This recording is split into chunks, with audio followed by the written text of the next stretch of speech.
to just simply be able to keep your opinion out in the public and have it be then posted by girls. That's all I was doing today, was asking people about the current situation. Yeah, that's the reason why they were mad. They don't want people knowing about them. Asked a video about communism, and that's what I'm worried about that was when this evening I left the hotel. Cuba, I can confirm everything. The G2 always goes after political prisoners. There's more than 400 political prisoners at the moment. That's right.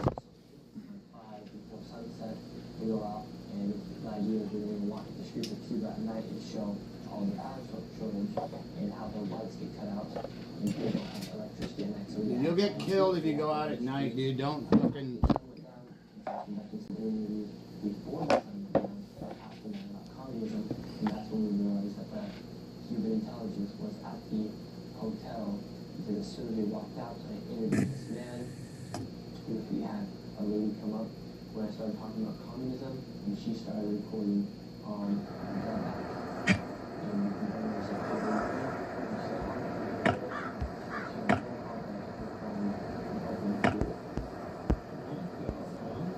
and so when I was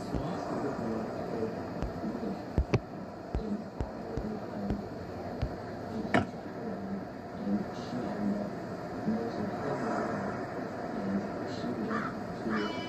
and our nation's best are leaving their blood, sweat, and tears on the bench. We'll be sweating. We had a lady come up when I started talking about communism, and she started recording on the back. And we confronted her and said, "Hey, what are you doing?" And she's like, "Oh, I'm not taking a photo." She said she's on a phone call, but her phone was open to what the fuck? And so one of my security guards stayed with me. The other went and followed her from behind, and he tracked her down, and she ended up noticing him as well, and she went to another Cuban intelligence spy, and then they came to the hotel lobby. And before that, when we were eating lunch today, after we had gone to customs at the airport, after they had seized all my stuff, my GoPros and my meta glasses and all my microphones, another man was at the hotel, and he was all by himself. And then is that him? This evening he was with the two spies in the lobby. So right now we are trying to plan our escape route. We have a few options. The main one is to leave here and then go play taxi tag. As far as hopping in another taxi, hopping in another taxi to make sure we aren't getting trailed by them, and then make our way to the embassy, and then from the embassy buy our flight around 7 a.m., make it to the airport at 8 a.m., hop on our flight 8:30, and then be out of Cuba. The other options are we stay here in our hotel and hope they don't come and round us up in the middle of the night. The only problem is tomorrow is May 1st, and that is essentially their 4th of July here. We're just outside the hotel we're staying at right now. They're going to have a huge march for communism, for the current president. Oh, wow. So everybody likes the current government. How convenient. How could anybody have predicted this?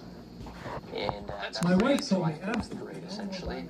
That is going to be taking place right outside our hotel. I had no idea that was happening beforehand, and until we got to the hotel, they said that happens every single year. It's their biggest march. They do each every single year, and it is for communism. You cannot speak out against communism when you live inside of a communist country. Yeah. Last time that happened in 2021 here in Cuba, lots of people were arrested, and it was not good. And the other times that happened were, I believe, like the 1960s. Surely that's a great indicator that it's a good idea, right, guys?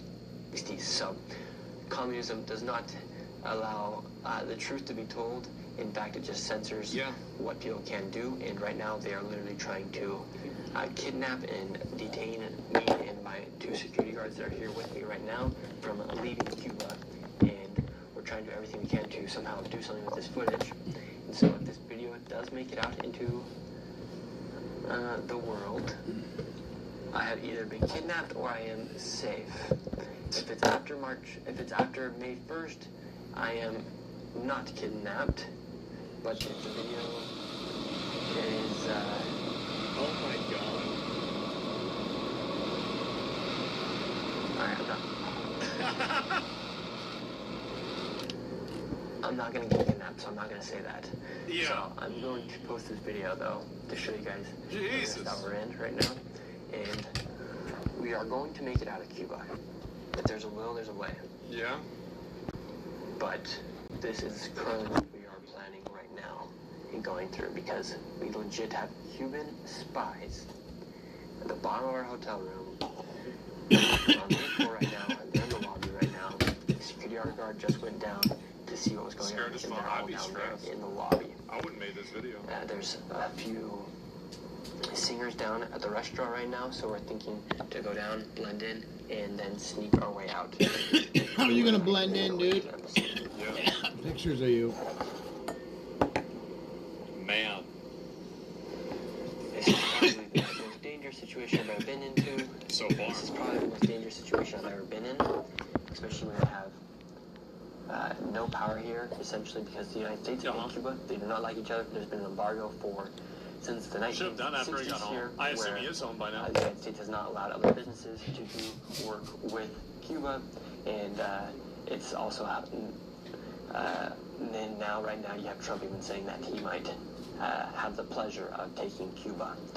And Marco Rubio, obviously, he has even said openly that he doesn't think a regime change would be bad, which it wouldn't. Look what's happening right now because of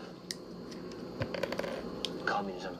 Yep. They literally have spies downstairs right now trying to round us up before we make it onto.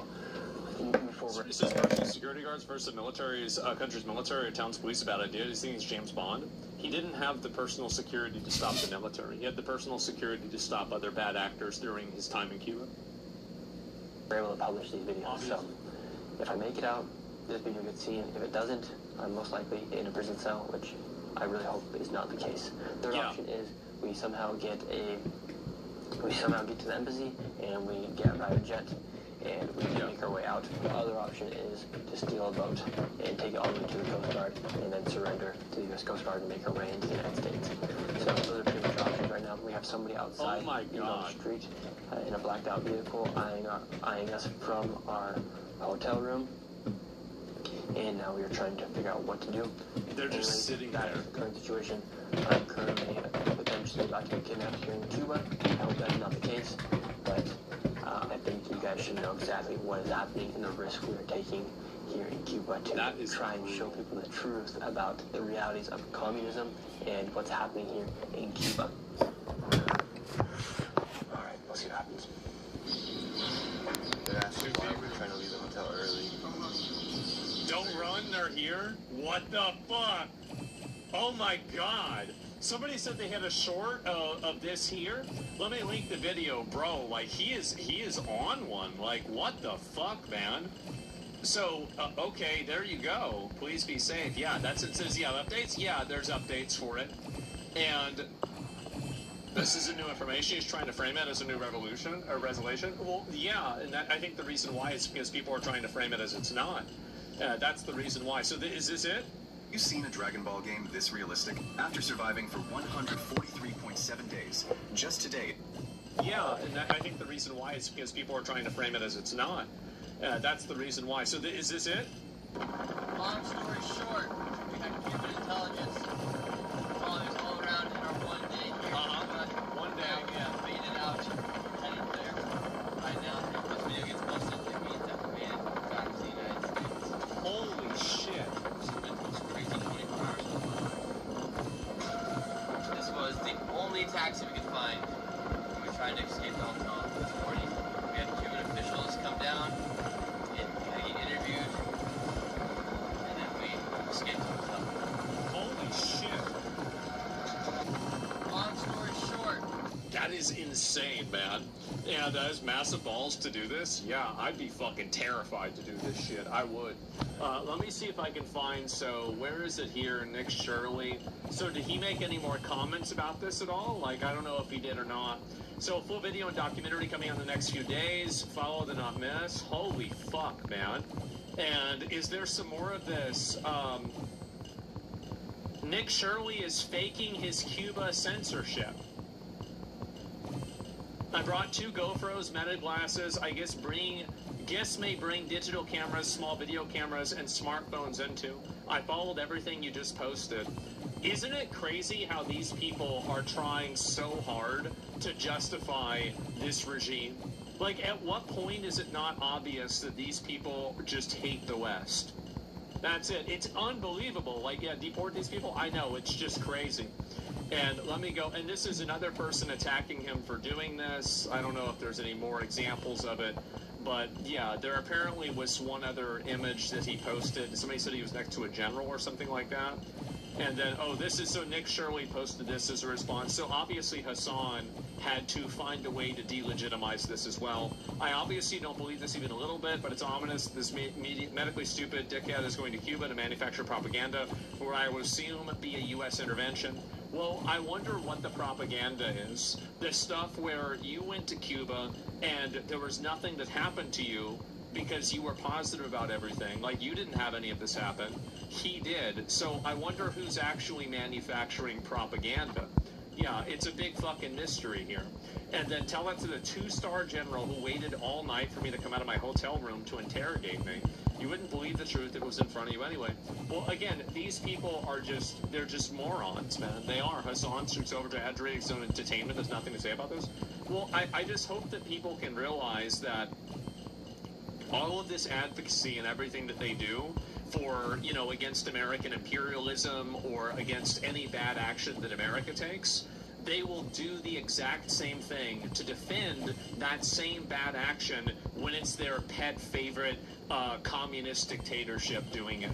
So there is no actual value system here. There is nothing other than these people trying to play race, ethnic, and religious politics to overrun the West with other people that think like them so they can ruin the country.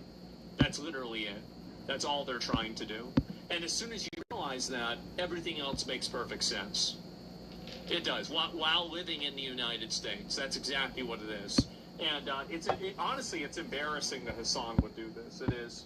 But it's also not a surprise. It's pathetic try to be edgy and hip by liking communism.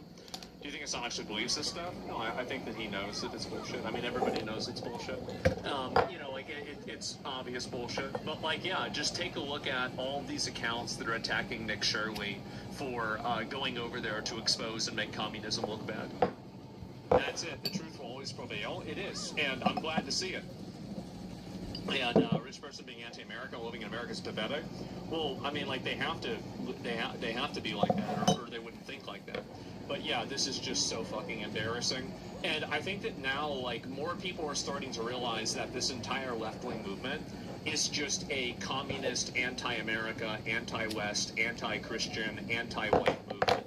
That's literally it. And I think it should be called out for what it is. These aren't people who want free health care. These aren't people who want free child care.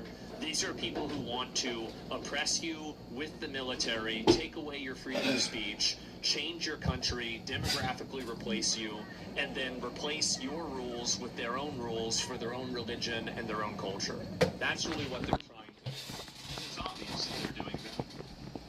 And I'm glad that things like this happen, because these people are just, they're not subtle about it at all.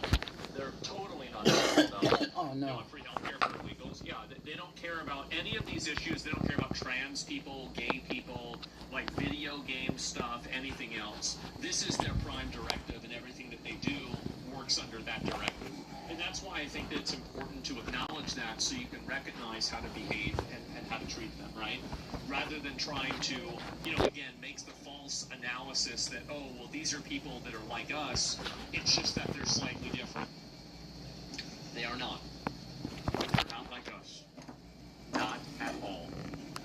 And I'm glad people are realizing it. Very, very glad.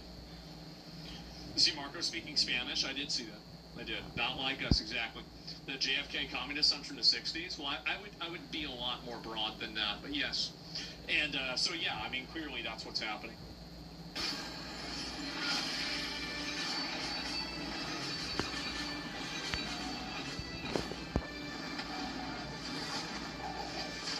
King shot, build and fight.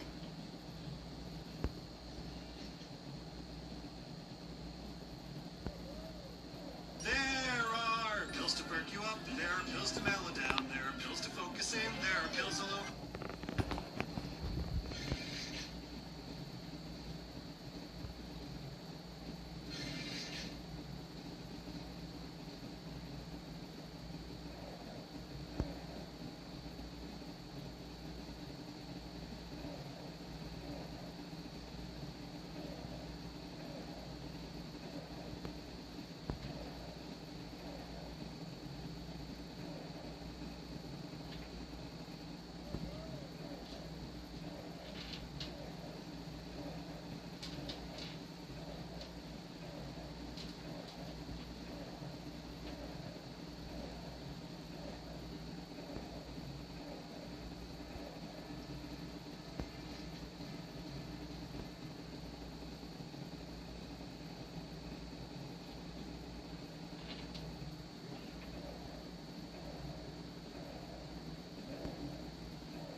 Low-key shit. Every time it says low-key, I want to fucking strangle him. So then how fucking low-key, fucking crazy it makes me. Dumb fucks. Can I get a Bud Light? Sorry, the bar's not open yet. Oh, it's not for me. It's for the bride. She said to tell you to clean, crisp taste of Bud Light. Her words, not mine. She actually wants 3. What's more of those deviled eggs? Judge hands over a brutal 25 years. That's a good start. Aiden Fontanette, Mr. Rojas, is this Lucy? Good morning. Are you Caden Fontanette? And this is 25 DCCR 1759. Mr. Fontanette was previously in court, entered a plea of guilty to the first-degree felony offense of aggravated robbery. It was an Aggravated robbery? That sounds like a bad thing. plea. I've received the pre-sentence report. Have you both had an opportunity to review that report? Yes, Judge. Are there any additions or corrections He to said the he did report? It's not going to stay, Judge. And Mr. Coleman, you said you have a witness or some evidence? Actually, Judge, Mr. Rojas has graciously stipulated to the admission of the surveillance video from the convenience store in question. They need to call him out custodian record. With court's permission, first of all, I'm offering states 1. No objection. I think that states 2 because this one was the plea admonishment. So he already said he did it. It's not even a question. Everybody knows he did it. Documentation, please. I'm offering states 2. No objection. States 2 is admitted. Permission to publish it. Yes, sir. Judge, I think that's all I wish to publish unless the court wants to see the entire interview. I think that's enough. Any other evidence or witnesses? So, Judge, just brief argument if I may. Any other evidence or witnesses for Mr. Rojas? No, Your Honor. Mr. Rojas, you may make argument first. Thank you, Judge. And obviously, after seeing that video, it makes what we're asking for harder to do. What we're here asking for this morning, Judge, is probation. Mr. Fonta's defendant, he is a young offender. We're gonna go do Bunker Bravo. So you're getting the same story over and over again, young guys. He didn't know that he wasn't supposed to rob a store with a gun. He didn't know that. The gun's in here. Yeah. He's got a limited criminal history. I believe this is his first felony. He's never been on It's his first felony. You know what that means? That means it's not his first crime. felony supervision, for felony probation. Unfortunately, he's just fallen into the same situation that we see so many other youthful offenders fall into. He's got no direction in life. He's very little support at home.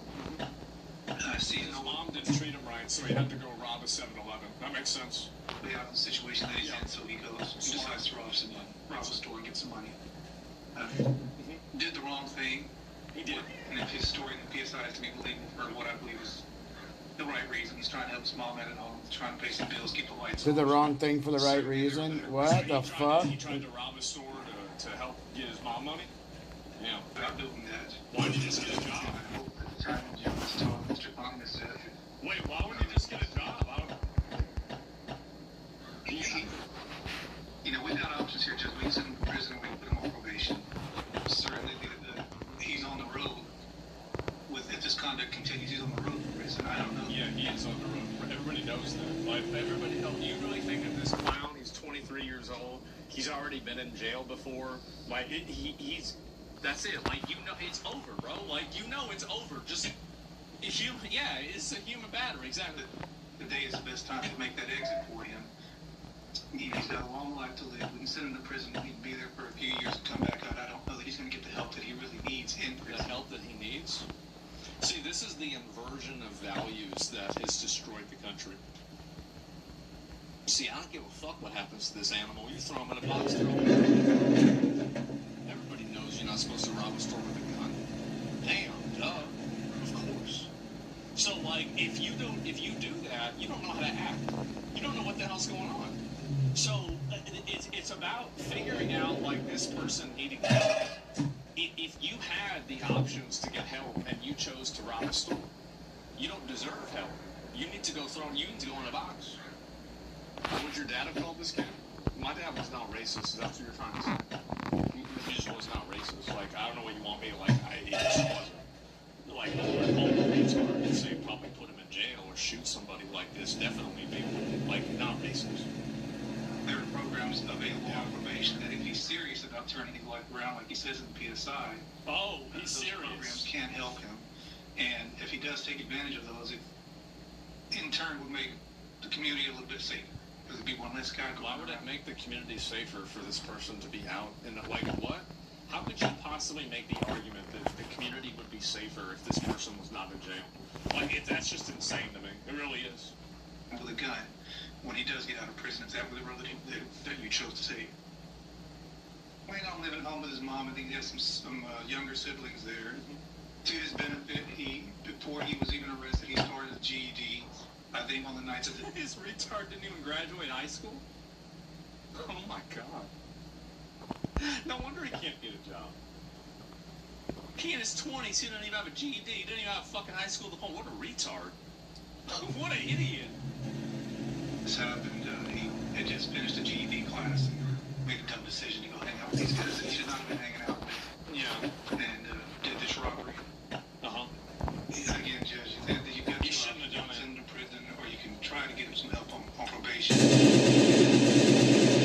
Certainly, if he doesn't, we're going to help him. And if he doesn't, then what? Then somebody else might get killed. Somebody else's store might get robbed. Somebody might get injured. Somebody might have their life changed. Because of that, but that's okay. He's going to try to do the right thing. Be quick. Hopefully, yeah. And you'll have another chance to send him to prison probably for a longer time. What is the status Thank you. That's it. of the other two?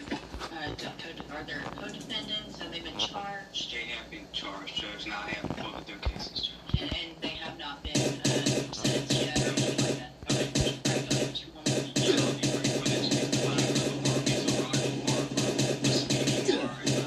You've seen this, and we've seen this in this community all too often. I'm preaching to the choir, Judge. Prayer vigils and advisory committees, all of that stuff's fine, but you, Judge, where the rubber meets the road, you are that person that can protect the community from somebody like this defendant. You are that person that can either let him walk out of this courtroom on probation with a piece of paper with conditions and promises that he won't resort to this. Ensure that the community is safe by putting him behind steel bars, concrete wall, and razor. Patron alert? Uh-oh.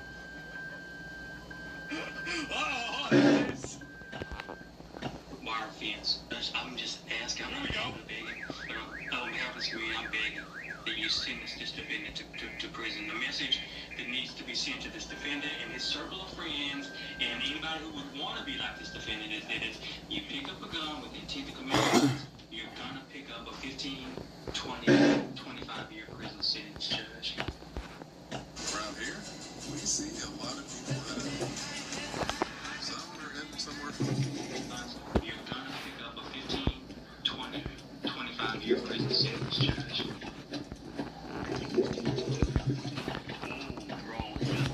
No. Oh my god.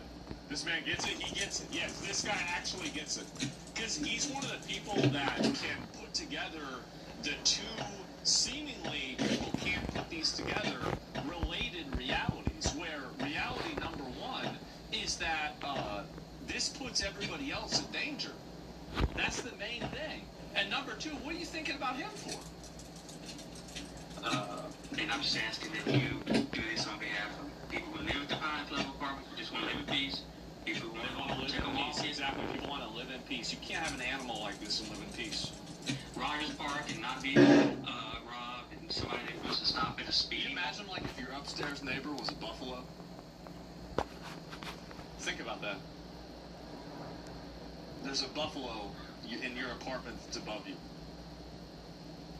Can you think about how fucking annoying that would be? I've been there. Pick up some snacks without becoming a victim of a Really? That's all I have, Judge. Thank you, Mr. Coleman. So, Mr. Fontenette, there was a time some years ago that there really wasn't even a question. Everyone, state's attorneys were recommending usual offenders, probation, let's give everybody an opportunity. And things have just changed in such an incredibly dangerous way. That's right. Because these people aren't animals, and they will always be animals. They will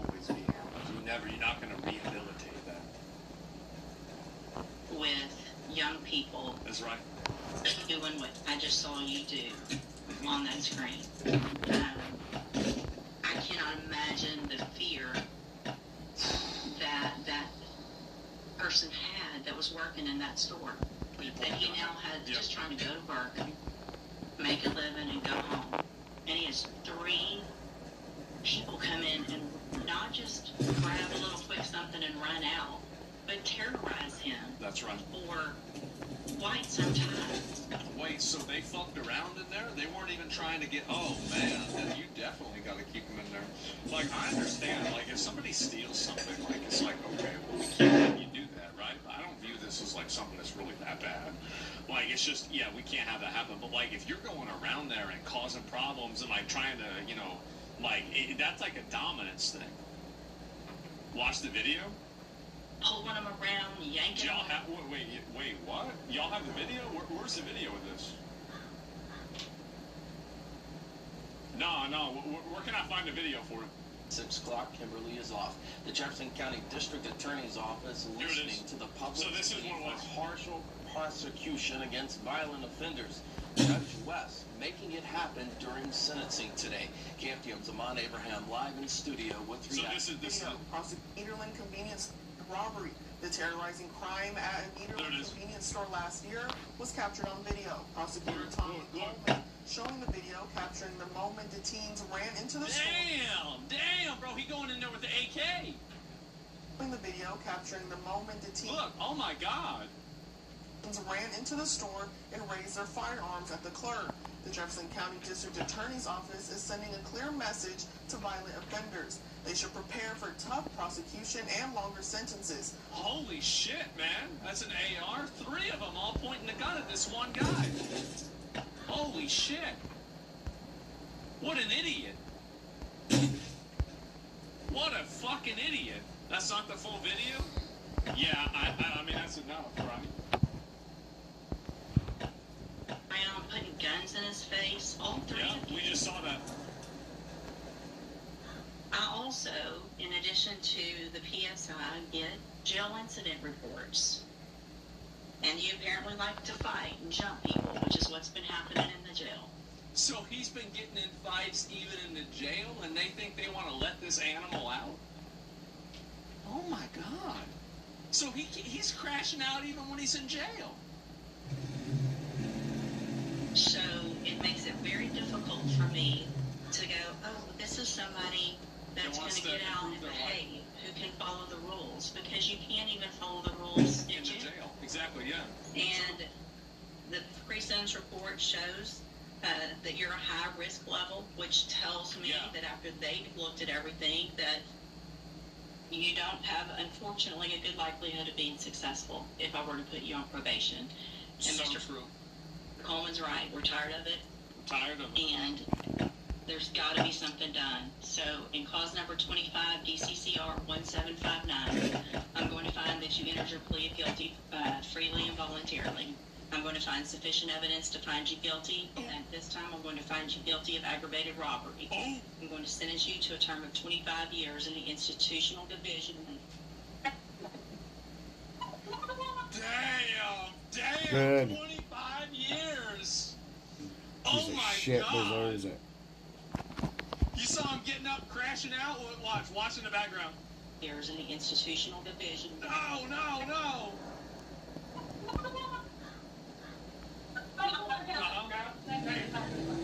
You see his fat, retarded fucking mom, probably. That's the reason why he's like that. You don't even know how to act right either. Raise a retard. Hey, look, see? Apple don't far from the tree, apparently. That's sad. I'm going to sentence you to a term of 25 years in the institutional division of the Texas Department of Corrections. You will receive credit on that sentence for any time that you've been in custody that the law gives you the right to receive.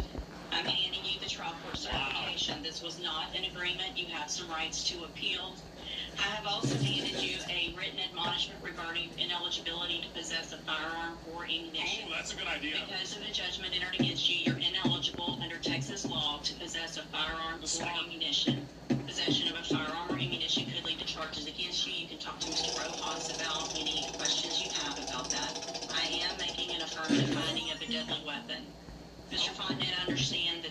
harsh, and I know you believe this is harsh, but I think this is necessary. I hope that you go and you make things right.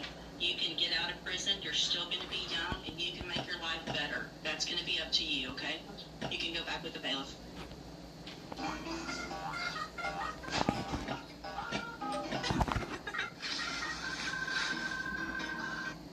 You can make your life better. That's going to be up to you, okay?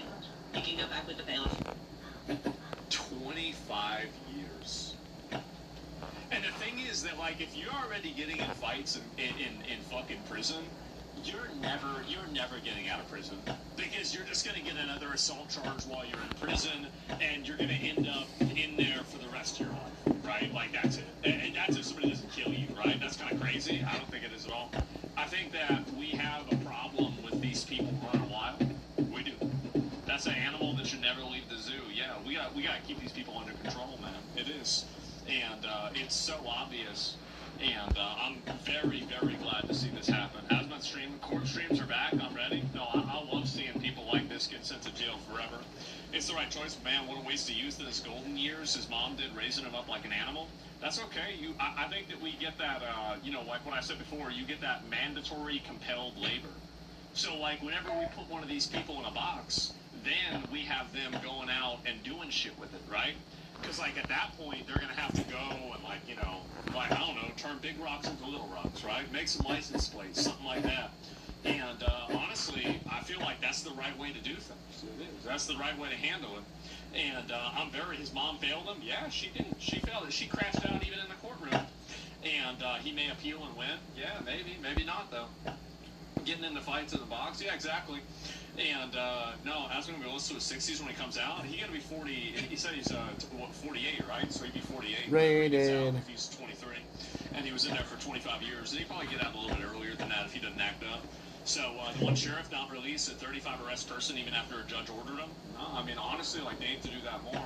A lot of these judges, we need more judges like this. We have to have more Old Testament rulings like this, because this scares everybody else that wants to go and rob a 7-Eleven. It does. It scares everybody else, because they don't want to be the next person that there's like 50 meme videos about you crying in the courtroom, and then you go to jail for 25 years. It is like, this is a great judge. I'm happy to see this, and I think that it should happen a lot more, right? It should be amazing. I would be very happy about it.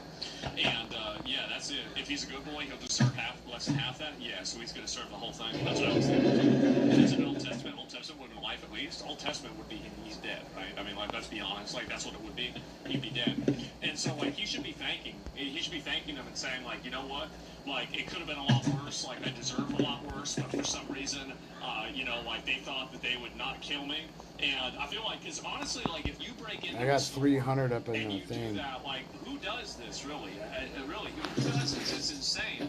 So I'm very glad to see more people talking about this. Don't need any more adhesive. While our nation's best are giving their blood, sweat, and tears on the pitch, we'll be sweating right along with them. Michelob Ultra Zero. Superior. It's brewed here. One turns a speeding ticket into a felony charge, and she apparently got tased twice in this. Oh my god. Where do these people come from?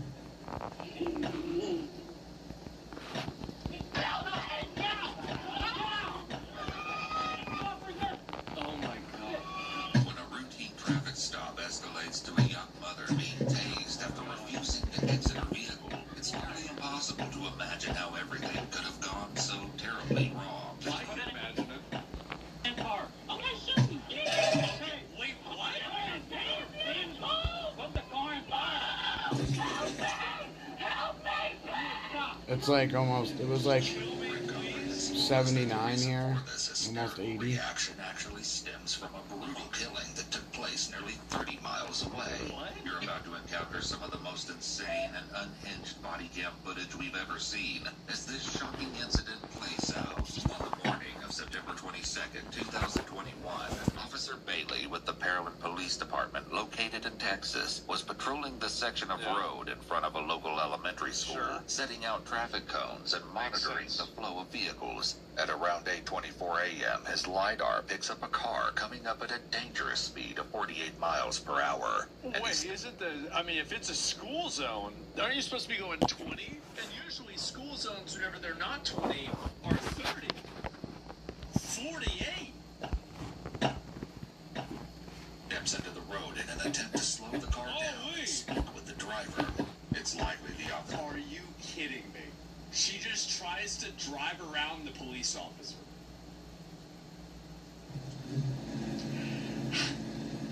How stupid do you have to be to do this? That's crazy. What is wrong with you? Sir was just going to issue a warning and send the driver on her way, but then this happens.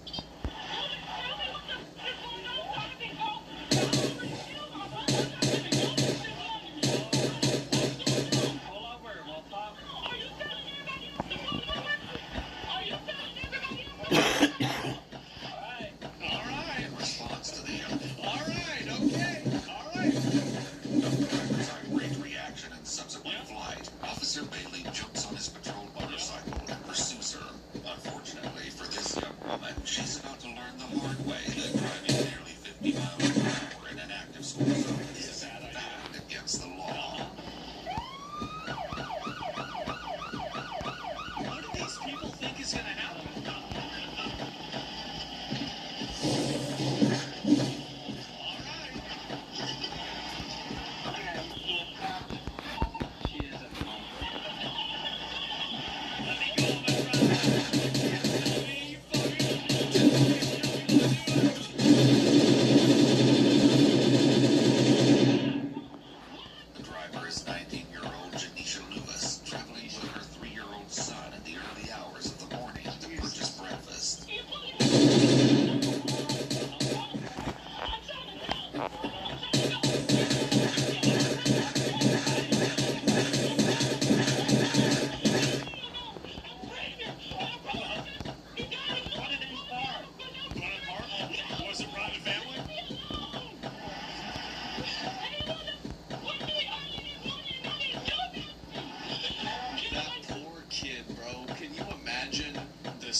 Jesus.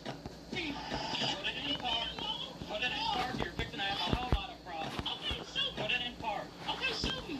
Kill me. Send me what my brother is. The brother Tanisha is referring to is 30-year-old Dion Leddett, who had died in a shootout with police just 2 days earlier. A shootout? Okay, that implies that there are shots, right? It's not like the police just went and like, all right, let's get him out of here. You know, like, what are we doing? Interviews with Tanisha would reveal that she saw her brother as her protector and that she was afraid of police for this reason. However, what Tanisha doesn't mention is that when the Houston Police Department's Major Offenders Division arrived at Dion's home to serve the latest in a long line of arrest warrants. No way. No way. Long line of arrest. Wait, Dion responded by opening fire on them through the closed door, injuring. See, I told you IQ was really oh, we're fun. We're both retarded. One police officer and killing another. Since 2008, Dion had been arrested. Wait, what? Police officer and killing another. So he killed a police officer and... Oh my God! Since 2008, Dion had been arrested 18 times and... I know you might not believe this, but you can just flip the switch and this problem goes away. You can. You can just flip the switch. This is a choice that we live with this. This is a choice. We don't have to live like this. There's no reason for us to have to live like this. Pt2 felony convictions is running with the law, included arrests for aggravated assault of a family member, aggravated assault with a deadly weapon, and evading arrest, among others. Clearly, it was a dangerous situation, and it ended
What do you mean?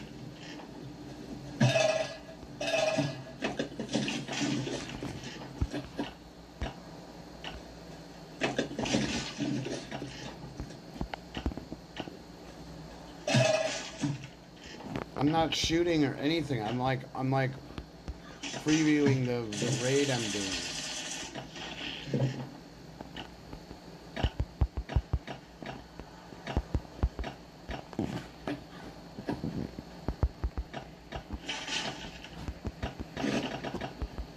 Yeah, probably can. It's on the screen of my other phone.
Get some rest, dude.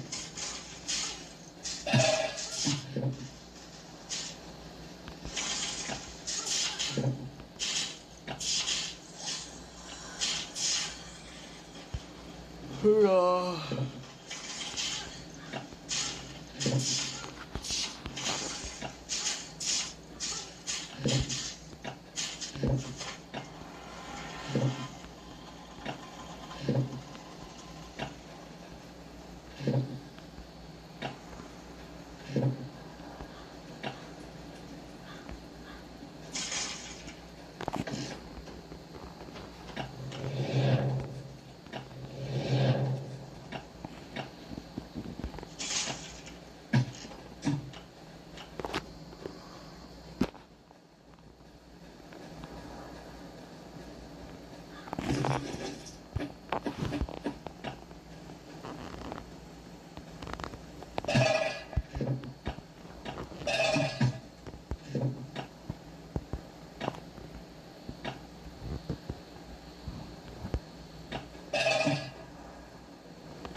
I'm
gonna solve my problem here.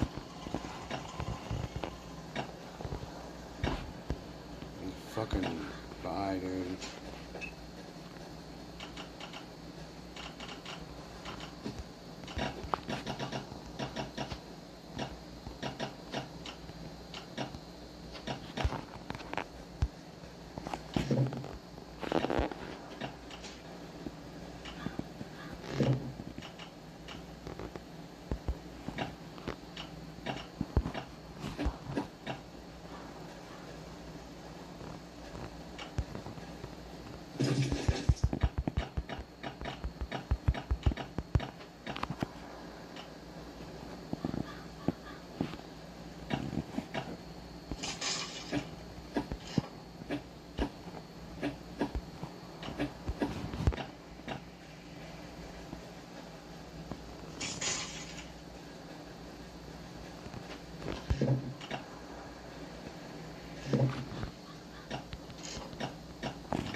Put it in park. Kill me in my job. That ain't gonna happen. Put it in park. No, I'm trying to do my job. You're.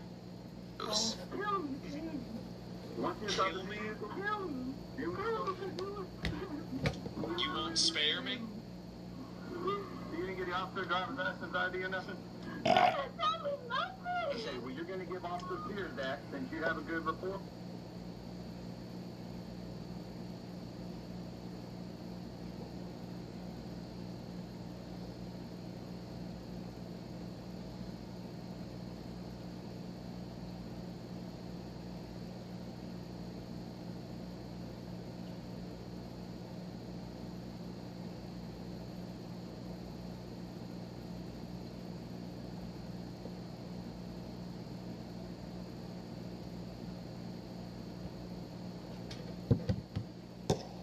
Just installed a kill switch in your bank account. If you have over $100,000 sitting in a traditional IRA or a one...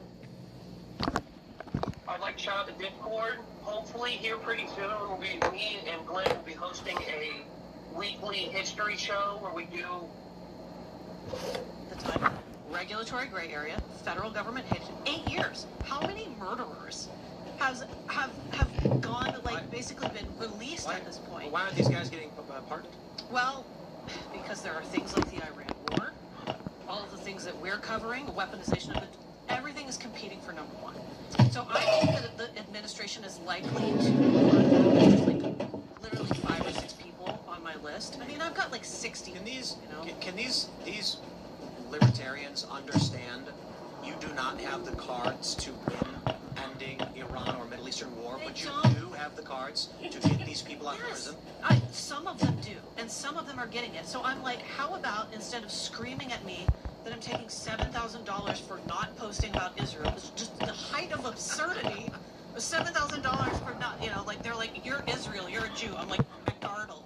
I'm literally not a Jew, but whatever. Like, instead of being total tards, why don't we focus on getting, like, Keone and Ian and Roman out of prison? And more importantly, just getting precedent on these laws in the first place. Yes. Affecting things we can affect. Which also, by the way, like, this is, if you're angry about the Federal Reserve and all this stuff, how about we back this alternate financial system and make sure that it's welcome in the United States so the whole industry doesn't move to El Salvador?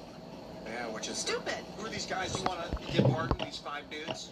Ian Freeman, Roman Storm. He has not gone to prison yet. And you can read about all of them on cryptoprisoners.com. They all have petitions and stuff. Roman Sterlingoff, he is sitting in prison. This poor dude got 12 years for operating, allegedly, the Bitcoin fog wallet. And he didn't even do it. It's just insane. It's a mixer. Sorry. Keone Rodriguez and William Hill, and they're of the Samurai Wallet. So they started like wallets. Non-custodial software. Yeah, non-custodial. What's not even a gray area. FinCEN said that they were okay. Like they did actually go through most of them and get permission on everything. Yeah, that's so wait, they literally just created a non-custodial. Non-custodial, never touched a dollar from anyone else. And yeah, Rumble's got also the Rumble wallet. Yeah, and got guidance from FinCEN. You're not leaving anything out? No. Okay. No, I need to look into these cases. If she was a Democrat, it would turn out they were all pedophiles or something, but she's not. She's a libertarian. Well, so I'll tell you. I mean, I understand too, because the way people would characterize Ross's case was different than the way you characterize it. Totally. Well, so that's why I'm trying to I will understand. tell I would you say that they're liars. That there are like 60. Well, he'll facilitate drug dealing on his website. Like, he had a website where people did drug trafficking. Right? Let's be He clear. facilitated the drug trafficking via his website. Yes. He did not. No. Incorrect. Well, he wouldn't have been able to be trafficked without his website. He made a website, so it's like, imagine if Craigslist got arrested because we know that underage prostitutes are on Craigslist. Imagine eBay got away with selling, like you were selling drugs on eBay, and eBay allowed you to do it. That's a great point. Imagine if they went and arrested the CEO of eBay because someone's Is eBay allowing drugs to be Section sold 230 protects these companies. Protects eBay's How about Facebook? So what was that website with the Seesaw Backpages. Backpage. Did they arrest the founders of Backpage and criminally charge them for sex trafficking? You think so? I think actually after a while they Yeah, they did. threatened to, and then they shut it down. But they didn't serve any time. The issue is eBay and Craigslist, people commit crimes on these platforms, and they're not arresting the CEOs of them. What you normally do as a company, you come to them and you say, hey, your website is being used. I don't remember all of the details, but I also recall that he was involved in like a murder for hire. I want to get all the details out, but I don't want to misquote anything specifically. But there are other details in these. Yeah, I think that was fake, and That was not part of it. all dropped, and there were no charges brought on it. Wasn't the only charges fake IDs or something? I think so. It was like a whole poison the well situation where they bring nasty charges against you, and then just right before trial.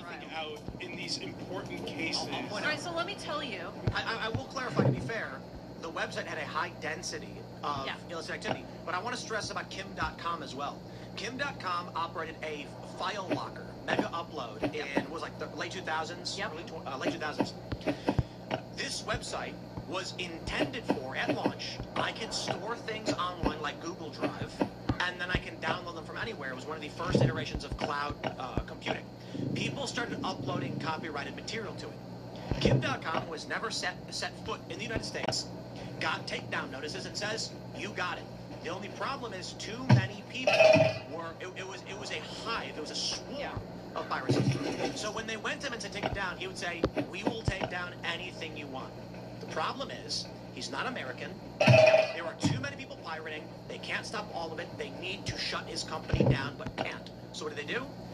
Locked him up, raided his house in the middle of the night, put him in jail in New Zealand. It was a Hong Kong-based company, and he had never been to the United States, and the U.S. and New Zealand raided him, charged him, and I don't think he's ever had a day in prison. But the argument that because he operated a legitimate website, because there's too much bad stuff going on, is absurd considering tons of other user-generated content websites have the same thing going on. Facebook has human trafficking and sex trafficking of children. It's and totally Zuckerberg, gross. and you know what's funny? Too. When Instagram got called out for it, they had like an internal meeting and just like, oh, we better not say anything. Guys, I don't know. Are we beating around the bush here? Okay. I used the Silk Road at one point. I know what the Silk Road is. It was almost 100% used for drugs. People were buying other things off the Silk Road. And it was a what else do you think people were buying off the Silk Road? No, and these other websites like Facebook, although there might be some trafficking there, that's not what the platforms are generally used for. I think why libertarians had an affinity for Albrecht and the Silk Road is because it like embodied libertarian ideals of free markets. So like let's have he was overcharged. They charged him with kingpin status. He served 10 years. So hold on. I want to make sure we have the facts correct. Yeah. The purpose of the Silk Road was so that people could use cryptocurrencies to trade things. First, many people, because they were able to use crypto, they set up illicit shops where it's like, buy this mystical white powder. Everybody knows cocaine, right? So people were using it for illicit activities largely. But again, the purpose of the site is so if I have Bitcoin and I want to buy something, I can list it here because you can't do that on eBay or anywhere else. I also want to stress, I don't know if this theory is true or if Ross has ever commented on it, but one of the initial theories is that he's actually not the person who started the website, nor the person who made this happen, and that's why his moniker on the site was Dread Pirate Roberts. that he had simply been handed an admin status from the person who made the website, and they went after him because they needed someone to pin it on. And or there were multiple Dread Pirate Roberts. Now, about these guys, I'm going to tell you that I've got a list of like 60 plus people who are likely deserving of pardons and have been grossly overcharged and or innocent. But these guys, been through their criminal files, been through, spoken with their attorneys, spoken with their wives, not guilty, shouldn't be in prison. Big difference. To bring it all together, and where you're going to agree, Elad, is the libertarians have become hyper obsessed on the Iran war, and I don't blame many of them. I'm always a fan and friend of Dave Smith. I think he's smart. I think he's charismatic. I think he hits his points perfectly in a way that makes you laugh, and I respect him for it. But there are a lot of people that seem disingenuous, and they are not approaching this political, I don't want to necessarily say the whole party, because you do have communists in there. They're not approaching their capability as a faction honorably or in a way that is effective. You're not going to go to Trump, call him a traitor, a tyrant, a warmonger, and expect any kind of, let's just say, consideration. Right, which is why I don't do it, and they're so angry about it. We are going to advance asymmetrically. I've said to them over and over again, publicly, privately, in meetings, 3,000 donuts right now! And everyone screams and cheers, and then he goes, vote ballot! Stand before them all and say, please vote to shut this down. You wouldn't do it. I would not try to make common cause with radical Muslim extremists. Okay, that's fine. You'll lose. That's all that matters. Purism No, doesn't I work in think politics. No, I think I'll win. That's the hypothetical I proposed. Okay, well, I said hypothetically, you need their vote. Would you sacrifice your position because you don't want to work with these people? You said yes. And by the way, Trump did a lot of Muslim outreach in Michigan, and Rick Grinnell also did too, because a lot of them are socially conservative, and they didn't like how Israel was being handled. They were like, can it at least be like less bad? And they took a pragmatic approach. One of the problems in this country is that Democrats open the door and then you require their votes. Yeah, you do. And so you work with whoever you can. But a lot of the people that work with not all of them, they're very sophisticated. And I continue to have, working relationships with them on particular issues. Like the Schiller Institute people, they're sweet people. They're helping to organize the current Rage Against War. Let me ask you this, Elad, you have a donut shop where you sell donuts, and a communist walks in with a communist hat and a communist flag. Communists are not welcome in my donut shop, period. Yes, Tim. Okay, so this is... Then a guy with a kafir, as it's called, he walks in, and he walks up to the counter, and he goes, I am going to buy 3,000 donuts right now! And everyone screams and cheers, and then he goes, for Palestine! Would you kick him out? No terrorist rag-wearing in my MFing donut shop. That's like saying I was a Democrat, now I'm not. Some people are communists. I was a communist, now I'm not. But I agree with this, communism sucks. What I don't agree with is communists are bad. Communists can become non-communists. If you ally with them and you show them a better path, they might drop that old bullshit and become a real American. Okay, thank you. But that might happen. So, and you ally with them, they might take over and take away your rights. Yeah, but they won't. They won't. Okay, you'll just... Yeah, but a lot. But I don't trust anybody, dude. I will use them and discard them and transform them. That's the easy part. What you do is, when you team up with them when they're sleeping, you implant a device in their brain that, with Elon Musk's help, that can control their thoughts. And then, if they betray you, press the button. And then, yeah. You guys know what happened during the Chinese Civil War, during World War II? Let's talk about it Let's talk about what happened during World War II. What happened during the Japanese had control. Well, the Americans sent troops in there, but the Japanese were trying to take what Nancy. Well, there was a civil war going on between the nationalists and the communists. They had a truce. They said, we're going to be invaded right now by the Japanese. Let's fight off the... Did they repel the Japanese? Mostly the nationalists did. And then once the nationalists were done doing the dirty work, the communists took over. So you're saying they should let Japan take over? I'm saying as a result of what Japan did to those people? No. I'm saying that allied with communists, in that case, in World War II, helped the CCP right now.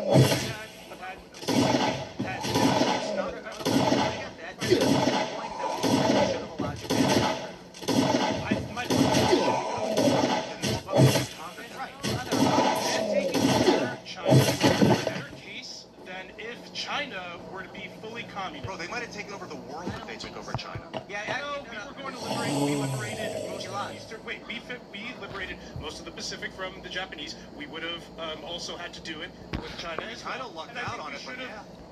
We helped create one of the biggest, we would have aligned one of the biggest cancers on Earth.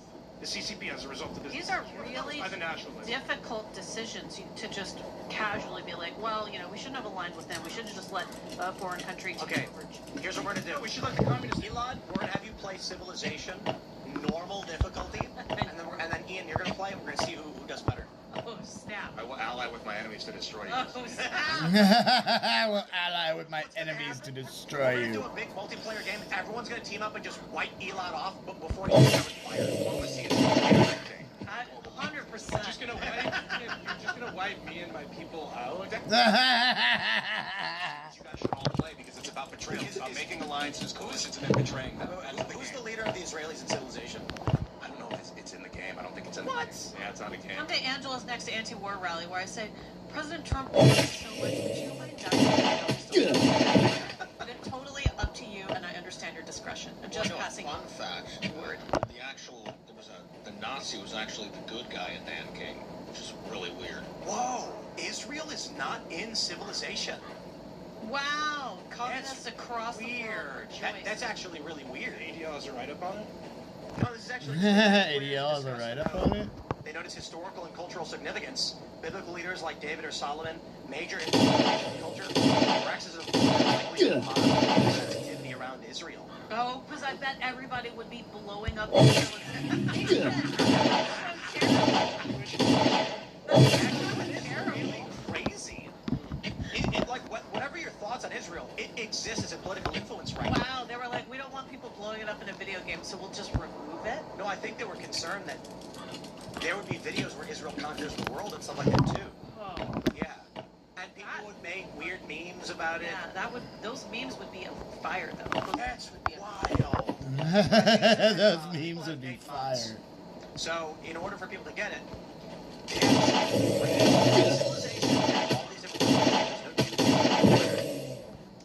that's a wild. super anti-Semitic game. Sorry. It actually is. I don't know. There's a guy, not a Civ guy. I don't play games. I don't really have a lot of fun.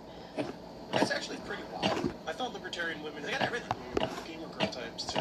So. I do politics and recently got a fish tank. Fresh or solar? I mean, I bought it in Austin, Texas. I would not do Austin, business with Texas, communists. so no, probably. seriously. What would you do if, like, you went to a cheeseburger shop, like a normal cheeseburger shop? I'm Jewish, Tom. I would never do something like 30%. And they had kosher non-beef cheeseburgers or whatever it is you guys eat, matzah or something. Sure, yeah, matzah cheeseburger. There you go. And then, like, you're sitting there eating it, and it's the best burger you've ever had. And then you look up, and the guy's looking at you. You take a slow bite of your cheeseburger, and you're like, "Can I help you?" And then he pulls off his mask, and he's a communist. Muslim, so he could be like, "Oh, don't worry, bro. The burger's halal." And Is it the same? Oh, good. I don't know, but close enough. They stole. Let's be honest. They stole our version of kosher, renamed it. They did. It's a spin-off. I'm tired of acting like a lot of these other religions aren't just spin-offs, cheap spin-offs, frankly, of Judaism. But we don't need to get into that. I ate at the Red and Black Cafe in Portland, Oregon. The food was so good. But unfortunately, because they're communists, they didn't know how to run a business, so they didn't stay in business. Everyone knows. Business is a good thing. Everyone knows if you walk into a coffee shop and the barista is conservative, your coffee's going to suck. I don't drink coffee. Everybody knows the communists make good coffee. They make amazing and failed apples. My coffee... These comments are always just like...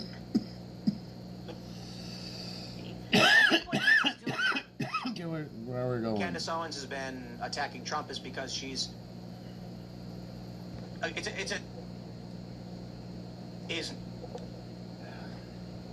should hire security for his house. I don't know if he's still in that same property. I will just warn everybody right now, if you try breaking out his property, you will die. There's just not a question about it. I can't remember, was it Alex Stein who mentioned the guy walking around with the AR-15? Yeah, it was. And I'm like, well, like, normally we don't talk about that stuff. He was like, I saw a guy walking around with an AR-15. A guy? So normally we just say we don't talk about our security measures here. But for your safety, if you try to illegally enter this property, they're not going to ask you questions about why you're doing it. This is West Virginia. So my point is, I think Nick did the bare minimum. Yeah. Many people were like, he should have just. Let me give you a scenario. People are like, well, he shouldn't have answered the door. What if she started a fire? Yeah, no. What if she was going to spray something on the door? She's the aggressor. He's getting death threats. She's the aggressor.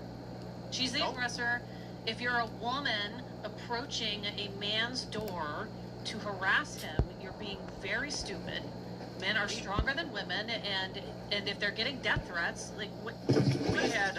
We had a security incident I can't describe because it's easily weaponized. What someone did that forced the evacuation of our studio is comparable to what this woman was doing. If this woman walked up on the ring camera, I'll just put it like this. I guess I have to describe this scenario. It's not exactly what happened to us, but let me describe it. If that woman walked up, rang the doorbell, and dropped a black plastic cube. Yeah. Let me explain this. You're like, this makes no sense. If she went to got a 3D printer, printed a 8-inch by 8-inch black cube, walked up, rang the doorbell, and put it on the ground, you'd have to call the bomb squad. Absolutely. So when she's on his porch, and he sees in the ring camera she's holding an object, so he sprays her and shoves her off his porch, that's the minimum. And I would argue he needs security and should call the police immediately. Yeah. The problem is, they're not going to do anything. But I will say this again. We don't really have to deal with this right now because of the way our security is currently set up. And the mention of a single man with an AR-15, 5.56. But however, it's as simple as I'm not going. There's a technique that is used by many of these people that is easily replicated for $10 that triggers not just the bomb squad, but a detonation. Like seriously, it's very easy to do, which I won't describe how to do. It is not too difficult from what we are seeing in this video. If Nick were to have called the police and said a strange woman is on my porch holding a strange object, the cops would have pulled up with their guns drawn on her. Totally. So, again, I'm on Nick's side of this one.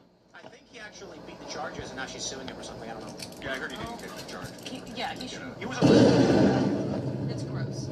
You can't be charged for defending yourself when people are threatening to murder you. I guess it depends on the city and the state you're in. Like, Well, are you allowed to pepper spray someone on your front porch holding up an object? Is this the incident? I got it happened like a couple of years ago, or 2 years. Something like that. We got to go to Rumble Rants and Super Chats because I was off on a tangent on this Nick thing. Smash the like button, share the show with everyone you know, and make sure you go to castbrew.com and pick up the Mother's Day bundle. You got to get it quick. I know it's a little late because we're only a few days away, but look at that. You got the Cask Brew Vault Black, Cold Brew Concentrate, Appalachian Nights, and Golden Hour. And sometimes mom just needs a good cup of coffee, you know? There's a lot of work to be a mom. It's one of the most strenuous jobs, I got to tell you. It's a full-time job with no breaks. A little caffeine to get it loose. Hey, I got a comment from Swan Song 70 said, "Can she talk now, Tim?" I think people like you, Angela. I'm glad I you. think Angela's been talking the whole day. I know, but you probably talk more. Been trying to Oh, my daughter. Huh? My daughter. Is she talking? Yeah, is your daughter talking? Oh. Indeed. Oh, she is? Oh, nice. Yeah, but I mean, like, baby talk. A year. It's been a year. Yeah, No, I think they were saying, "Can Angela talk more?" Because Well, that maybe was a funny comment. ambiguous. What- Yep.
So this right here is the shooter.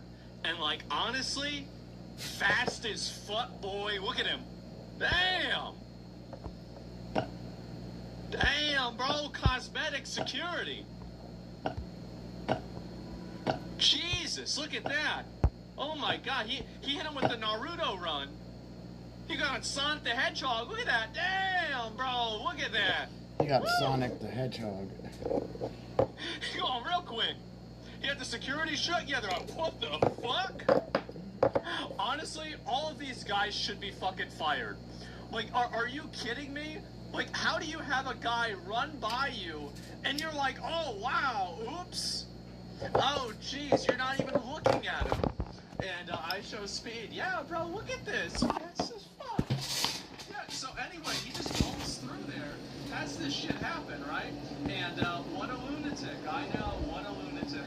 And so anyway, Washington Times, what is this? And so shots fired. Okay, so here we go. So this is him talking to some girl. Here we go.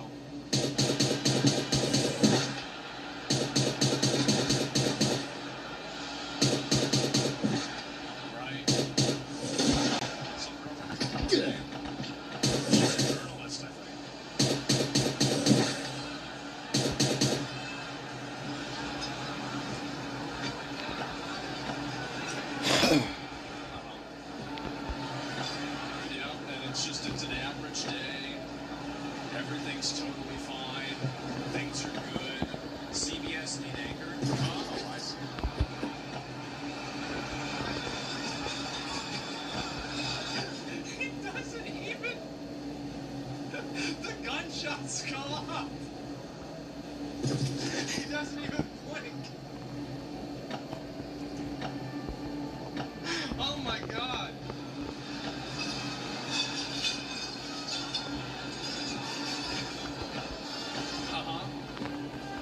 And here we go.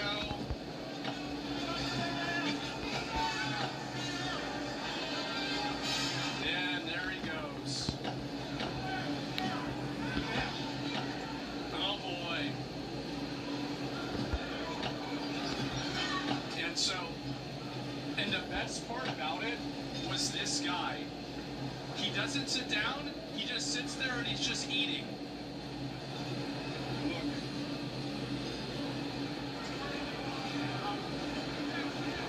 Don't give a fuck, man. And so anyway, I guess like, I mean, whenever you get to be like 80, it's like, I mean, damn. It's gotta happen sometime, right? All right. Well, this could be it. It's what it is. I'm old anyway. Yeah, that's right. Yeah, what's another day? And yeah, anyway, another day. Just never. And so anyway, yeah, all this shit happens. They're so focused on eating this. Yeah, this guy. Do you see the president's duck now?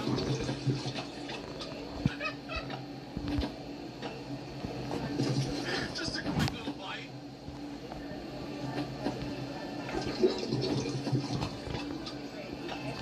Man. So, as soon as he went offline, this happened? Yeah, I know. He was probably watching my stream, and then as soon as I went offline, he's like, okay, alright. Let's go. Let's get this done. Well, alright, let's see. What's the next one? Video of the alleged shooter. So this is the guy on the ground. Here we go. Audio's fucked. Give me a minute, actually. Let me go ahead and just do this again and get it lined up. And he didn't read the script? Yeah, obviously. And they don't have he doesn't have a Twitch account as far as I know. I hope not. So this is him. Yeah.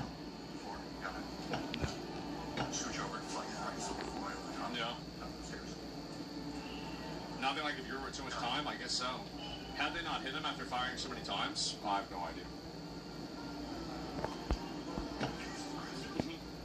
I wonder if he got to finish his meal. Yeah, he probably did. It'd probably take you like an hour to get everybody out of there, realistically. So they got him in the tinfoil. There it is.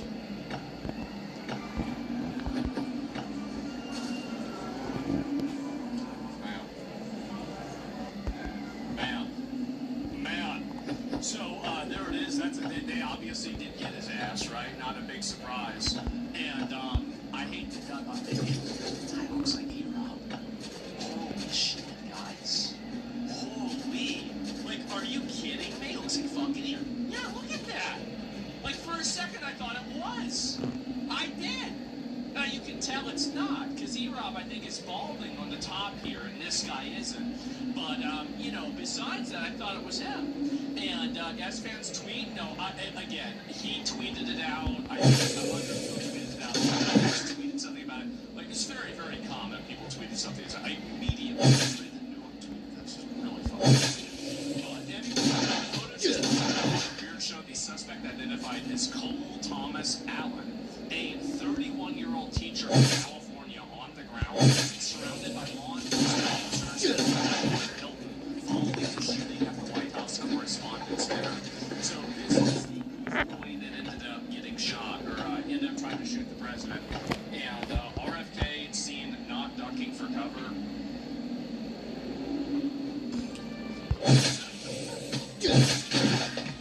He's just sitting there.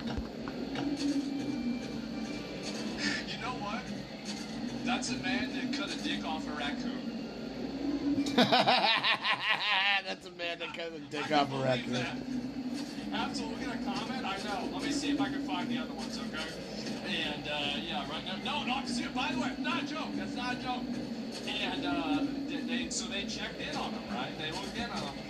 Pops, are you okay? Yeah, it was crazy. Bobby's security team came in and took us, it came in so fast and took us out of the building. They were lifting me over chairs. This is Tad's new phone. I'm really hungry. And you can see how this happened, right?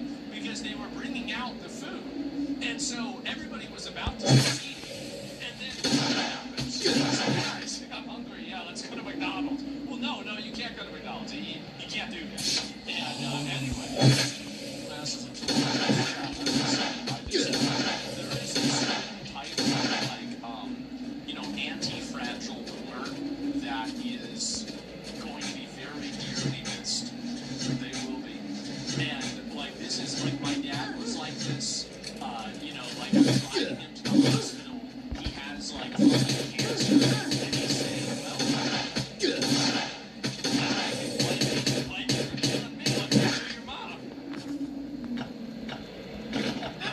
I'm driving his old ass to the hospital. He's on oxygen. You're making jokes and shit. And so anyway, that's just what it was. Haha, amazing. Yeah, and so that was funny as fuck. He was complaining about the nurse, and I told him that he had pancreatic cancer, and he got mad that I interrupted his story. He didn't give a fuck. It was what it was. That was it. Good argument for McDonald's being for Dash. Yeah, he was mad. He was really mad about them. Honestly, he was pissed as fuck about it. How dare you? Yeah, exactly. And so anyway, Secretary of War Pete Hexeth called me walking through the ballroom. What is it?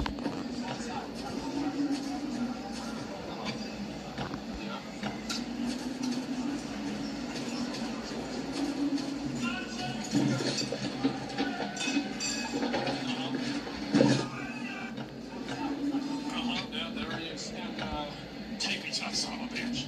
He was pleased, pissed. Yeah, I mean, just doing the whole fucking thing. Like now, like, oh, new footage. Oh, this is so fucking funny, dude. Dana White. Oh my fucking god.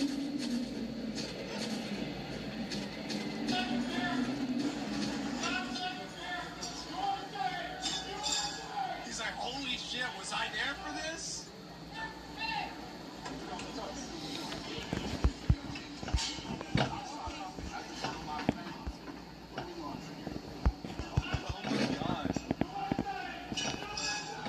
Is he dressed up like a trucker? Jesus, man. Jesus, what? Fetterman put on a smoking jacket or something? Sport coat? There he is, bro. Like, yeah. That's right.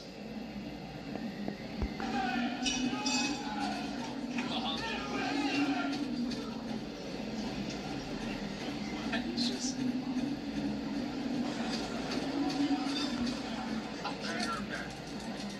He's loving it. Got a husky. Mechanic Fetterman, yeah. Yeah, dude, this is just... Oh my fucking god. Says Dan, I was really here for one of these. I was. Oh, and here's another one.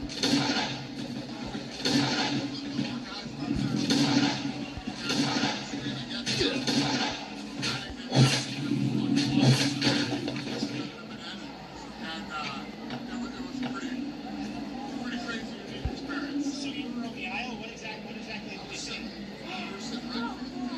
Okay. Yeah, so what exactly happened? So someone got tackled or what? Someone died? No, yeah, top 10 best moments, yeah. Uh-huh.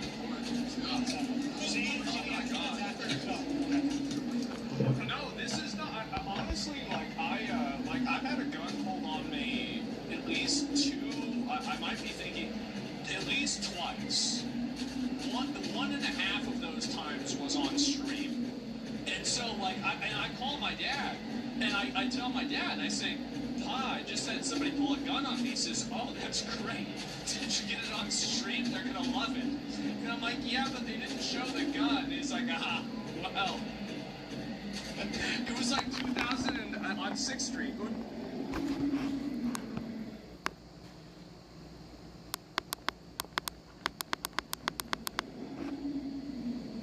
It's like 7th or 8th Street, but yeah, right? It's 3rd or 4th Street. But yeah, it was. And this was downtown. And crazy dude in the car.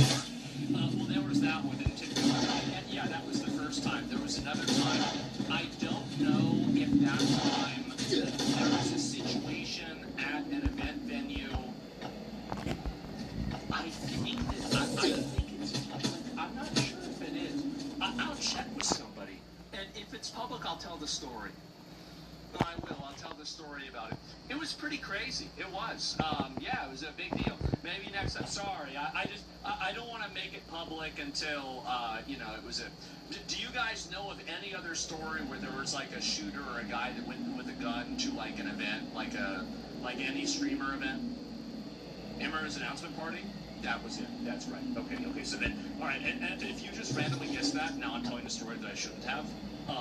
Yes, that's what happened. There was a crazy guy. He went over there, fucking rammed his truck or something into this car. NFL Madden convention. Yeah, I don't know about that one too. And so anyway, the guy is sitting, and I remember I just honestly the guy was out there with the gun. I was like, well, I'm just gonna go home. He's probably not gonna shoot me. I mean, he drove into Biscuit's car, not mine. I'm just gonna go home. I just walked by the guy. I'm like, oh, see you guys later. I want to deal with this. It's fucking annoying. And yeah, that was it. Buy yourself something. I told him, I was like, if he shoots me, I'm not gonna know. I don't want to be dead, right? I mean, who gives a fuck? Like, it is what it is. And so that's what. And I think that who was there? Rich was there. I think Rich's girlfriend was there. Let's see. Besides that, fucking obviously, I don't know who's 15 whenever that happened. Maybe S-Fan was. I'm not sure. How close were you to the shooter? I don't know. No, he's like 6 feet. Because I didn't want to go inside their act. And so I did walk around them, right? I didn't want to upset them.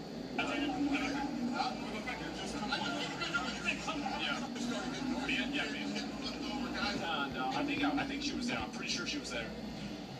And yeah, stay away from people like that. Too much drama. Yeah, I try to. But anyway, so this shit was nuts. And so let me go back. I'll pull up another one too of all this. Oh, this is the same one. I got distracted. And so anyway, Cole Allen. So this is the guy. This is the guy. How much did Cole Allen? So this is from 2017. Okay, this is the guy that was the shooter. Here we go. Ms. Hollister, Cole Allen developed a prototype for a wheelchair emergency brake. Yeah. The wheelchair brakes tend to lock the wheels, but don't actually lock the chair to the ground. The idea with this is to prevent it from moving out. A recent Aging into the Future conference held by... Really sad to see somebody with such a, a selfless idea to turn into a nutball. I think that's sad. It's genuinely sad. I mean, maybe it wasn't a good idea. Maybe he's a goofboy, right? But yeah, that sucks. St. Senior Services and the Eisner Foundation offered a test run on products that have the potential to enrich the lives of seniors. 14 startups got to present to over 300 Seems like senior design project for mech engineering? Getting their projects into some sort of senior health facility. Well, that's clearly what it was. And yeah, there's the shooter, right? There it is. And I'll go back and pull up the other ones and find it. Because too much time on the internet, maybe, yeah. And I'll watch the conference about this and go through everything. Give me a second, I'll see if I can find it.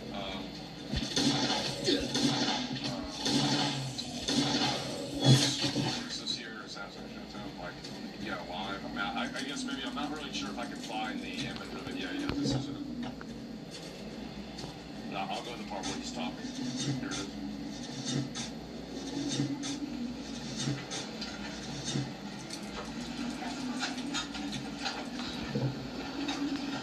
Well, thank you very much. That was very unexpected. What was it? It's been 3 times now, right? Acted upon by Secret Service and law enforcement, and this was an event dedicated to freedom of speech. That was... I don't know, is the echo with everything? Supposed to bring together members of both parties with members of the press, and in a certain way it did. Because echo is unavoidable. It's inside of the audio. Supposed to bring together members of both parties with members of the press, and in a certain way it did. Because the fact that they just unified, I saw a room that was just totally unified. It was in one way very beautiful thing to see a man charge a security checkpoint armed with multiple weapons. And he was taken down by some very brave members of Secret Service, and they acted very quickly and have just released, for purposes of transparency, clarity, I've ordered it to be put out. That stream was fine, though, Echo. Let me see if I can just try one more.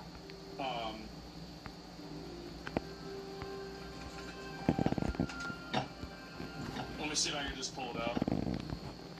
No, that's obviously not it. This is it. Yeah, 'cause it's annoying. It's annoying to me. As you know, this is not the first time in the past couple of years that our republic has been attacked by that. He was wearing obviously a very good bulletproof vest. He was shot from very close distance with a very powerful gun. It's not as bad. The vest did the job. I just spoke to the officer, and he's doing great. He's in great shape. He is... it's the best vest. Has very high spirits, and we told him we love him and respect him. And he's a very proud guy. He's very proud of what he does, Secret Service agent. And we looked at all of the conditions that took place tonight, and I will say, it's not a particularly secure building. And I didn't want to say this, but this is why we have to have all of the attributes of what we're planning at the White House. It's actually a larger room, and it's much more secure. It's got it's drone-proof, it's bulletproof glass. We did the ballroom. That's They say all ABC, always be closing. Secret Service, that's why the military are demanding it. And he's not wrong. I mean, like, sure, yeah, to be more secure if they had the ballroom, definitely. Yeah, I mean, I don't think this is like a super crazy stretch, right? I mean, like, oh wow, I wonder which one's going to be more secure, the Hilton Hotel or the White House? Oh, guys, real tough one there. They've wanted the ballroom for 150 years for lots of different reasons, but today's a little bit different. They'll get the hard mode done with one gun, but they're going to use nobody's ever pistols. seen before. But everyone owes a tremendous debt of gratitude to the courage of law enforcement. The law enforcement and working with the D.C. police, and we just spoke with the mayor. And when we're finished, the police chief is going to take over and discuss it also from their viewpoint. But they also performed exactly as they were supposed to. And you see the attacker in different positions, but you also see the attacker totally subdued and under control. So as you know, this is not the first time in the past couple of years that our So the ballroom will now have to be built for security, right? I mean, I don't know. I mean, I don't, like, I'm gonna be real, guys. I don't really care about the ballroom. I don't give a fuck. I don't care about the ballroom. Like, I don't know. They want to make a ballroom? Okay. They don't want to make a ballroom? Oh, okay. It just seems like such a nothing conversation. It doesn't matter. Who gives a shit? Republic has been attacked by a would-be assassin who sought to kill. In Butler, Pennsylvania, less than 2 years ago. You all know that story. And in Palm Beach, Florida, months after that, came close. Really had, again, we had some great work done by law enforcement. But in light of this evening's events, I ask that all Americans recommit with their hearts and resolving our difference peacefully. We have to resolve our differences. I will say, you had Republicans, Democrats, Independents, Conservatives, liberals, and progressives. Those words are interchangeable, perhaps, but maybe they're not. But yet everybody in the room, big crowd, record-setting crowd, there was a record-setting group of people. And there was a tremendous amount of love and coming together. I watched, and I was very, very impressed by that. But we were, First Lady and I were taken very well care of very quickly rushed off the stage. Vice President J.D. They're not going to be able to reconcile with those people, the nutballs. You've got to just go and arrest them. Like all the assassination Andes and everything, you got to go after them. That's the big problem that I think Trump has and like the White House has, is that they don't really hold those people accountable. You have an entire culture of people that are advocating for, promoting, and trying to manifest political violence and terrorism, and nothing happens to these people. They're not within their First Amendment rights. They're openly advocating to kill elected members of the government. Like, what are we doing here? But for some reason, we're letting this happen. Like, you have to, yeah, they're identifying the problem. It's easy to identify the problem, but that's it. Answers here was likewise beautifully done. He was just saying how quickly everybody acted, law enforcement, Secret Service in particular in this case, but law enforcement, Marco had the same thing. Pete was there. Pete didn't want any help. He didn't want anybody to help him. He doesn't want anybody to help him, but he did get something new. And I think you also said that it was very impressive. So with that, I'd like to ask Todd Blanche to come up, say a few words, and tell you it's already underway. The man has been captured. They're going to his apartment. I guess he lives in California. And he's a sick person, a very sick person. And we don't want things like this to happen. I think it's very important that I say this. And I told the representatives of the evening, they did such a beautiful job. It was such a beautiful evening. And again, they're talking about free speech in our Constitution. That's what it's all about. Not just White House correspondence. It was really based on free speech in our Constitution. But I said very importantly that we'll do it again within the next 30 days, and we'll make you can't let people be derail. better and It's a good idea. even nicer. So I just want to thank everybody that was involved. I also want to thank the press and media. You've been very responsible in your coverage. I will say I've been seeing what's been out, and you've been very responsible. So Todd Lynch, I'd like to say a few words, and then we're going to have cash. And then you're going to go on. We can ask, I guess we can take a couple of questions. I want to thank the First Lady for, that was a rather traumatic experience. Okay, so there's a lot of action taking place up there. We're gonna take quickly. this out, But and again, then there's the that. response time was We got to do the hub too, but we really don't. and we're going to reschedule. We're going to do it again. We're not going to let anybody take over our society. We're not going to cancel things out. That's good. Because we can't do that. We wanted to stay tonight. I will tell you, So we're gonna go take hard mode out here, and then we're gonna come over here and then take out the hub. But I mean, if you assume that we're gonna be doing a bunch of Bravo again. We get some shit trying to assassinate him. because they're all weak. So we're gonna go grab that automatic gun. That have been made public. We can clear out some of the stuff and democracy can go outside the law to fight back. Isn't it understandable this happened when clear out the zombies there with that gun, I guess. But it just ruins your, the thing is that all of that is open to, like, everybody gets to determine their we own got like reality 20 that they can operate something, maybe under. 30 grenades now. There is a democratic. We're gonna like, the be people A-okay that on 4th floor, so we're gonna take out That's 4th what floor happened. real quick. So they lost the election, and Trump won the election, and now you have that happening. So whenever, like, can you imagine how much chaos it would be if after every single election, and usually ABC News interviewed looksmaxers and covered clavicular to understand why the online obsession with looksmaxing has grown. Uh-oh. Uh-oh.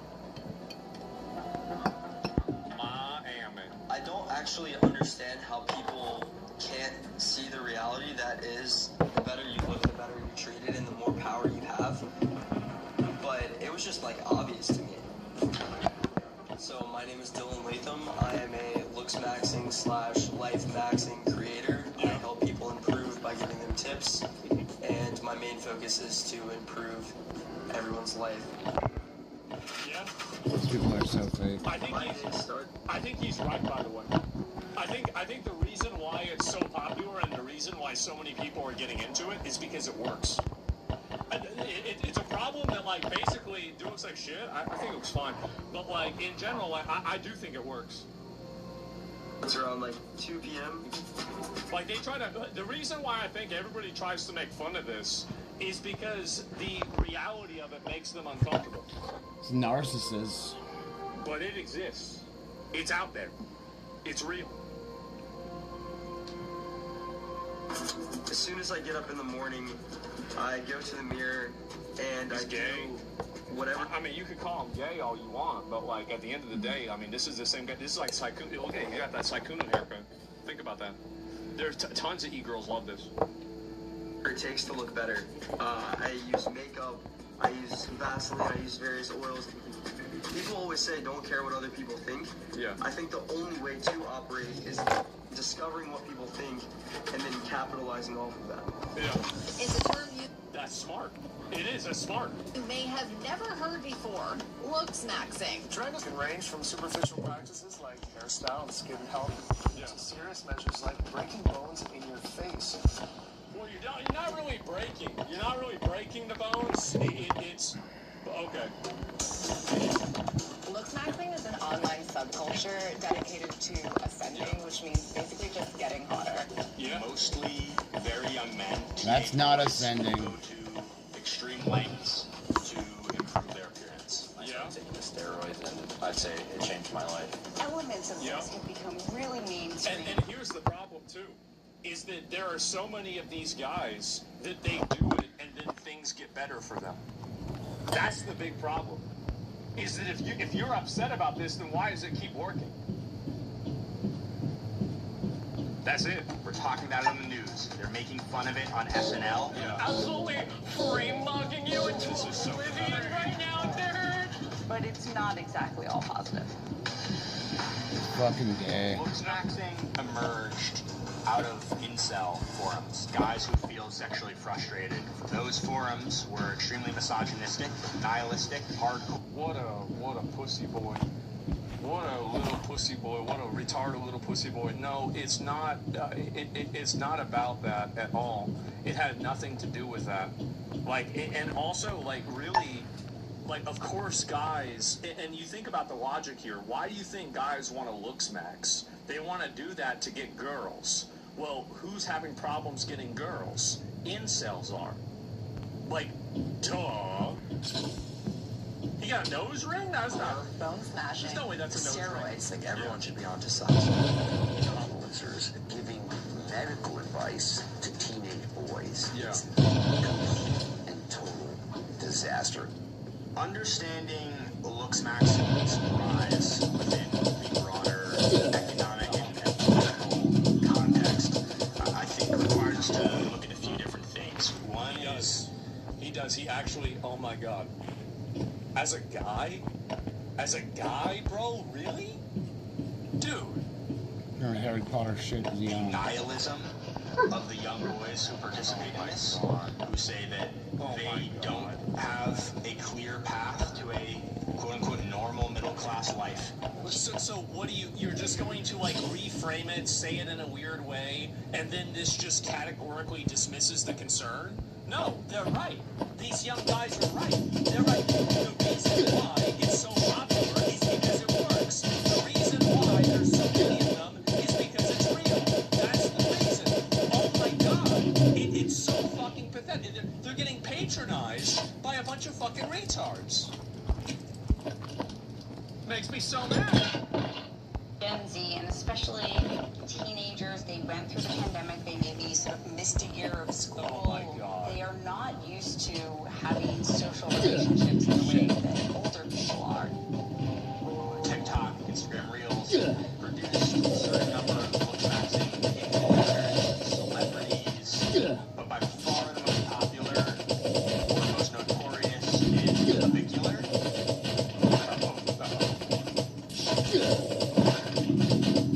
Clavicular is 20 guy's real name is Brady Peters. He's from New Jersey, and he sort of came to online fame because he was at the top of the leaderboard of looksmaxing.com. He was 14 years old, kind of felt like an outcast, and he took to the internet and found the looksmaxing community. I spent a lot of time on bodybuilding forums growing up. I started with 300 milligrams of testosterone, and I did that for a while, up until I was 16. And then I experimented with a couple of orals. Does live streaming Dumb impact will be revealed. What are you so upset about this for? Like, wait a minute. You're dumb? How am I dumb? How am I dumb with what I'm saying about this? Go ahead, explain it. Impact will be revealed years later. No, go ahead. Explain. I want you to explain how I'm dumb. Go ahead.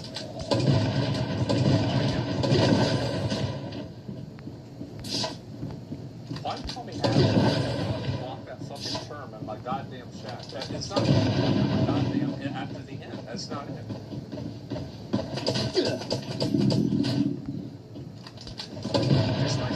What about what I'm saying is true?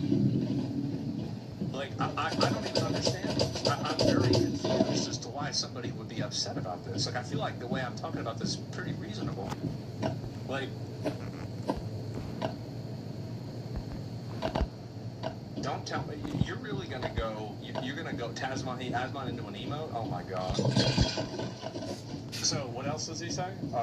Natural selection is back, thank God. Like, I don't even know what that's for. It's the side effects of steroids. Guys using product during their growing days not doing the impact of your life. Do you think it's actually get treated better and better? Do you think that, like, basically, if you're more attractive, you will have more opportunities in life, just as a general notion, right? Like, not like any one specific thing, but like just life will generally be better for you if you're an attractive person. Do you think that's true or not? Yeah.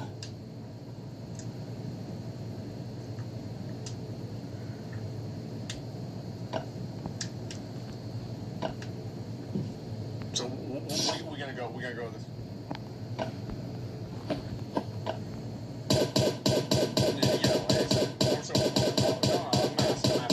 I'm asking.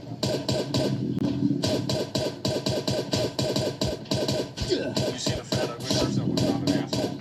There's some fat ugly people that are nice. Yeah. Sure. It looks like there's no, like, I mean, I don't know why, how's this so hard to, like, it's always so weird to me that, like, you can have, you think being attractive is more important versus being healthy?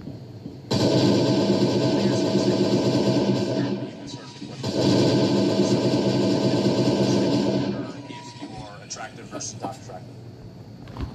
Now, apparently you might have misunderstood what the question was, because you're answering something else. Like, yeah, I mean, it's really simple.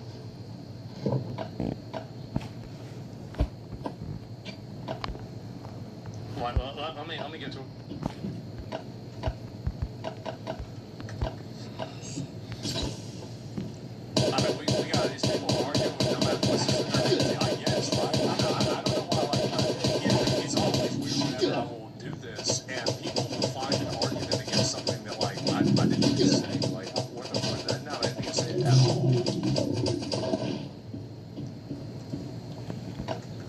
Like, it's very odd to see, like, bone must be impossible for this guy. Like, yeah, I mean, I'll wait for one more comment, all right? And then we gotta move on. Because this is just really taking a while now. This guy's taking forever to fucking type. Holy shit, man. Can't you type out something that's a little bit faster than this? God damn. Like, God fucking damn. Like, we gotta wait for this. Like, we got everybody waiting on you typing some shit out. Like, what is going on? You better not be, vague. I'm gonna be mad at your vague, but you can't stand your vague. I'm gonna be so fucking mad about that. You better not.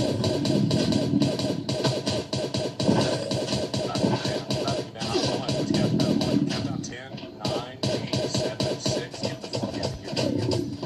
You fucking dumbass. You try and reframe what I've said into something I didn't say. You want to argue with me about it? And let me finish the line of reasoning I was going to use with this person.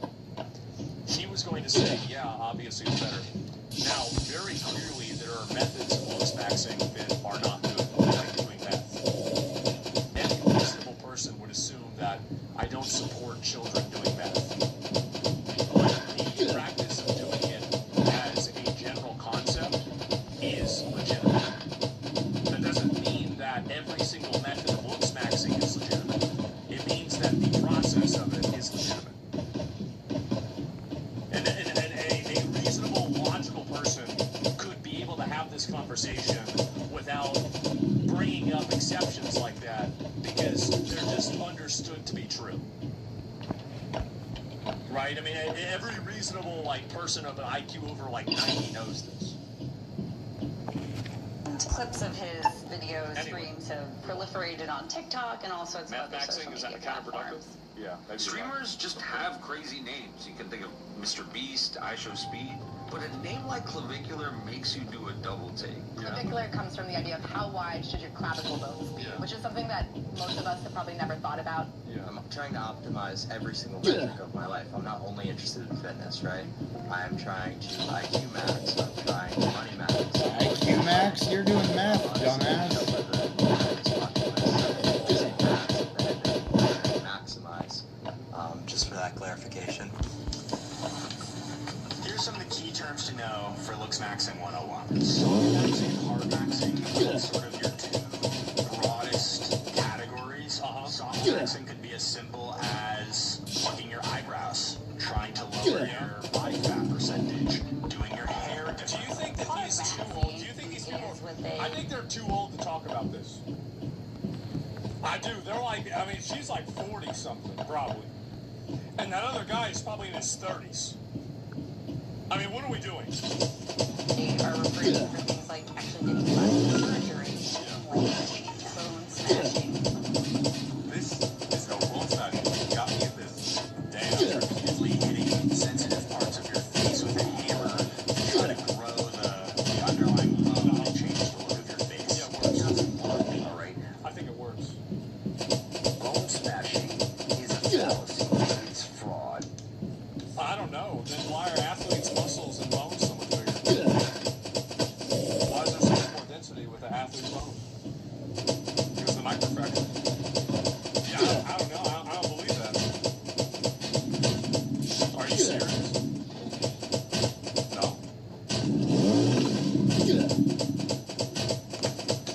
Logging means that when you're in a group of men, the most looks maxed, the best looking person in the group will mog everyone else there. They'll have the status, they will have the attention. If I am 6'8" and someone's 5'10", I height mog them. If someone is less attractive and I'm more attractive, I facially mog them. There it is. Viewing. Oh, back down to the basics. It comes back to a dentist named Dr. Mew. And the technique is you hold your tongue in a certain position in the mouth, creating stress like this in the jaw muscles. I almost think it's like a flexing of the face. Let me see. Yeah. Is that a meal? It doesn't work. So it's just a dumb idea. It's dumb maxing is what it is. I don't know, man. I think this guy's I see this. This is the plastic surgeon. You just don't want to ruin your clientele. You see this like, oh, wait a minute, you can do this on your own? You don't need me? Oh, no, guys. Like, that's a really bad idea. No, you shouldn't do this at all.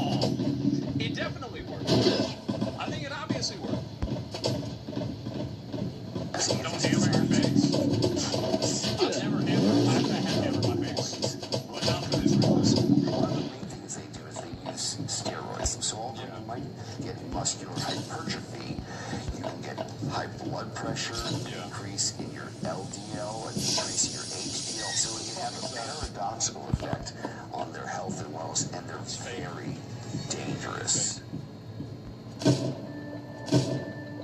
Rescue 16 trying to respond. 4-year-old male overdose. Now, a social media influencer known for looks maxing is back in the spotlight. Clavicular had an apparent overdose here in South Florida. He was slurring words.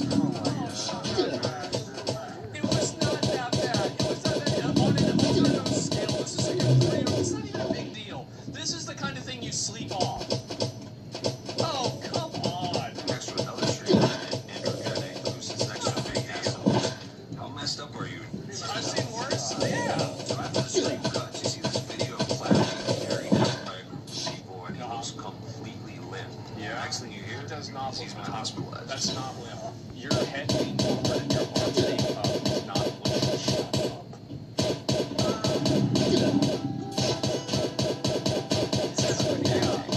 The more that you learn about this kid, you do feel empathy for him. He's sad. The clavicular's OD may be an inflection point, a tipping point in the looks maxing movement. Hopefully people...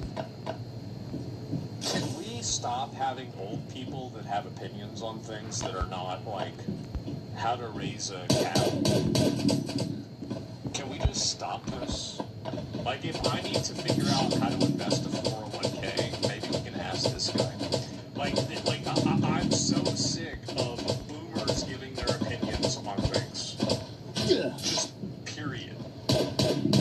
I'm just tired of it. I'm tired of it. It's so annoying. How long do you think Cloud can really keep that up? Forever. I know people that are in their 30s and they're still doing all this stuff. Fuck, my dad knew people in their 60s and 70s that are still doing drugs every day. You can keep this up for your whole life. You can do this your whole life. Now, a lot of people, get cold. There's a calling. But, sometimes people move on. They're able to move on. Yeah, I'm not saying you should do it. I don't think you should do drugs. I'm not a drugs. Mixing and matching these things is particularly dangerous. Cloud tweeted out that the experience was brutal, but that next night,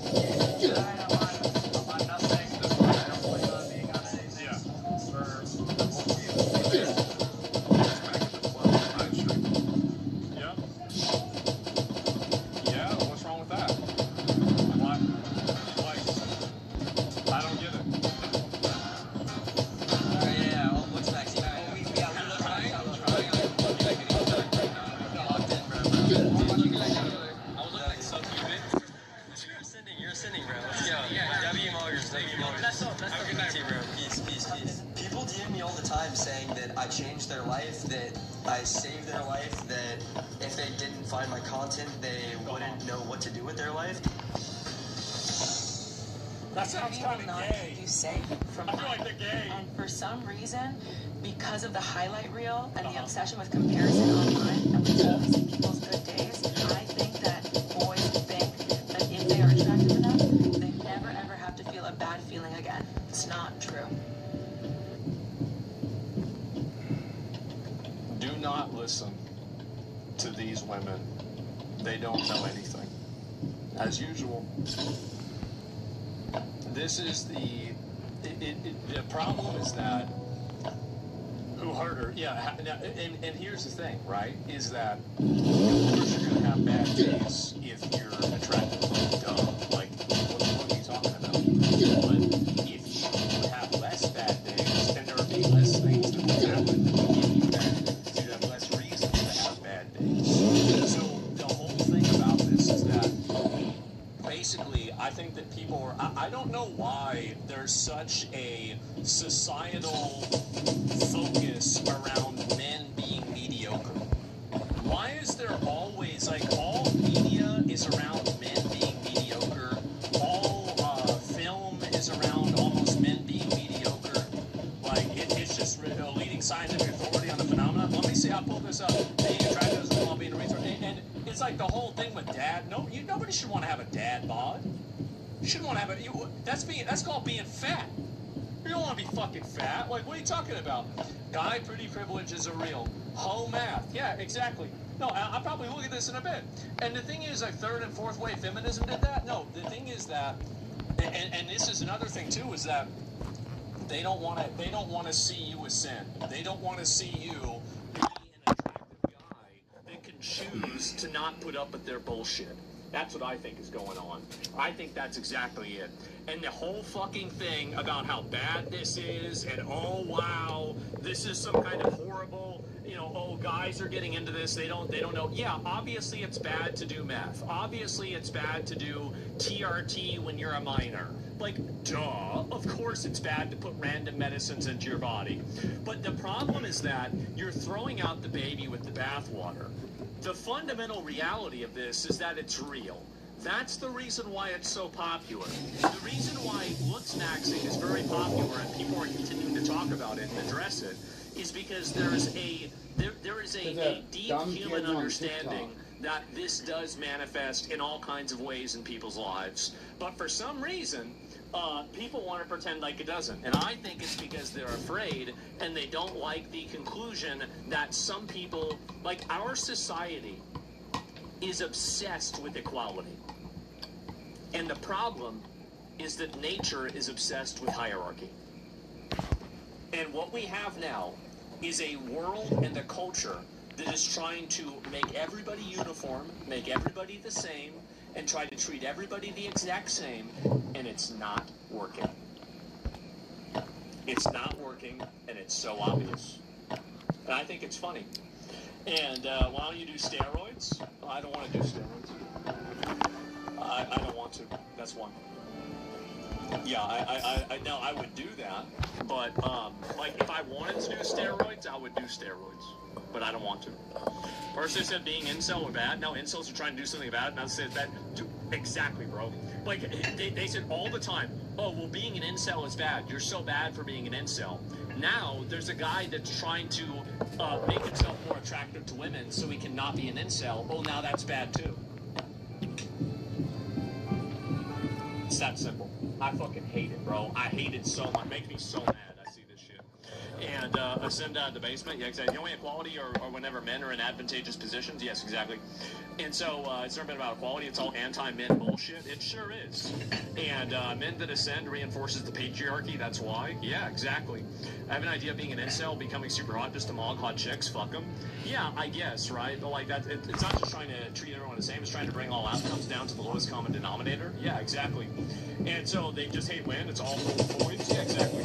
Total voids looks maxing. Do not let anybody take you away from your dreams and ascending. You absolutely should ascend. You should do whatever you can to make yourself feel better. It will be a benefit in your life.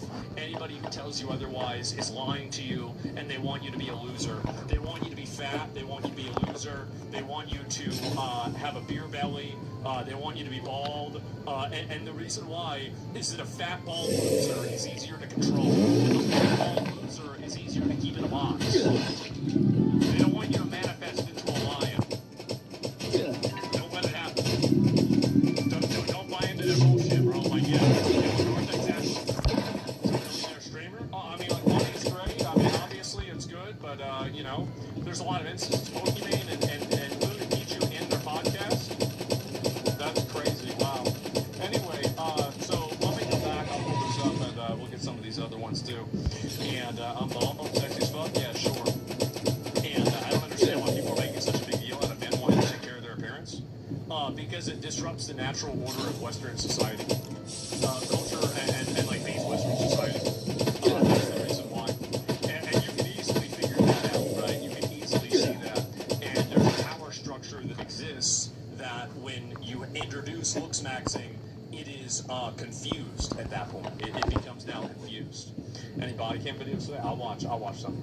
Yeah, I'll take a look at it. Let me go. I'll do it. We haven't seen the video for a while. I'll watch it. About video gaming videos a little bit. Rupa started the Restore podcast. Man, maybe I should try and go on there. I don't know.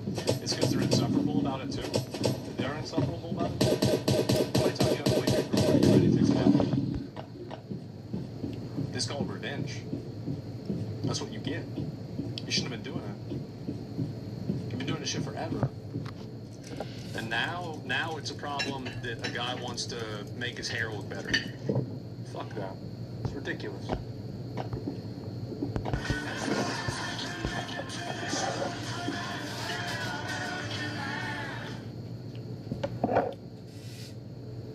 Yesterday, there was an event. Let's say there was an event. And it was between these two individuals. Now,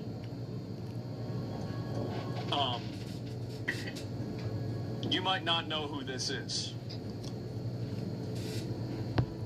Spend 5 minutes on Instagram Reels, you're going to find out. You are going to find out exactly who this is.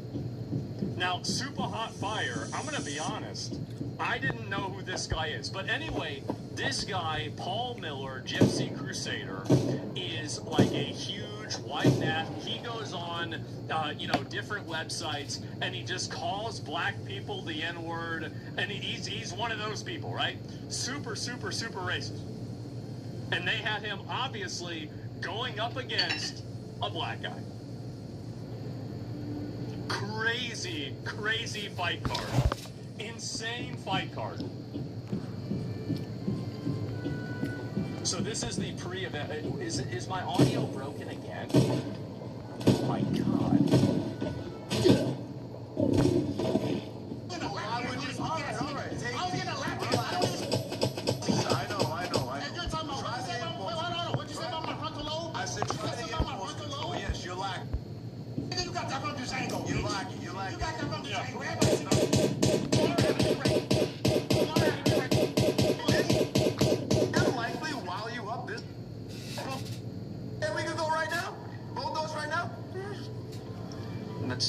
I know he's fake because listen to me. If he was really racist, he'd be a doctor somewhere making kids sick. If he was really racist, he'd be a basketball coach and he'd be telling the best black kid that he sucks.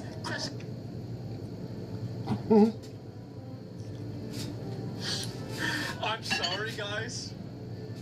That's this hilarious. is absolute cinema to me. I think it's so funny. I do. This is so fucking funny to me.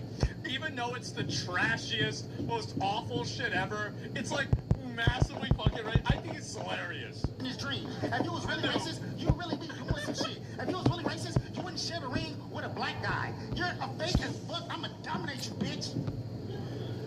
Okay. I don't think any of that even made any sense. I can't wait. Like it's hard to reply to such stupidity. You're not racist. Cheese moving size like lasagna. If you was racist, you're saying nigga. Racist, don't. Real racist. I don't say that. Racist, go up to black people and talk to them and act silly, and behind their back are racist. Wear a mask. The fact that you're out and about racist, you're not. It's just because I'm not afraid. All right, shut up, bitch. It's as simple as that. I stand on my beliefs. I always have. Hey, your mother I have plenty of people know exactly where I stand, and I don't hide it. I don't have to hide it. I am what I am, and I believe what I believe. All right, I believe what I believe. Who said that? I said came back to grave. If you was racist, you would be a fucking judge, and you'd be here's some small shit.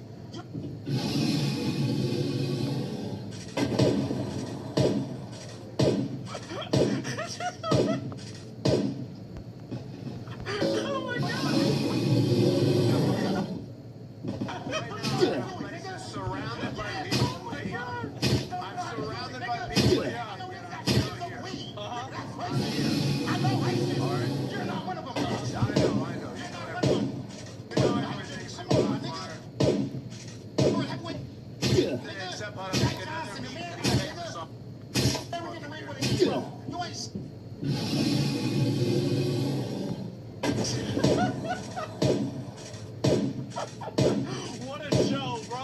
What a fucking show. Oh my god. Okay, so it obviously this continues. This continues.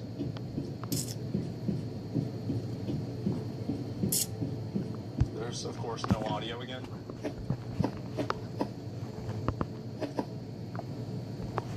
White supremacist, Gypsy Crusader, is a white supremacist. Niggas either. At least we can agree on something. No. I actually do. Yeah, I have a gun put out on me 3 times. Oh, man, I get a death for everyone. Yes, all of you did it. I'm not surprised. I mean, there's a lot of I live in LA. I've been banged on a few times. It's good you said that.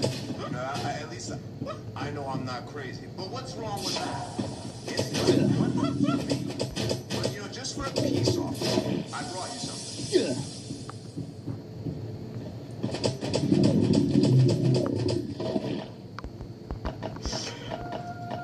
I brought you fruit. Okay. What'd you bring him? For peace. I can't see. For me and you. You know, Oh, y'all can't see. I think this would be. I know a lot of guys, you know, that are in Europe. You guys don't really like me, so I wanted to bring this to show you that I want to be standing in solidarity. Right? You brought some chicken. Yo, no, you ain't good. I need that dance. So let me tell you something, brother. Do I got the floor? I have a brother. I did forget the watermelon. I forgot the watermelon. That's whack. That's good. I have a brother. Wait, Whack, why are you saying where's the watermelon? He gets. This guy's saying, where's the watermelon?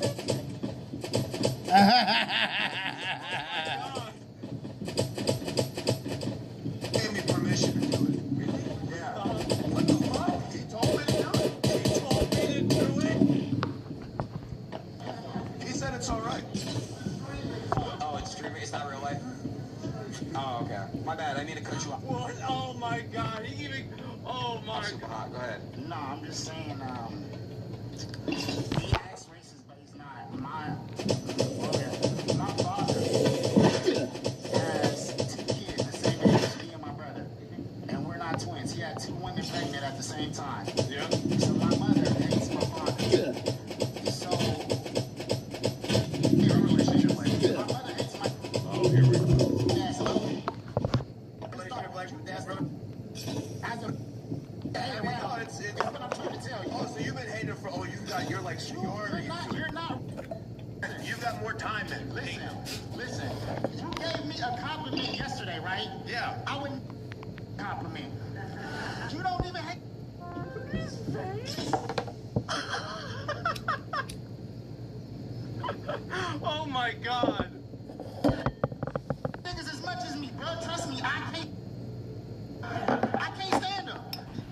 I think the difference between me and you is that you guys don't seem to have a lot of, you know, moral fabric. I still have some of mine. I think that's the issue. So this is not racist enough, yeah, bro. This is, and so it keeps going, right? It keeps going. Obviously, let me go and pull the other ones up, and we can watch the fight. Obviously, we're gonna watch the fight, and so this is it. So, wait a minute. The audio is broken again. Is it really broken again? It really is broken again. The content that I put out, my political beliefs that I have over the years, I've been blacklisted from the fight community. So when they asked me to take this fight, I was hesitant because I knew that I can't really train the way that I need to.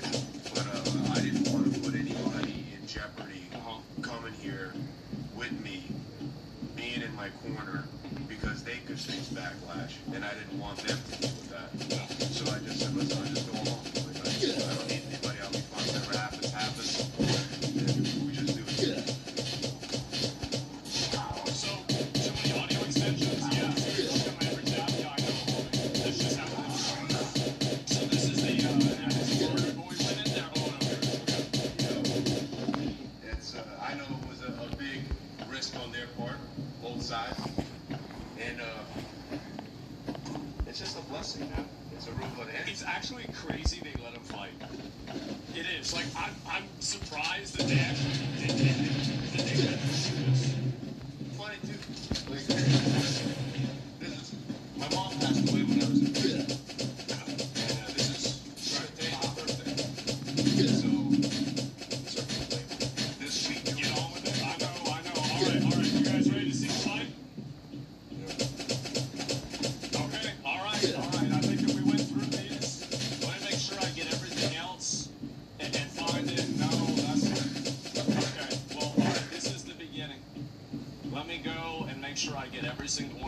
lined up. Okay. The Silky one, Silky first place? I don't know where that is. We're warmed up? Yeah. So this is him, obviously. Oh, it's broken again, right? Okay, well, let me just do it again. Where's the audio? Audio's still broken.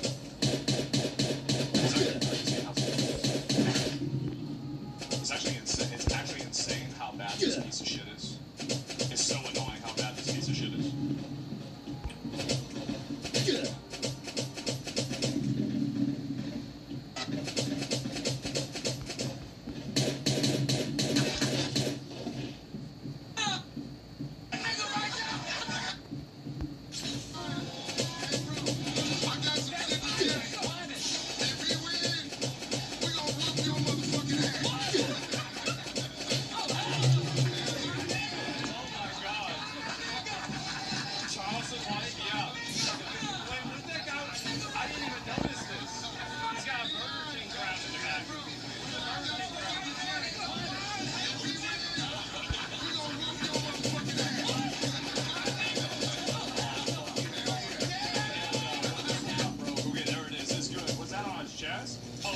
I think it's like SS Nazi tattoo or some shit like that. And anyway, let me go and pull up. I think it is. I'm not sure 100%, but I think so. And okay, the Silky clip. No, this is not it. And where is? Okay, all right. Now we're gonna watch the actual fight. I'm pretty sure it is.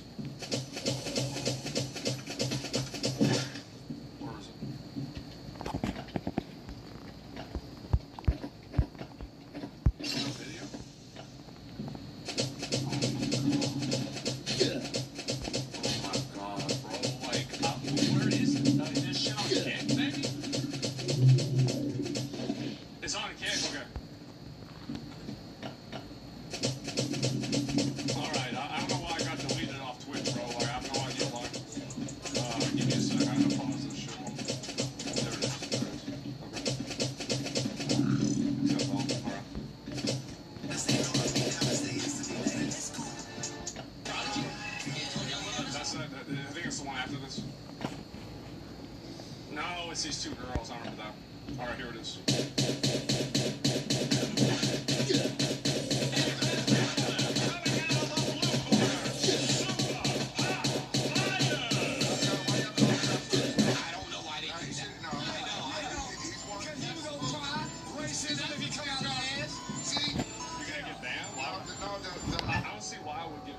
Why would I get banned? I mean, like, they played this shit on Twitch. Why would this get me banned?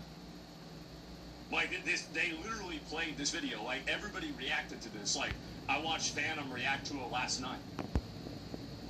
Like, everybody sat there and watched this whole thing. One premier fighter should. Oh, okay, he's probably harder than Zubat.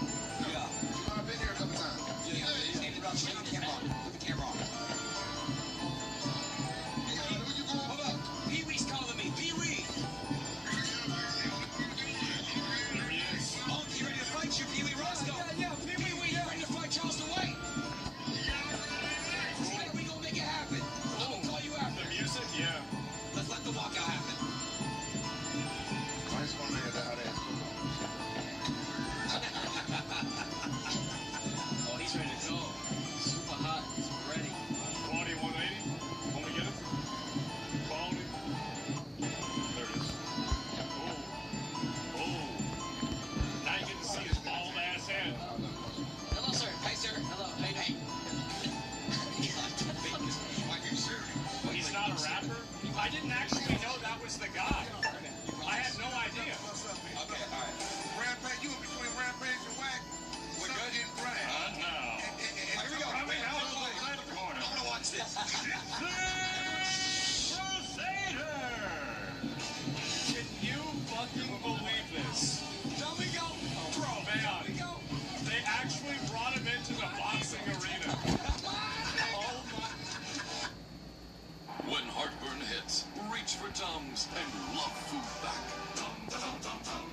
this dude, massive, huge white supremacist, makes videos constantly saying negative stuff about black people and every other group of people. He's been banned off of every fucking platform. The guy went to prison for a while, like defending himself when he got beat up. He used to be a fighter. Now he's coming back. He's like 37 or something like that now. And like, yeah, he dresses up as the Joker, and he has all these tricks that he does and everything. Explains why racism. I don't listen. I'm not going to go into his life story, okay? But that's who the guy is. All right, that's him. The dog should be out of UV win. I know a white boy that don't mind hating the nigga.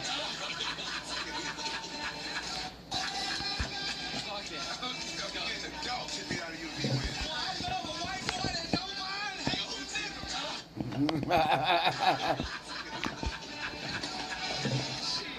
Hey, we gotta stand for this fight. Hey, we all gotta stand up.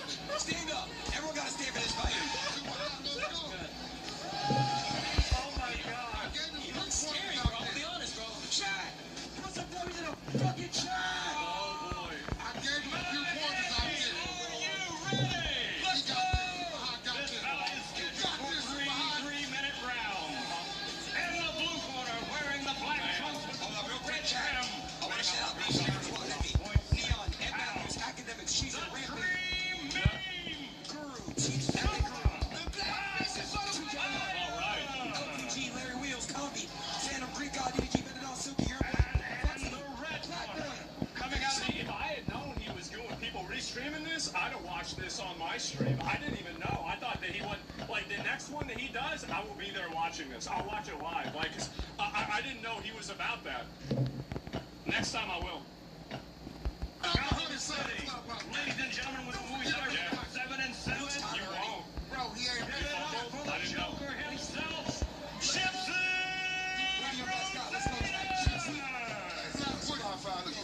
Hey, who y'all got, Chad? Listening to some R. Kelly. Why that big show was like what?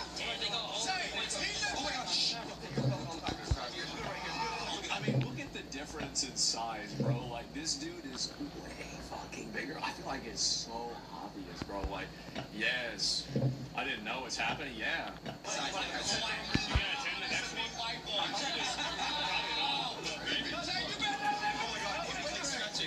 I'm so scary. 4 pounds to the chin? Yeah. I'm feeling like What class is this?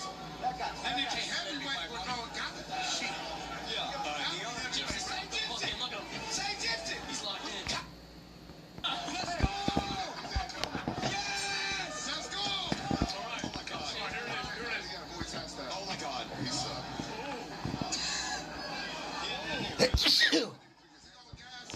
Wait a minute. Oh, shit.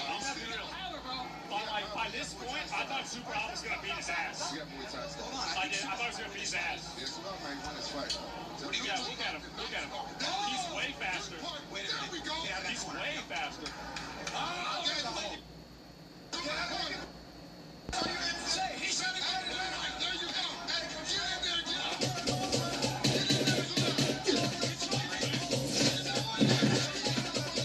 Oh, he already is. You're gonna got him a couple of times.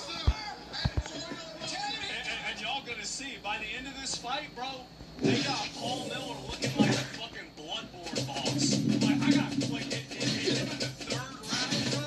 Like, this is some shit straight out of, like, the Bloodborne Old Hunters DLC. Like, he got blood all over him. This fucking thing is crazy. That dude was scary. Oh shit. Just what? What? That it was gonna happen? That it was gonna happen? I mean, yeah, he gonna get it in the face. It's a boxing match. It's not a surprise. Oh, he's tired. Y'all know that.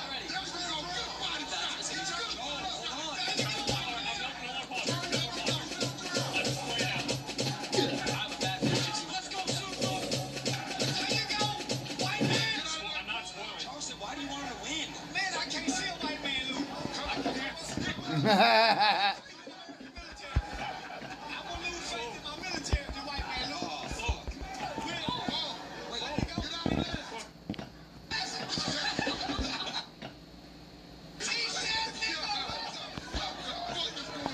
Gypsy looks tired, Neon. Yeah, he was. He looked like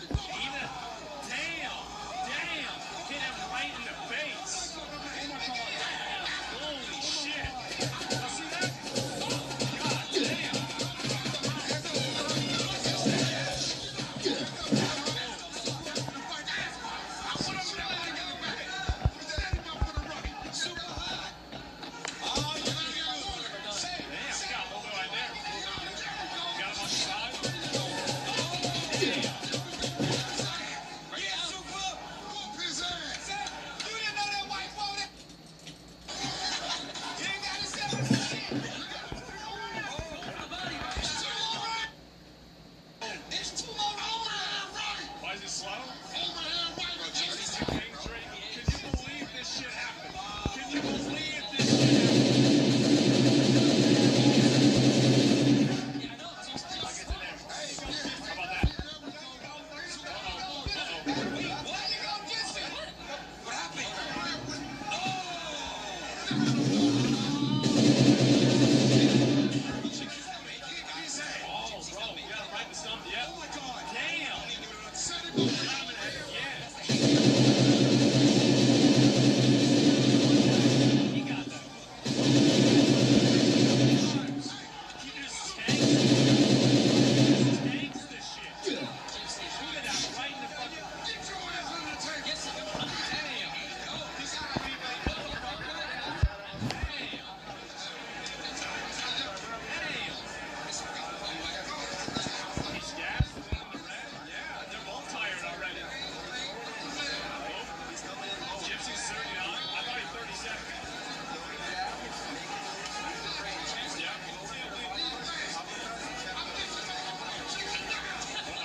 Look at that, bro. Look.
Dude, what the fuck?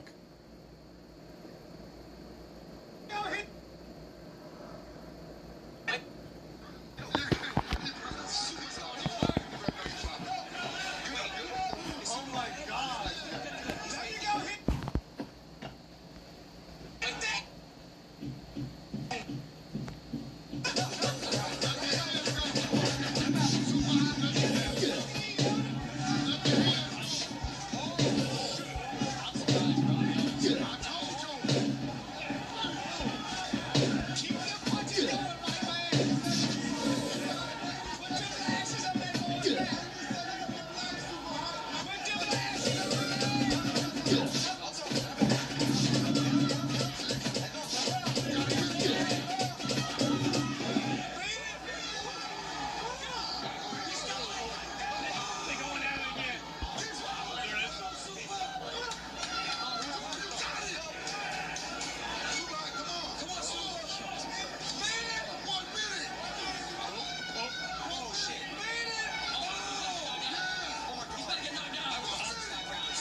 Yeah.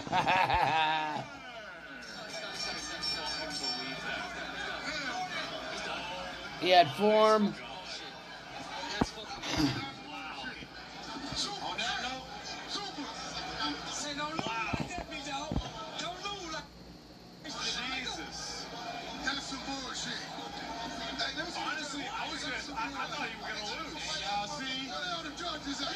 That's a white judge. That's some bullshit. The white judge be tearing shit up.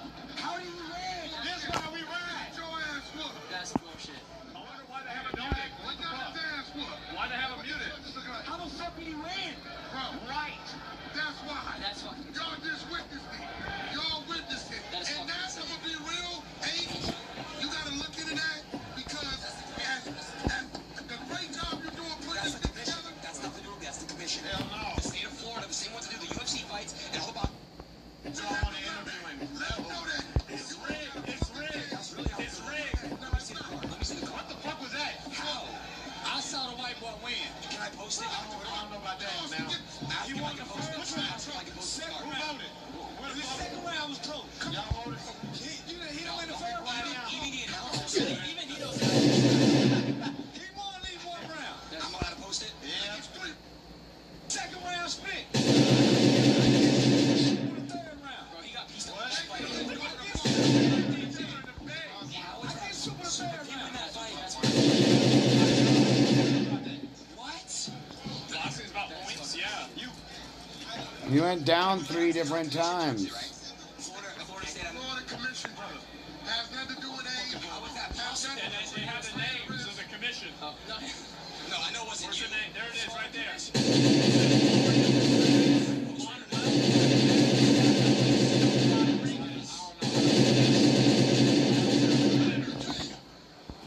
That's how you. Not a single one was white. We watched it, and they still were saying the way. What? Three Mexican names. That's right.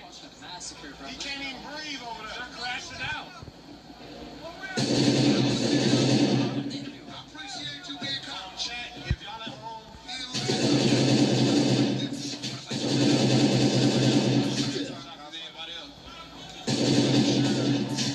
the truth will come out. the truth will come out.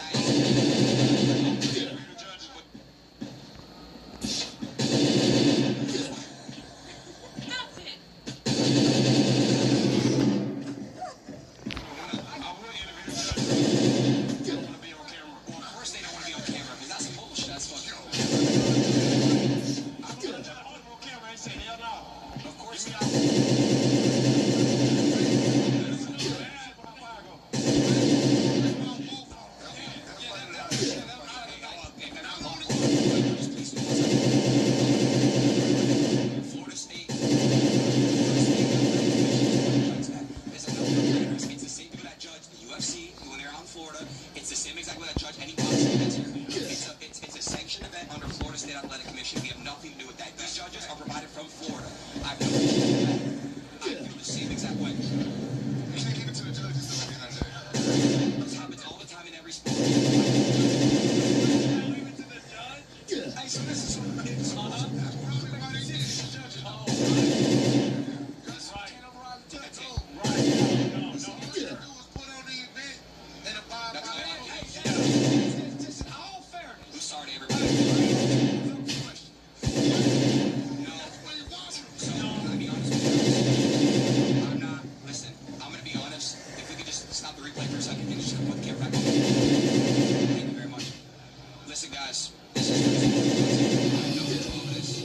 Nobody here knows this. If you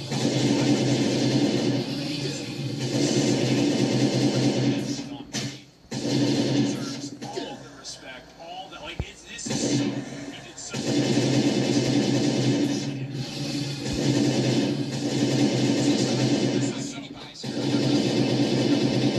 You might feel it was wrong. You might feel it was right. I can't say anything about it. This is my post it. Yep. Thank you to the Florida State Athletic Commission. If they don't know why they thought it was the way it was. Shut up, bitch. Whatever. I'm not gonna sit here and Hey, just say what I think. what do you think?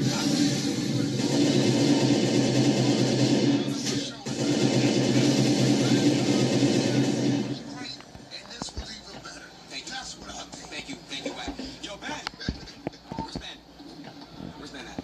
Shit, everybody should go by that crowd. Everybody should They're go. mad as fuck. No, the crowd is tight. They're fucking furious over this shit. So then it went even farther than this, right? It did. And so, yeah, what is this? Oh, this is the end of it, right?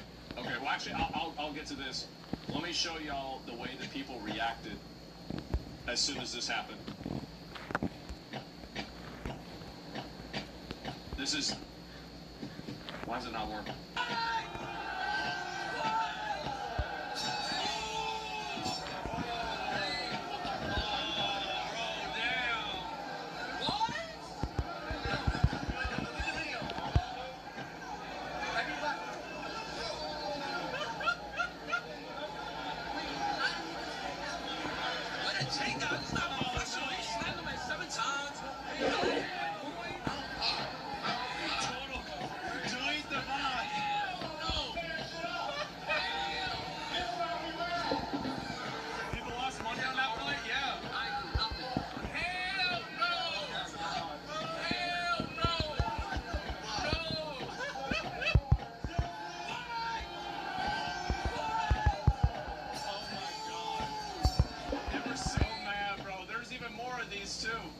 And where is it? All right, here's another one.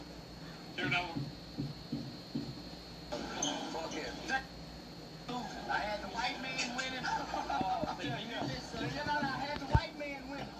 Say, listen, I tell you, I don't give a damn what y'all feel about the judge. The white boy, bottom line. No, he did, Charles. Yeah, he did. Oh. No, it's true. On points. Yeah. He lost.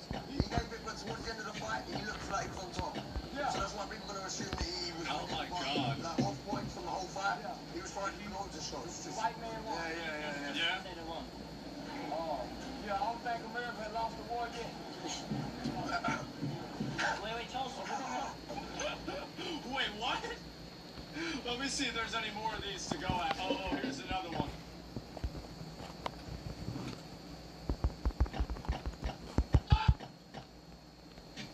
Hey, yo, nigga, pass revolt. You ain't a brother no more.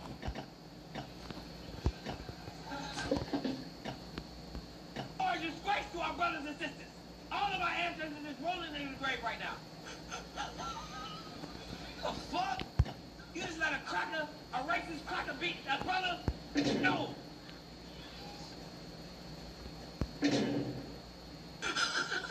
Nigga, as a matter of fact,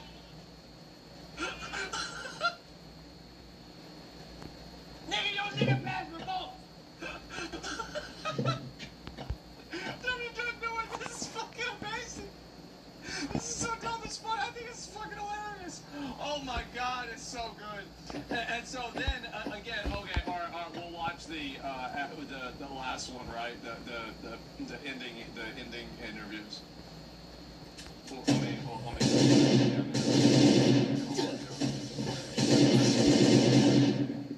Cinema, thank you, Zach. Yeah, I know, it's still crashing out. Let me just try to get this bitch to work again. Sorry about this.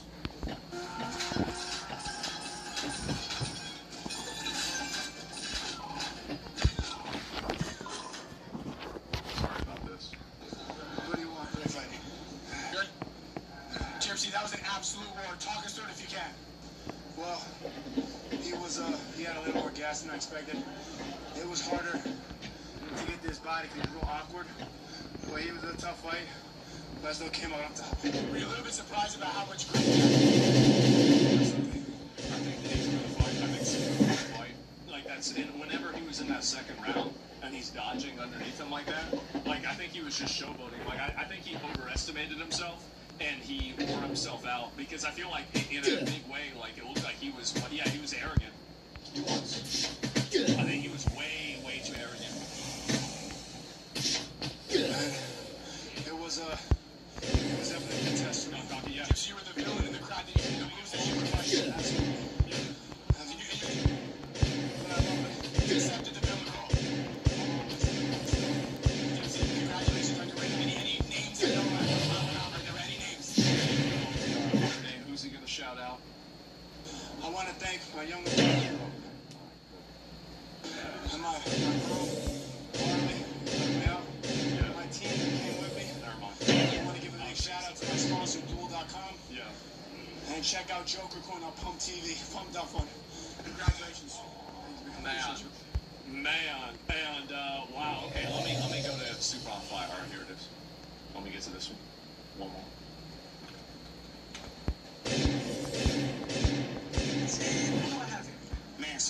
but I'm not a rapper. All right, well, listen, I didn't even know it was the same What's your thoughts guy. on the judge's decisions today? It was some bullshit, you feel me? He's crazy, everybody's crazy. He looked like he been in a car accident. I'm fine. He was in the back holding his ribs, moaning and groaning in pain. I was piecing his ass up. I was dodging a lot of his punches. He was hitting me with like little pepper shots here and there, but I was hitting him with them hot dudes. Like I was fucking that boy up, boy. So I mean, I'm fine. I don't even feel like I've been in a fight. I look like I've been in a fight. But he's in pain. He looked like he been in a car accident. But you know, he's racist. He's a white supremacist. It was 3 white judges, which is not fair. You know, it was 3 fucking Mexicans. Had a white last name. What are you talking about? black judges. They would have given it to me. 3 black judges. If it was 3 black judges, they would have given it to me if I got knocked out. You know what I mean? So they'd have been like, get him. So I feel like it should have been a jury of my peers. I feel like it would have been like maybe a white, Mexican, or black, maybe an Asian. You know what I mean? Those, not all white is ridiculous. Come on, you're like that's ridiculous, player. Like he fight white people, I'm fighting black people. We got all white judges. Come on, man. This is like, bro, like 3 Cubans. Yeah, exactly. Were they Cubans? Maybe. Oh, it's in Miami, right? So it probably was. It could have been at least. Yeah. Damn. That's called racism. Yeah. And so as soon as they said split decision, I was trying to leave. And Benedict was like, no, don't leave. You don't know. I'm like, this is America. I know what the fuck is going on. Oh my God. Oh my God. He's really going there. Split decision. I was trying to leave right then. Because I'm like, oh, we know where this is about to go.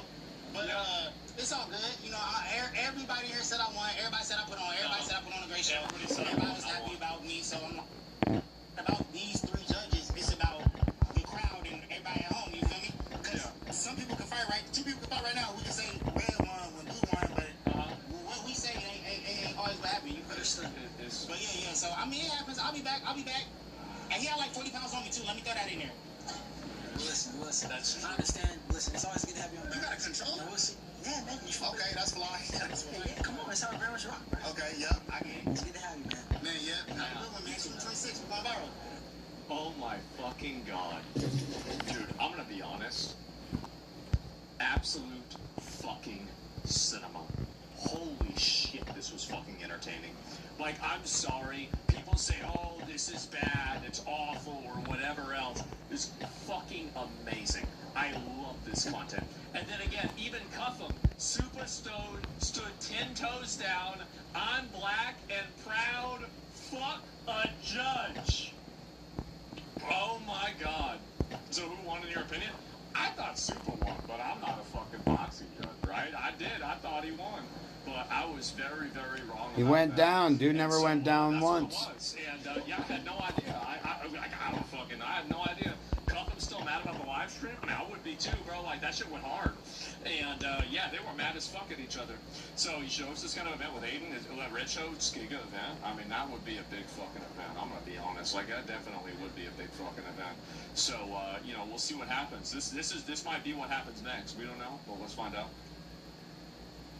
Let me get it back over. This fucking bullshit is fucked up. Okay. Where's the audio? Would you ever fight Andrew Tate? Andrew Tate.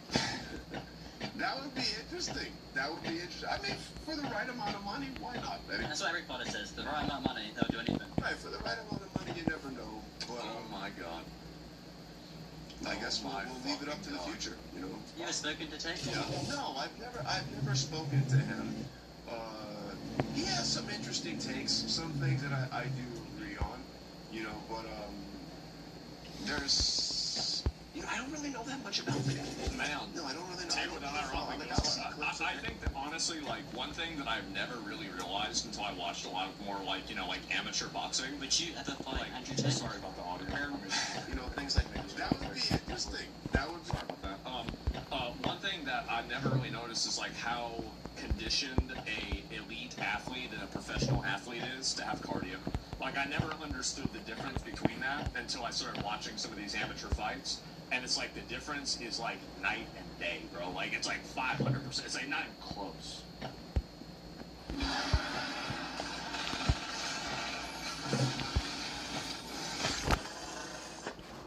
Night and day, bro. Like it's like 500%. It's like not even close. Now listen, I kind of agree with that, but then he'll say other things. So what was he talking about? Yeah. But like I said, he was a good fighter, you know, in his day, and we'll have to see what happens. You know, I don't know. I want to get through this one first and see how I feel. So he might actually go and fight Andrew Tate. Now I think Andrew Tate would win this fight, right? I do, but you know, who knows? And so how much money? I ain't getting in a boxing match. Fuck that. I don't want to get hit in the fucking face, man. I already have too few teeth as it is. I ain't trying to lose the last 3, man. Why don't you relax? And yeah, dude, that would not even be a fight. I don't think it would be either, right? Yeah, I think Tate would easily beat him. But like, yeah, who knows? Not a fan of Andrew Tate, but he will balls out. I think so, right? I mean, definitely, because like he was like a much more trained kickboxer. Like Andrew Tate is in very good shape. Andrew Tate's a kickboxer. And so, oh my fucking god. But yeah, this is before the fight. During the fight, he realized his age. I don't think he'll do it again. That's probably a fact, yeah. But Andrew Tate said he would do it, right? He says, let's run it. You know, like, there it is. And so this is, again, this is him at the end. This is what he said. Aiden the Jew tried to set up white to lose to black publicly. But you guys knew I would never let that happen. I did this for my people.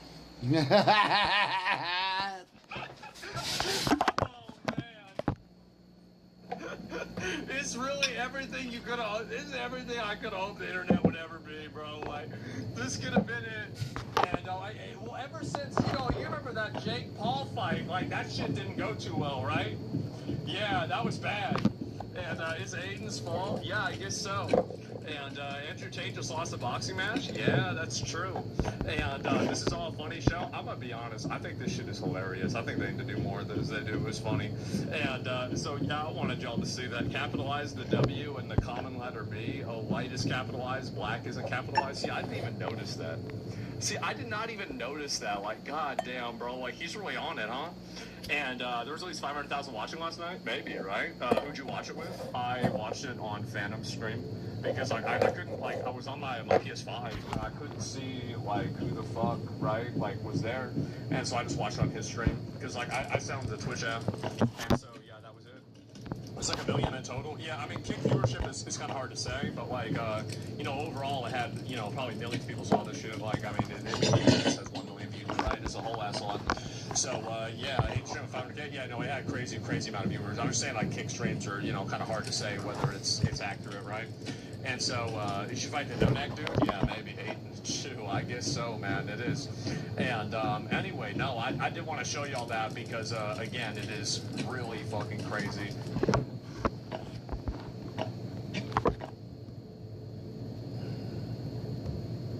Gentlemen, today we begin a new adventure. Today, after 3 years of waiting,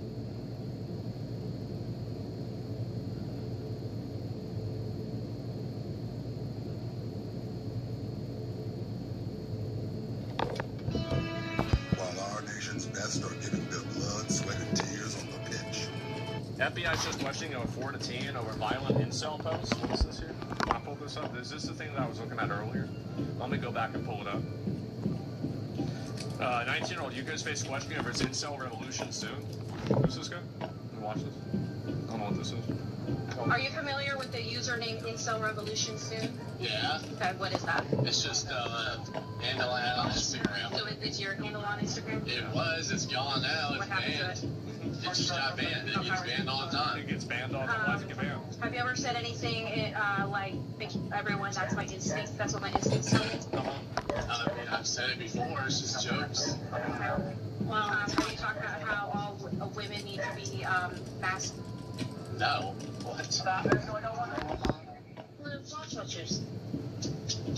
What about the exact phrase? I don't need it. I know what need to be. I watch all the Shrimp Rap shows. Your Instagram handle was Incel Revolution Soon, correct? It's just a joke. Okay. Free speech? It's not free speech to call and kill everybody. You can't do that. So did you say it or was it a joke? I have no recollection of saying that phrase, no. Okay. Do you ever remember hearing a police? I mean, yeah, I probably... Do you remember? Do you remember? And the mom, oh no!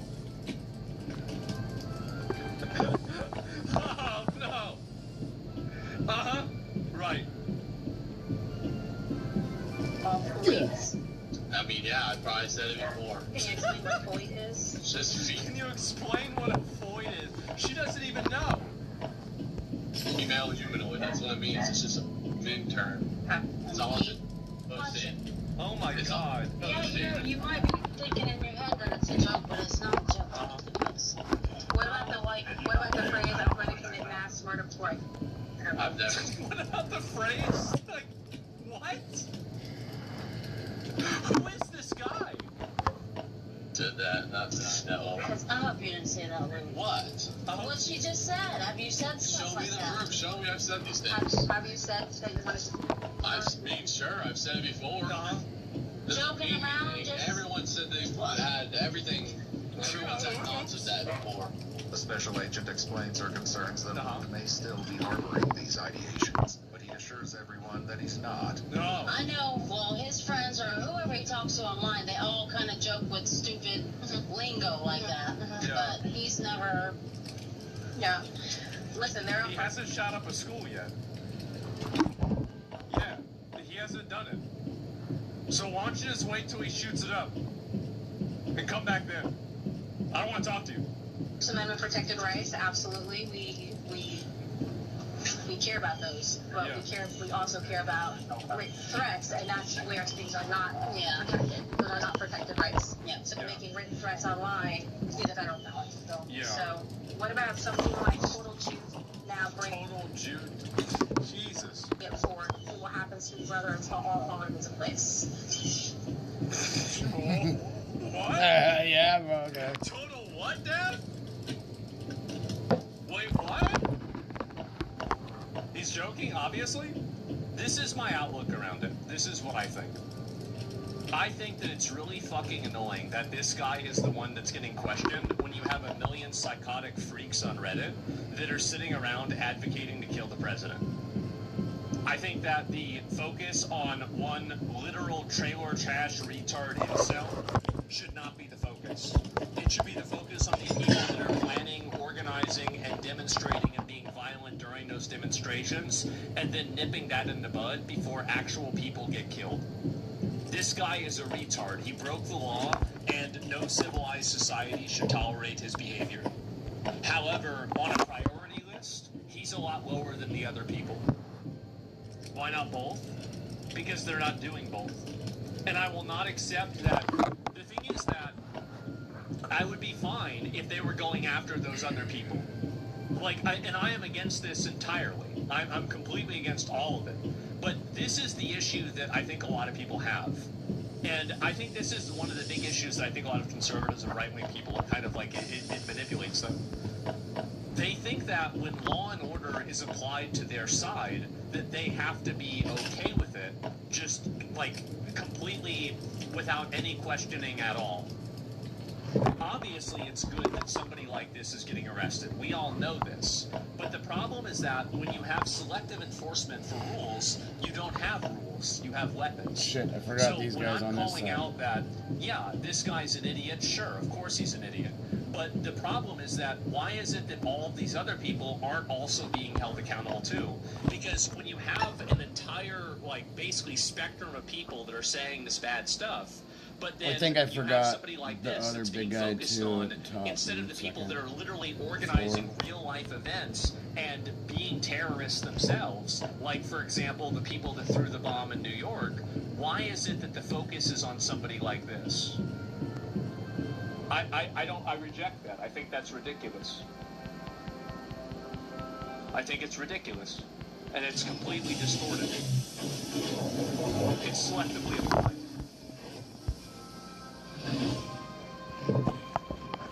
So that's the reason why I have a problem with it. I do. It's easier, maybe, right? But optics? Well, either way, this is the reason why, I gave my opinion on it. In the video, he gets focused because people file reports. Well, maybe we should do that more. Yeah. Do you have a feminist to advocate to kill all men and nothing's done about them? Yeah, exactly. And that's the problem that I have, is that, this standard is not being applied evenly. I think the standard, it's not that the standard shouldn't be applied, it's that the standard needs to be applied evenly to everybody doing this. Let's go kill these other guys. I don't know if you ever remembers anything like that. I know. Anyway, they said it, I know. This particular conversation took place between Luke and another Instagram user by the name Sea Salty Man. Sea Salty Man. Uh-huh. Who sent Luke what police describe as an anti-Jewish video. I guess this is on Instagram? Received a tip from this on Instagram. Yeah, it's Instagram. It says Instagram. Yeah. Right above my head. Yeah. I could have guessed that. They traced the account to Luke's 19-year-old close friend, who they later questioned about the messages. I have a very certain opinion on Jewish people. Now, it's not, which is not all Jewish people. It's just people that so happen to be Jewish that do evil things. After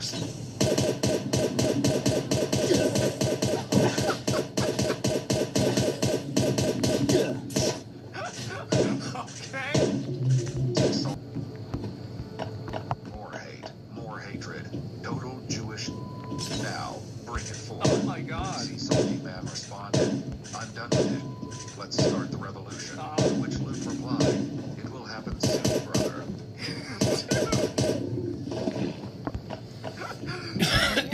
40K posting in Instagram. Oh my God.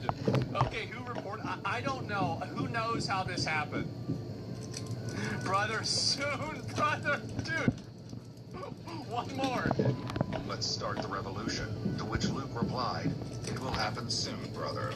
It's just dumb. Okay, so the other stuff that is dark things that are very serious, I can't speak for him in that. That's just not something I keep in any sense. Like, that's just, I really don't even know what to put that. I just don't think about it often. Knows if I said it. Oh my gosh, watch your mouth, Luke. Do you know who Elliot Roger is? Yes, I do. I love how, at the beginning, he's like, no. Yeah, you do. You know who Elliot Rogers is. You absolutely know him. What is he known for? Elliot Roger? He was a guy that couldn't find love, and then he went and shot up a place. In May of 2014, Elliot Roger murdered 6 people. Never forget the fact that Elliot Roger quoted Garrosh fucking Hellscream in his manifesto. Never forget.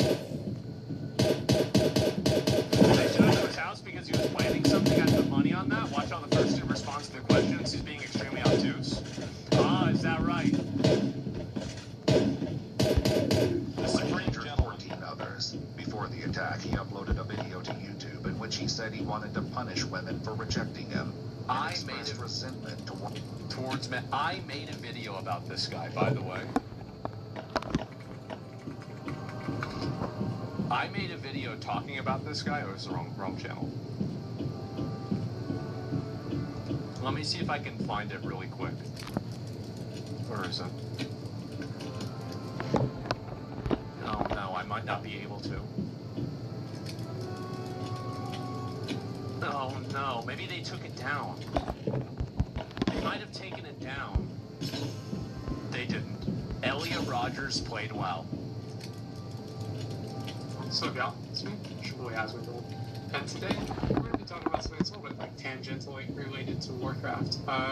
Today I checked the news and it's America, and this week some kid flew off his hamster wheel and killed 7 people, and his name was Elliot Rogers, and he was related to somebody who was mildly famous for doing something, but it really doesn't matter.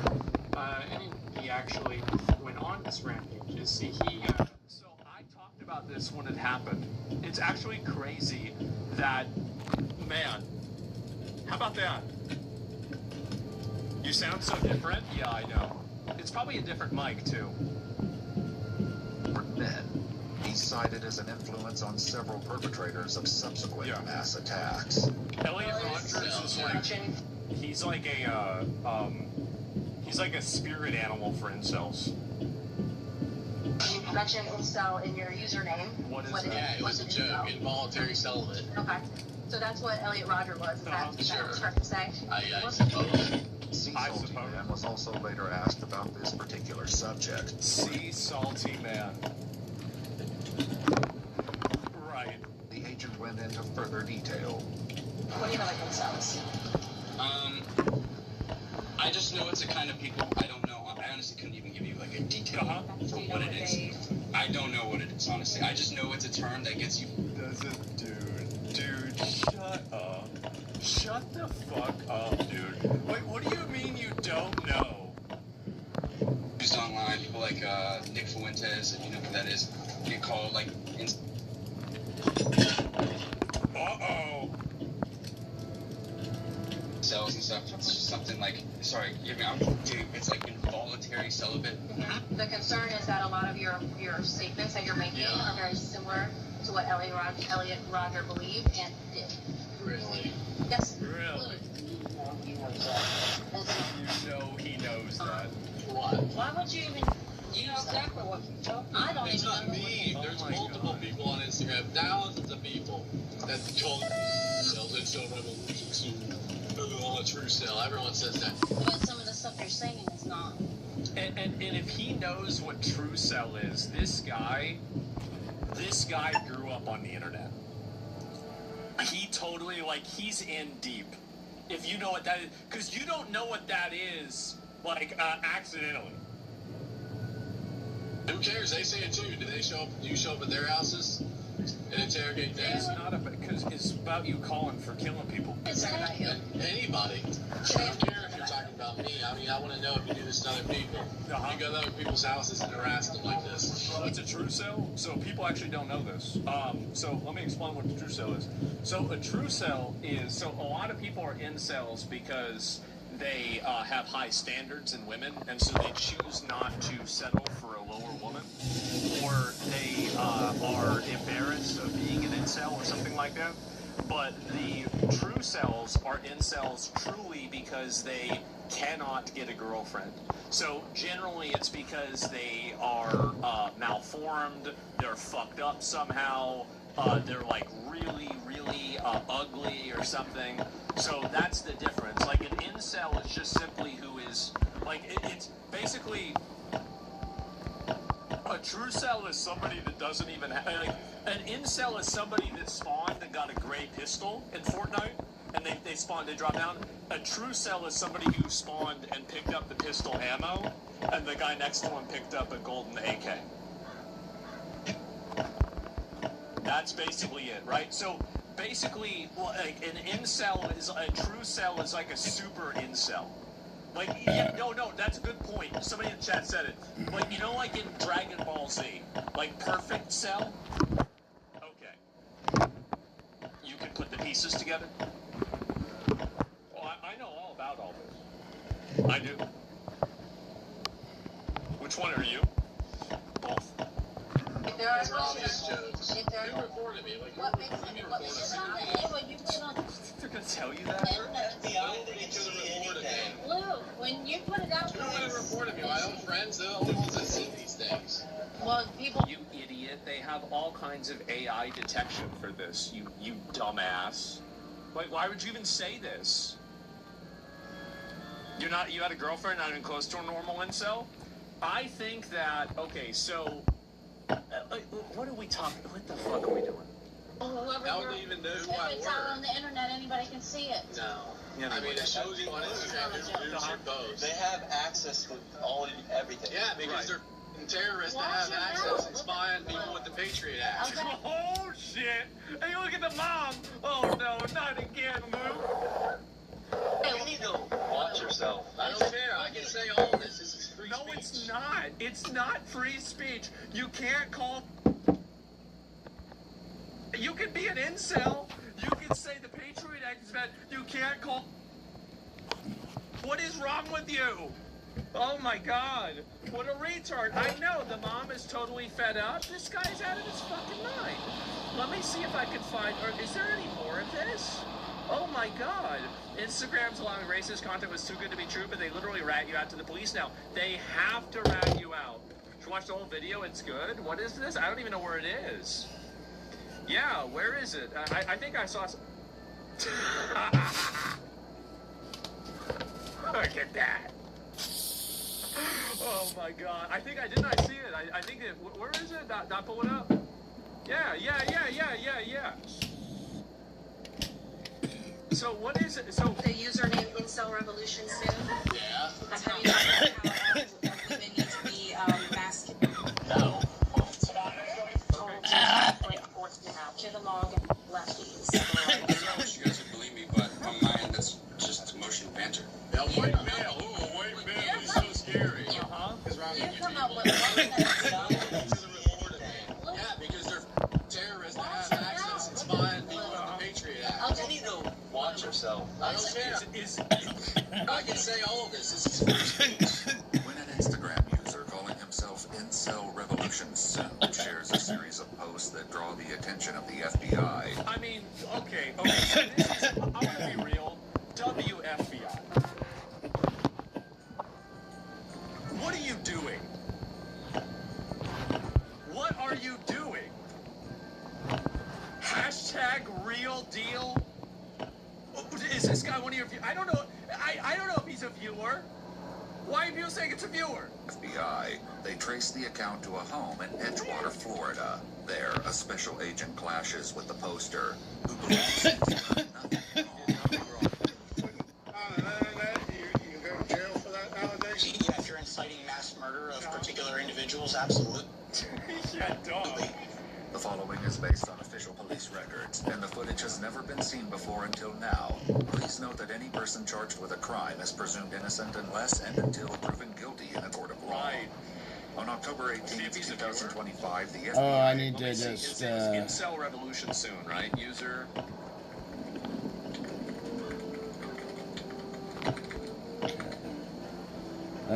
radiation no on user marching. that. No, okay, let me see if he follows me on Instagram.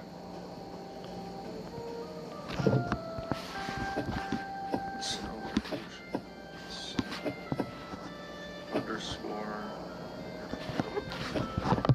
Revolution. Now? It's Incel Revolution now, right?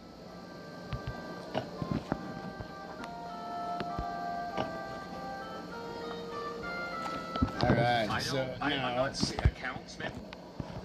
I think they deleted the account. They go and delete. If somebody's the account, guys. does some shit like that, they delete. He probably got banned. That's probably what happened. Received a tip about an Instagram user posting what they describe as RMVE, or racially, ethnically motivated, and violent extremist ideologies. Their investigation identified the user as 19-year-old Luke Nefterlane. 6 days after receiving the tip, a special agent with the FBI arrives on his front porch, accompanied by officers with the Edgewater Police Department. Big yacht. Yeah. How you doing, dear? Hi, how you doing? So, Agent will explain everything to you. Special Agent Department of the FBI. You managed to see it. Yeah, what is this about? Is this Lucas? Yes. Okay, so I'm glad that you're here as well. So is he saying something online? Is that, oh, that's right. Really, dude, she already knows. Before they even ask, she already knows he's crashing out on the internet.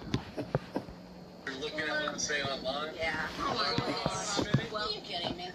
What do you think? What is he saying? Why don't you tell us? What are you saying? What do you say? Instagram account, I can put it on there. What's your Instagram handle? Why would I need to tell you that, brother? What's your Instagram? Dude, you know they're loving this. I'm not going to answer that question. If the FBI is at your house asking you a question, it's for a reason. Board-certified criminal defense lawyer Bruce Rivers reviewed this case and shared his perspective. Please note that all legal opinions expressed are solely Bruce's and not reflective of either.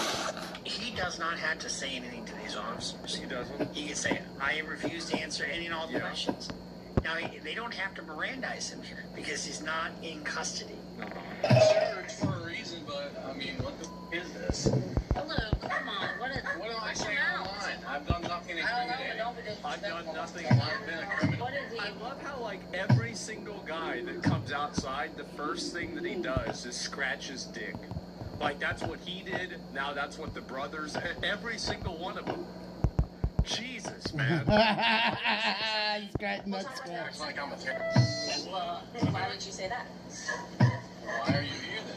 Well, we don't talk to only terrorists. We talk to a lot of people. Oh my goodness. So why would you say he has never been in trouble for doing anything? But what are you writing? What are you saying? What did you I'm do? saying anything. So I'm concerned that you said terrorist because that's a big word, and why would you think we were here to talk to you about being a terrorist?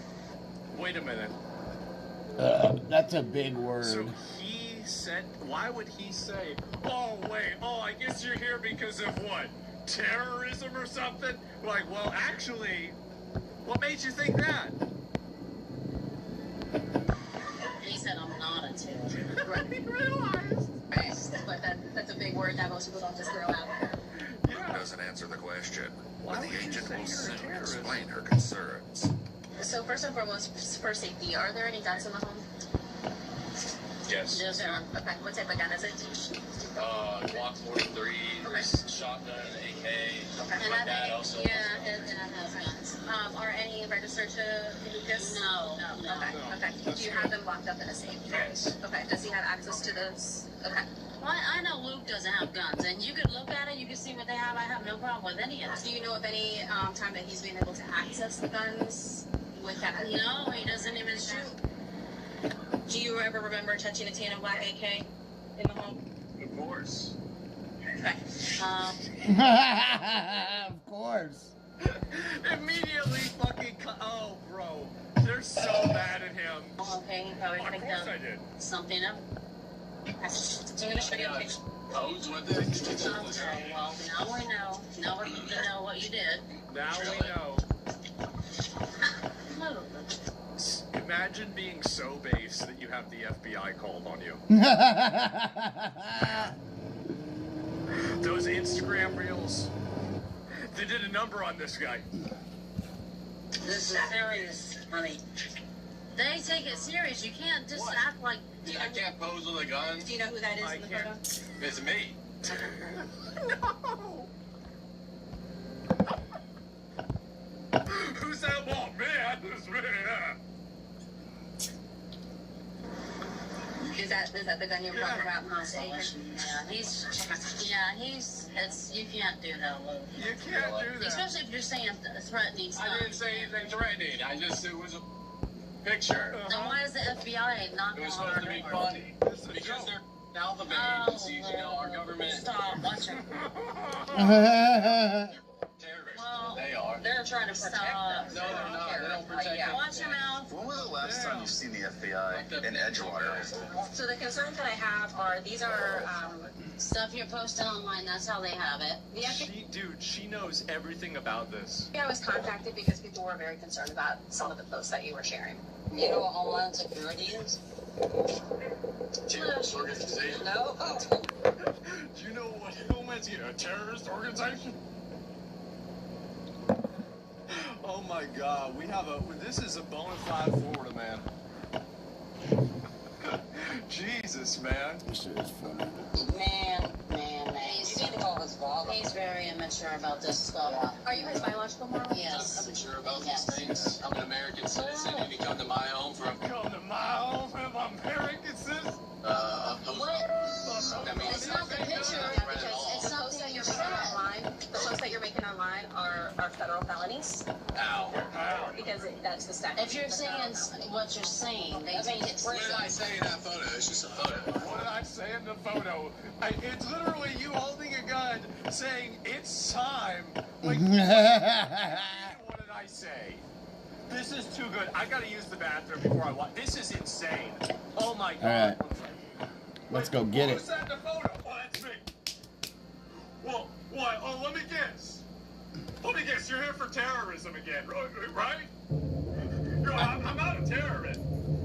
I have my keys in my fucking pocket. I forgot I even had that shit. Anyway. I was like, what the hell is that? Alright, anyway.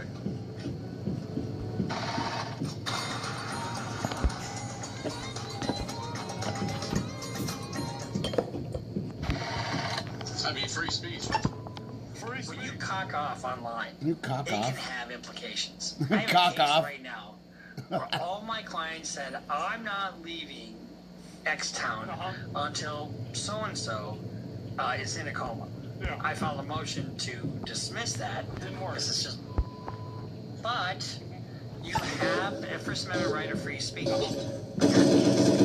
can't bring your own fire in your yard here. You know, just like you can't bring your own food. I mean, I tried that once.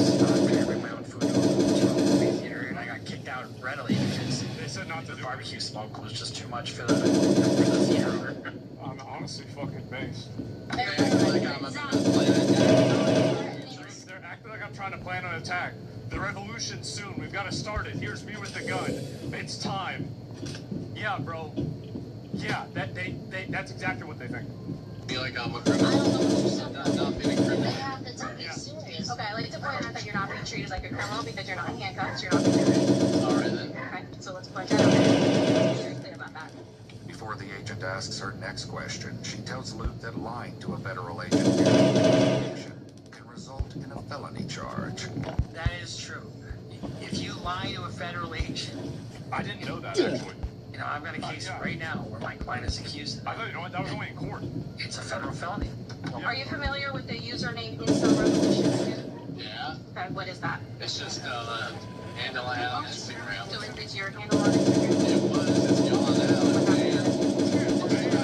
It's banned all the time. Have you ever said anything like everyone that's my instincts? That's what my instincts tell me. I've said it before. It's just jokes. Well, have you talked about how all women need to be masculine? No.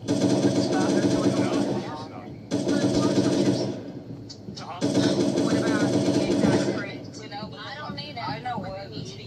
And I watch all the stuff.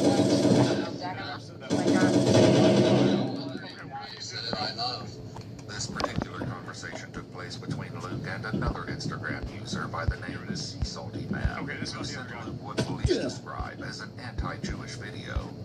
They traced the account to Luke's 19-year-old close friend, who they later questioned about the messages. I have a very certain opinion on Jewish people. Now, it's not, which is not all Jewish people. It's just people that still happen to be Jewish that do evil things. After sent the video, Luke replied, "Wow, I don't hate them enough. I need more hate, more hatred. Total Jewish." Sea Salty Man responded, "I'm done with it. Let's start the revolution." To which Luke replied, "It will happen soon, brother." It's just. Okay, so there are stuff that are things that are very serious. Yeah. I can't speak for myself. It's not something I keep in any sense. Like, you know, that's just. I don't even know what to think. I just don't think about it often. I wonder how many guys are actually like this. It's like I see a video of Hitler, right? Like it's just an example. And Instagram is bad. I've done this before. Let me do it again. I'm gonna click on a random Instagram reel. It's got nothing to do at all with anything. This is gonna be an image right here. It's a random thing. Came up with it's Abraham Lincoln. Okay, all right. We're gonna scroll. Nope. This is Ashley's 6th meal of the day. She has... Okay. Actually, these are... No, this is pretty good. There was just straight, just fucking a bunch of hoes. And actually, I'm gonna be honest, that's the longest that it's taken for me to get to Hitler in a long time. It is. You hate fat people?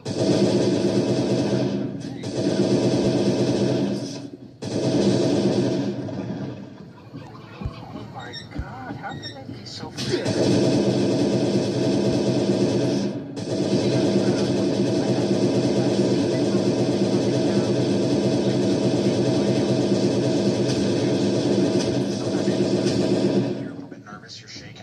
First time I've ever had an interaction with the police, just on my phone. Keep in mind, everything you say can and will be used in a court of law. Let me just be straight up honest with you. Take a deep breath, relax. At the end of this, we're not putting you in handcuffs. Oh, I we're not know.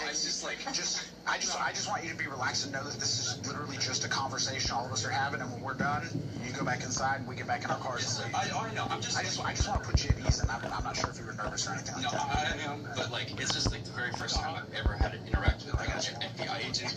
Yeah. In contrast, Luke's own conversation with the agent grew increasingly tense as she shared more of Luke's statements with his family. This is absurd, brother. You ain't gonna find no deals like this nowhere else. Sure, Buster. Stole all the statements with his family. This is absurd.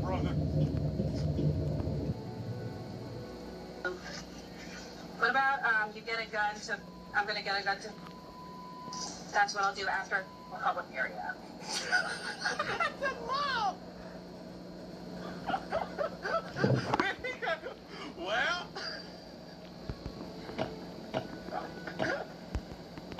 look at his fucking expression. Oh my god. What an idiot.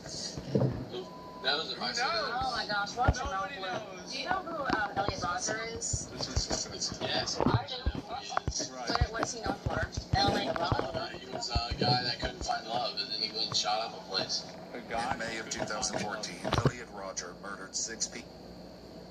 Is, you know who that is? You call it like incels and stuff. It's just something like, sorry, give me, it's like involuntary celibate. I just think that's just a weird term. Involuntarily celibate. Can you think of a worse fate? The concern is that a lot of your statements that you're making are very similar to what Elliot Roger believed and did. Really? Yes. Really? Look at his face. No, he knows that. It's not. What? Why would you even... You know exactly what you told me. I don't It's even not know. me. There's multiple people on Instagram, thousands of people that told themselves they sell revolution soon.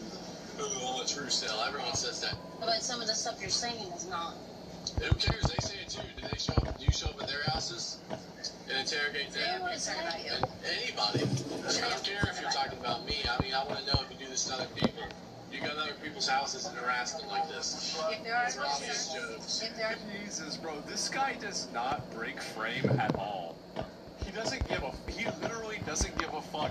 The FBI literally comes to his house, and he's just sitting out there with his arms crossed and his shoes off. It's like, I'm a fucking American. I say whatever I want, bro. Like, Jesus.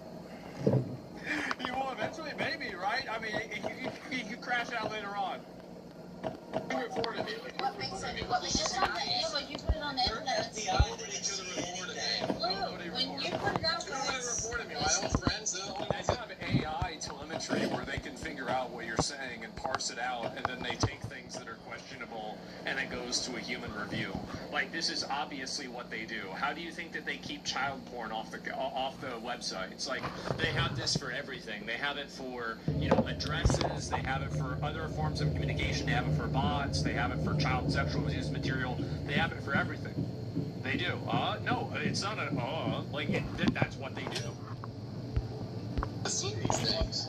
well, people, whoever, How would they even know who I if it's out were? on the internet, anybody can see it. No. I mean, it shows you on Instagram, there's your post. They have access to owning everything. Yeah, because they're terrorists that have access and spying people with the Patriot Act. Okay. You need to watch yourself. I don't care. I can say all of this. This I is can free say what I speech. want. While it isn't clear who reported Luke, many of his posts were publicly viewable. Yeah. I mean, you come to my house and try to intimidate me and try to silence me. Is that what you're doing? Yeah, You're asking questions. you're asking me questions and I don't need the answer to them. Absolutely not. You can never come back. What? Is that possible? Or all of you to do? Stop. That's no reason. You're making it worse. Just tell them what to do. Move on. Oh my god. No, you're writing stuff that's not a joke. So stop. Don't put your What's don't put funny your- and what's don't not put your- funny? People, none of that Am I shit. under arrest? Am I going to be detained or not? Does any of this matter? Do I need lawyers? Tell your dad I get him here. Luke's brother heads inside to call their dad, who will soon arrive and get caught up to speed. With Sea Salty Man, the FBI agent continued sharing what they found. Again, we're not here to have your own opinions on certain groups or anything like that, but do you recall that more than 110, or in a conversation, more than 110 million non-white foreign individuals in our country, America is truly full? Does that ring a bell? Sea Salty Man. Let me see. User.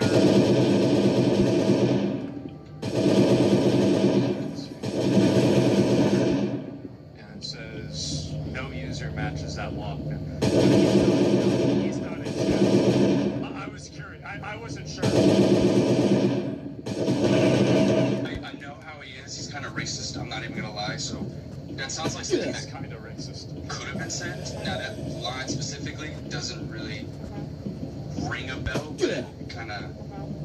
What about they have said, I'm done with, let's start the revolution. No, I saw that in the file. So I remember when that happened. That was thing, and that was on Lucas was the first person I was like texting and stuff, and we just got into one of those like arguments, not arguments, like debates. Not debate. We were like on the same side, but we were just like flame, like just pretty much. What about like follow up with that though? Him saying it will happen soon, brother. It's all falling into place, and then your response was, "I'm not waiting." The discussion from you further has affected the tyranny has infected the human race since the dawn of the Jews.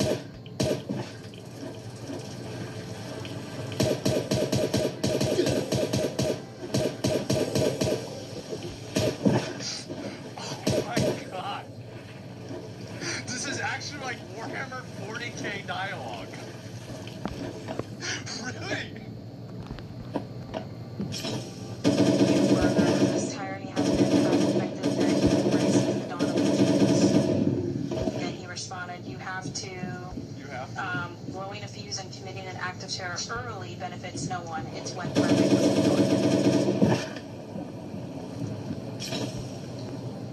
That's another mass shooter. I know that one too.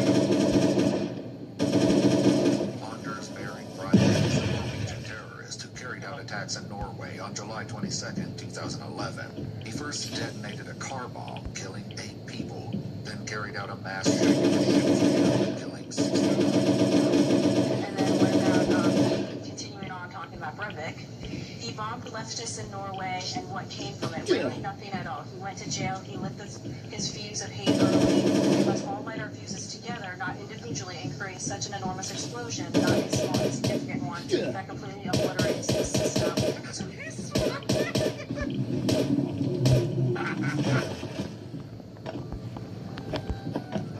Of course. Laid out.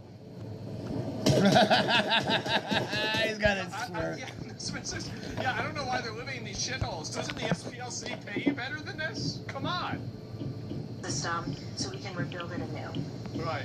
And your response was, something you said, okay. That's one way to take it out, but that's to invoke one singular explosion. It needs to be for true evil. That was your response. The hate for true evil needs to spread.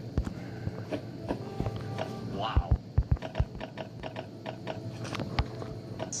Total Jewish break forth now. Log and the lefties. Are those the last few things you said were like conversations that he had with me? Correct. Okay. Some of your responses. You had some responses in there as well. Okay. Can you read those? Your response to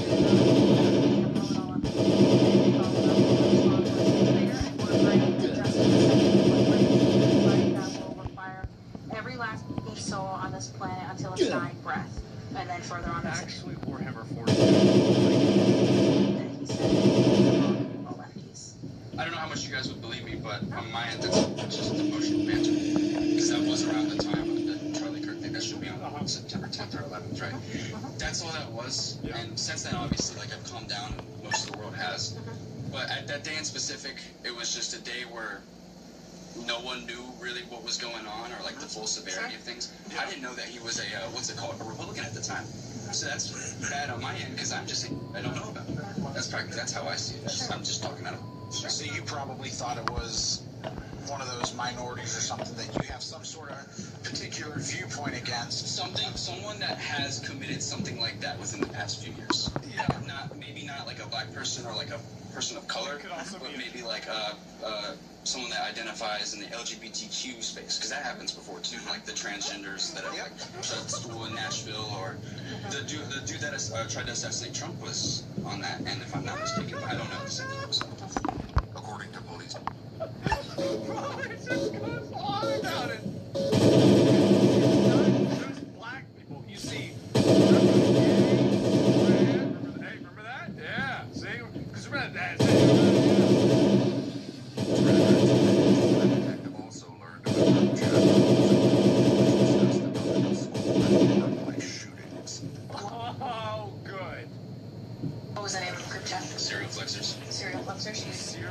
flexors.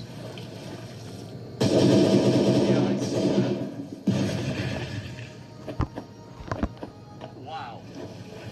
The federal agent attempted to question Luke further.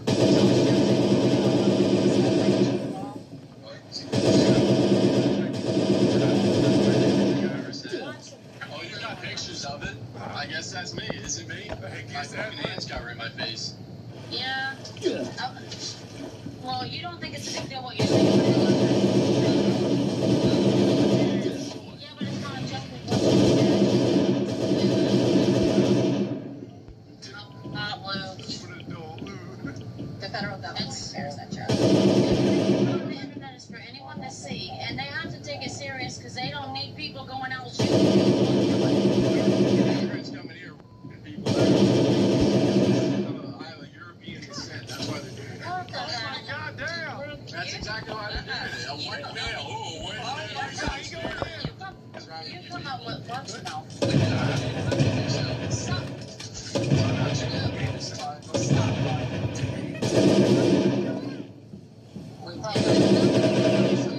It's what you're saying. Oh my God. It's what you're saying. He's not being detained or placed under arrest. Yeah, he took that as a challenge.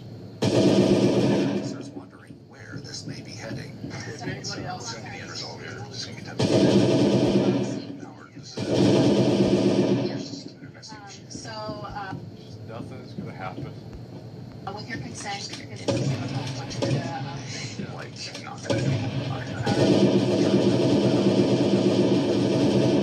One she will not be revealing. In the meantime, the situation Luke's dad arrives at the scene.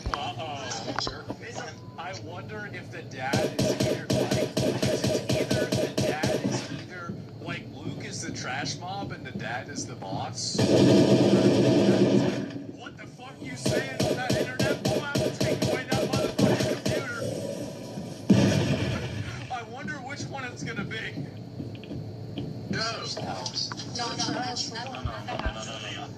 Let's catch him up on everything first.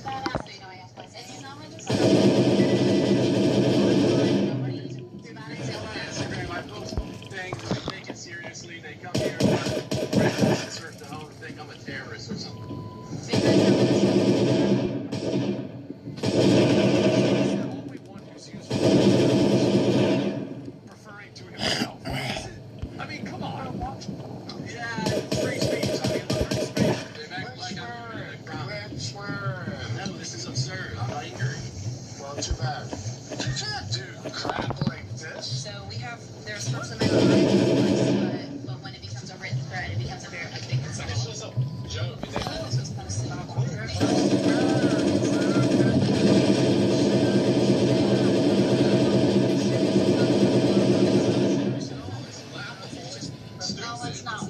I think that they need to get these people under control. There are too many violent political activist speech people on the internet.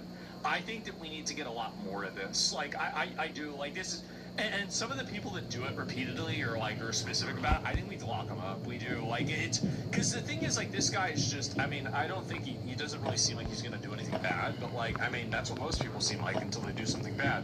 And so, like, I don't want to live in a world where there's like this normalization of violent rhetoric, because I worry that if you have that happen, it becomes manifest. It actually happens. It's true. Like, even though I think that like what he's saying is kind of funny, and you know, I mean, the few things he said I agree with, right? But like overall, like, no, you can't have somebody do this. You can't. Like, there's not a functional world that you can do this with. With Luke's dad now informed of why they're here. LTAG? What do you mean it's LTAG? How's it LTAG? So controlled speech? Wait, there are people in this chat right now that are under the impression that you can literally make threats to kill people, and that's in the First Amendment. It's not. It's not. You can't do that. Like, you can't incite violence, you can't threaten to kill people, you can't post a photo and say it's time or something like that. Like, yeah, like, that's obviously a crime. Duh. I mean, I don't think that we should have any other crimes invented for speech. All I'm saying is that I think we should apply the ones that already exist.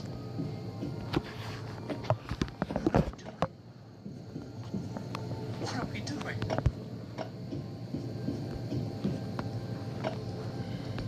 The agent revisits her earlier concern about guns in the home. I can take all my weapons and put them in a gun safe. That would be great. That might be shot. That would be. Yeah. I thought they were in your safe in the room. And this is strictly, this is to control, but this is strictly because of the safety concerns that you're having. As an example, some of the threats were women need to be masks. Oh my gosh. Oh my gosh. I'm gonna get, that's what I'll do after a public area. Are you kidding me, Luke? Are you kidding me? No. Everyone, that's my instincts. That's what my instincts tell me.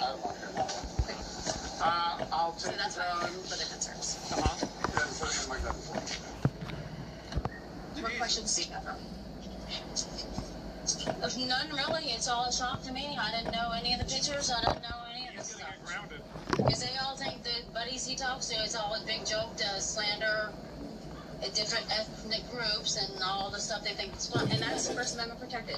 Yeah. The thing is that this is information that she has volunteered.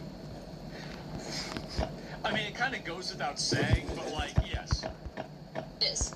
No matter how you feel about it, it's First Amendment protected. But what it's not protected is the written threat.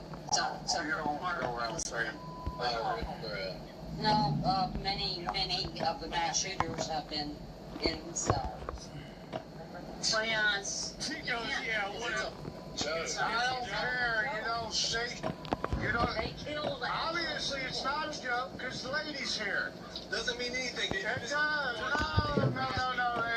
I'm 56 years old. I never had the FBI come to my house. No. Kind of bull.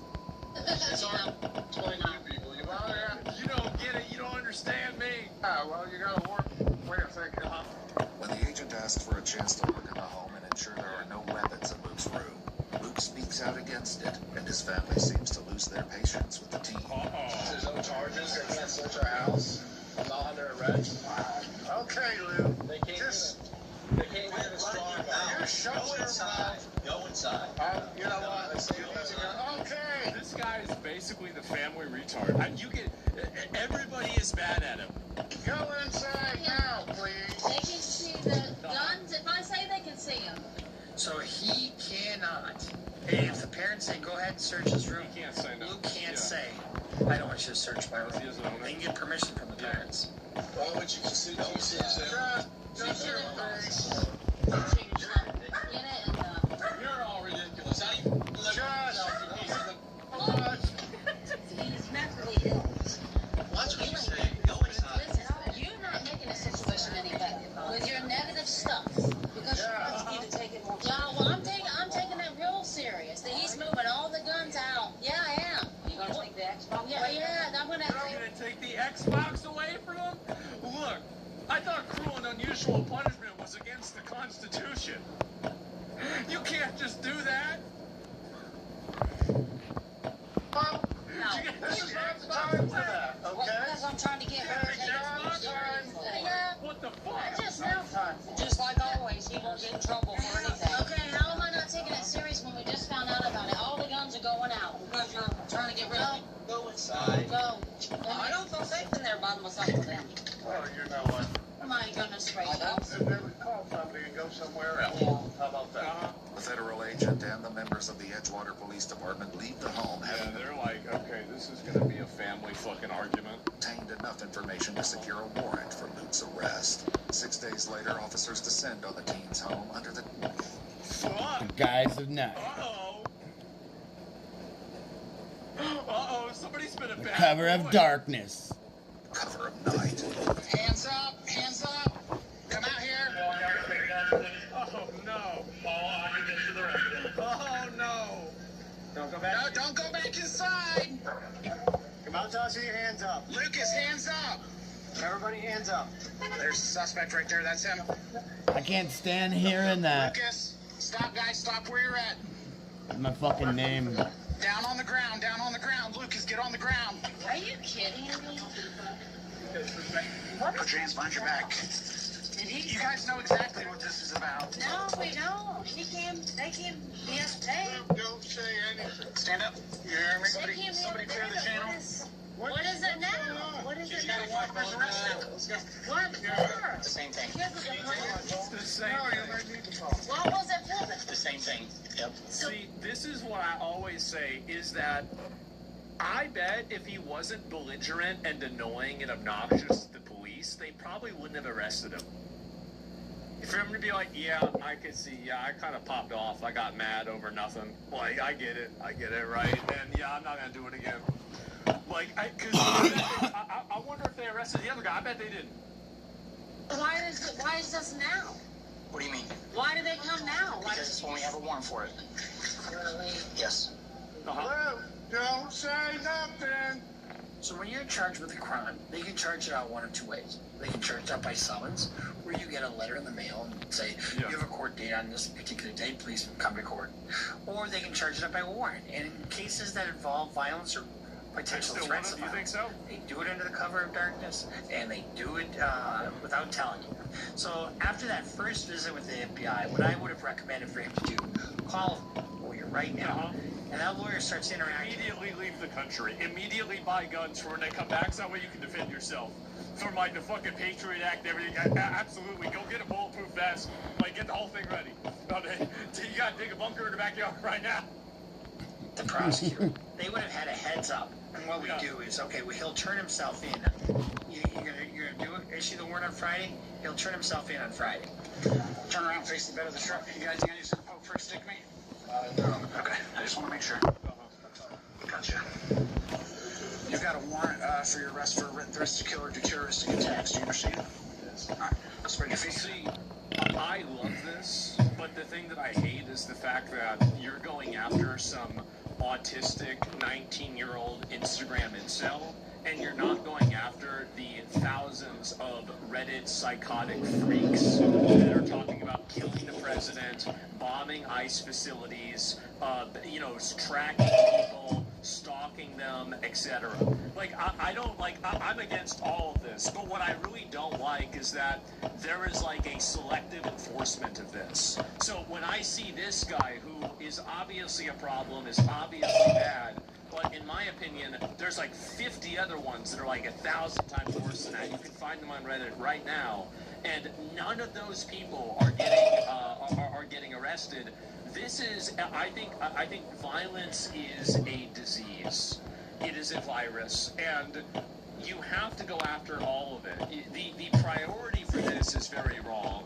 I don't understand. And again, like, I have no problem with this guy getting arrested. I agree with it. But the issue is that it's being selectively enforced. And I think it's being selectively enforced, at least, right? Because I never see instances of this happening with all these freaks that are saying bad stuff on the internet constantly. It's so annoying. It's extremely fucking annoying. And then this also goes into, like, remember what I was saying before about how, like the way they say, oh, right-wing violence, there's so much right-wing violence. Well, yeah, because you never arrest the people that are saying the same shit like this that are left-wing. So it's like you basically create the statistics by enforcing things selectively. I find this to be very problematic. You can't sit here and cheer this kid while the Reddit stuff is not being addressed. Well, yeah, I mean, that's exactly what I'm saying. The state is using the police as a weapon against the nation's people who wish to uphold original law of the land and constitution. Well, I think very clearly, like shooting up and killing on two people, like that's obviously bad, right? You can't do that. But I'm talking about something different. This is ridiculous. It's not ridiculous. Yeah, it is. I mean, the ghost, I agree. That was all. This is not ridiculous. I think it's ridiculous. It should be 1,000 times more common. Just round them all up. The problem is they don't have as much concrete evidence against the Reddit people. I don't believe you. I think that, even if you don't have the concrete evidence, just go arrest them anyway. Go arrest them anyway. The process is the punishment. And, oh, well, we didn't have enough evidence to convict you? Okay, well, we just wasted 6 months of your life. So just still do it anyway. Why didn't they just take him that day then? Because they didn't have it that day. It requires investigations. It requires time. Yeah, I know know what he was saying. I agree with that. That was not wrong, but... Well, this is the result of that. It's taken very seriously. It's taken very seriously, yes. These young kids. It's not young kid. It's nothing to do about that. I think I know the kid. I understand that. I understand what you're saying. Here, put it this He's way. not gonna go kill. Put it this way, right? So put it this way. If something does happen and we did nothing about it, then He's here all the time. But He's not. he's not in the prison cell. He never leaves the house. Why am I not surprised? At the end of the day, you have to understand that kind of stuff can't be taken lightly with the way the world is nowadays. Yeah. While Luke's mom heads inside to get a pair of shoes for her son, his dad continues speaking with police. For after on the internet, you can go to jail for that nowadays. Yeah, if you're inciting mass murder of particular individuals, absolutely. If you, what do you got? Name names, or you just? No, you don't need to. You don't need to name names if you say that you're going to mass kill. Yes. That's not protected. That's not protected speech. Free speech is a protected constitutional right. However, there is a point where it goes from being free speech to being crime. Any espousal of violence is no longer free speech. You cannot go after the people on Twitter. Go after the people on Reddit. Go after the TikTokers that are posting addresses of ICE agents. Like, this is the thing that annoys the fuck out of me.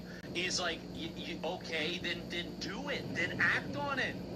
Cite or request or make any attempts to say anything about violence. That becomes no more free speech. If you just simply say, I hate insert X group here, whatever. That is what it is. But you can't start espousing any kind of thing that says, I'm going to kill anybody. Yeah. That's where it becomes a problem. A major problem. In fact, because the state of Florida deems it a second-degree felony, punishable by 15 years in prison. He don't leave the house. Great. Right now he doesn't. Yeah. Until he's decided he's ready. You can't not take stuff like that seriously, and we will never not take that seriously. While behind bars, Luke reaches out to his brother in a recorded jail call. Oh no. I don't know what they're thinking. Even though I never meant nothing of it. Yeah, well, you're just gonna have to be honest and tell them that, and you need to apologize. Yeah, I know. It's my friends talk to you or whatever. I don't know if they're gonna ask you questions. Well, I'm sure everyone's gonna be asking questions. And of course, everyone around here is constantly looking at that for new mug shots because they got nothing better to do. So people are gonna find out. And humiliating. I don't know. You need to say some prayers or something. Yeah? It's like I'm getting hung on the gallows and No, but you gotta go through this. I mean, you brought it on yourself. He did. Oh, you don't know how to do this would happen. It was just a joke on the internet. It's serious. They can't ignore that. That's how bad things happen. Yeah.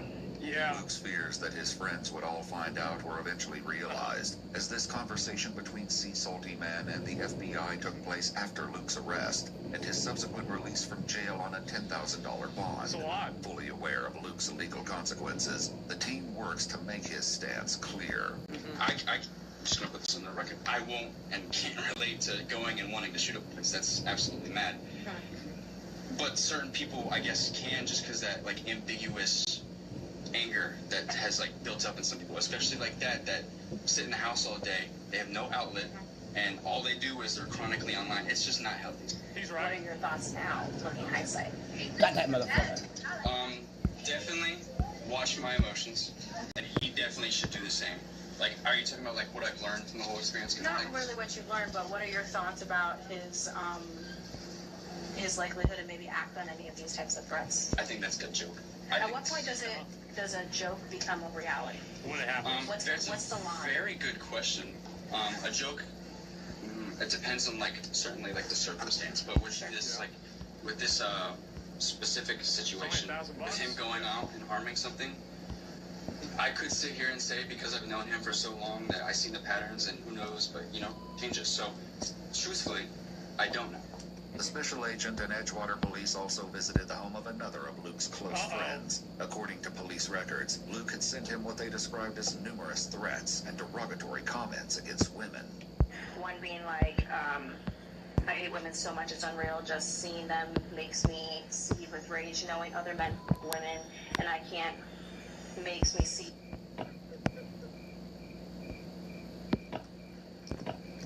So true, brother. So true. With rage, it makes me want to become a terrorist. Even if I ascended and somehow attained a woman, I would never truly love. Ascended. I would never. Or I just beat her. I hate them. I just beat her? From when I read it. Do you I don't remember. No. Sounds like he's just kind of got his blockers on and not really paying attention to it. And I know he's just like I am. We're like, oh yeah, that's them, whatever. You don't think anything. But then he started saying it, and we're like, whoa, the world's different now. You can't say this in Exactly, line. It's words, and we've seen it. I mean, we're living it. Right. And you can call it a joke as much as you like. Right. But a lot of other people have called it jokes. Absolutely. Have acted out. Right. And that is very excessive to me. So I would have never imagined him to keep having these. And I hope it is just a kid talking, but that definitely would put a concern that I'm not trying to be mean, but I do think he's not allowed to come around just for. He can't come over to the house anymore. He wants to kill everybody.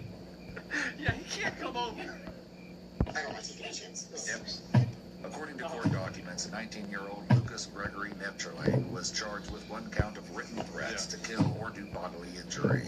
He entered a plea of not guilty and is currently still out on bond. The case is ongoing, and a pretrial hearing has been set for May 20th, 2026. Damn, that's in like a month. Holy, written words are ambiguous unless you clarify you're joking. No, I know that. And like, so this is the way I wonder if they gave him his Xbox back. So I wonder if they gave him his Xbox back. We can't have a society where people are making threats to shoot each other. We can't make it. We can't have that. Like, as much as people might say, "Oh, base," you can't have that happen. Now, that being said, all this being said, I tell you, I find it to be extremely frustrating that you have people that are making organized efforts, calls to violence, organized, real, in-person meetings, like these ICE agent people that are trying to stalk these guys and fuck with them. That's where the resources should be going. I'm not saying this guy shouldn't have gotten in trouble. Of course he should have gotten in trouble. But whenever the priorities are on the random fucking stupid moron 19-year-old and not the organized group of Antifa terrorists that are actively going out and doing things, I think there's something that's wrong. I do. I think there's something that's tremendously wrong. It's low-hanging fruit. And it's for optics. Yeah, I don't like the optics of it. I don't like the optics at all. I don't give a fuck about that. And the frustration and unfairness of the enforcement of the law is why you get people calling based on people like Luke. People are tired of this double standard. I think so, too.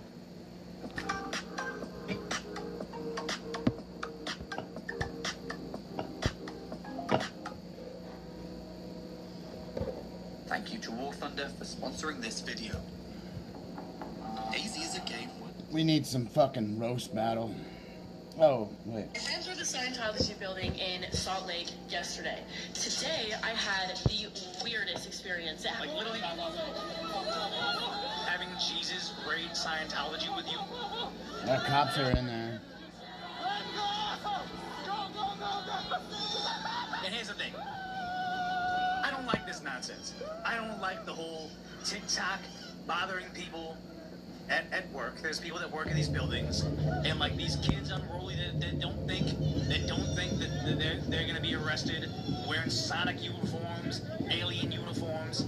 They're actually getting farther into the church than I thought. But here's the thing: is like, I don't like what these TikTokers are doing with this whole bothering like this private building, whatever, right? But I also don't think, oh my God, I'm gonna feel so bad for Scientology. It's like of a whole bunch of Crips shot up a whole bunch of Bloods. I'm not gonna be like, you know what? We gotta think about the gangsters, like the Blood. Just because a group I don't like did something to another group that I wouldn't like doesn't mean I'm gonna be on the other side. It's like I can dislike both sides equally here. This guy's kind of yoked.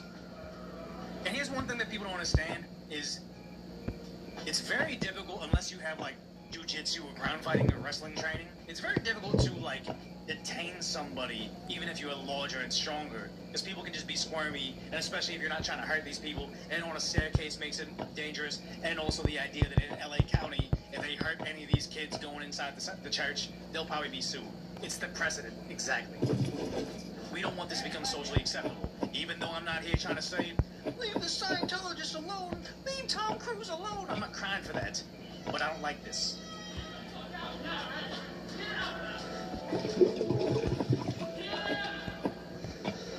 Your scowl means nothing. They just violated your private office, and you did nothing. You scowled at them. This means nothing, dude. Does he have a fire extinguisher? And here's the thing, it's like the squaring up with them, staring them down, holding the fire extinguisher, it means nothing because you know they're not going to do anything about it. I don't like this again, but also the idea that they can't inseminate these kids because they can come back Actually, let's tomorrow grab and some nothing shit will out happen. of here, take it down, then we'll go straight over to Faultless the... behavior, exactly. Go grab Something the needs to rest be of done about our this. But the loot crazy part from is, it actually has Scientology on their heels because this has been in LA, Scientology raid with Jesus. You have a New York City Scientology raid from some other guy out there. This has become a much larger. That was probably like 100 kids. 100 kids in a different city doing this for clicks. Exactly. These kids don't give a F, and that's the issue because these cities have said, hey, look, they're learning. They don't know. We can't throw them in jail. They know there's no real life consequences. That's why, like, drug dealers recruit the kids to go commit the terrible acts and to sell the substances because they know that they're not going to face the same consequences as the adults. Completely capable of understanding they're doing wrong, but when you coddle them too much, they end up doing this nonsense. Yeah, they're not leery.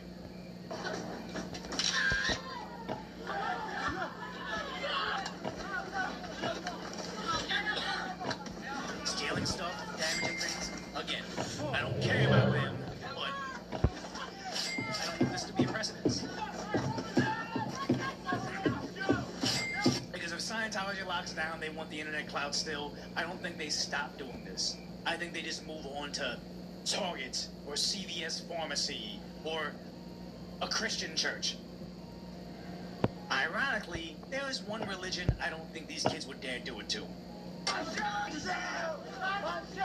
yeah, he lost his shoe. Yeah, New York City has it, and it's even gone to another country. This is in Vancouver. Canada has Scientology speedruns now. Well, then he got arrested. And I wonder how long it's gonna be. They unmasked that kid. He was running in there. They're arresting him. I'm sure people aren't too happy with the idea that they're protecting this church, but not a lot of other churches from being literally set on fire. But the idea that I imagine Vancouver won't have this be a problem for too long because they immediately went after it.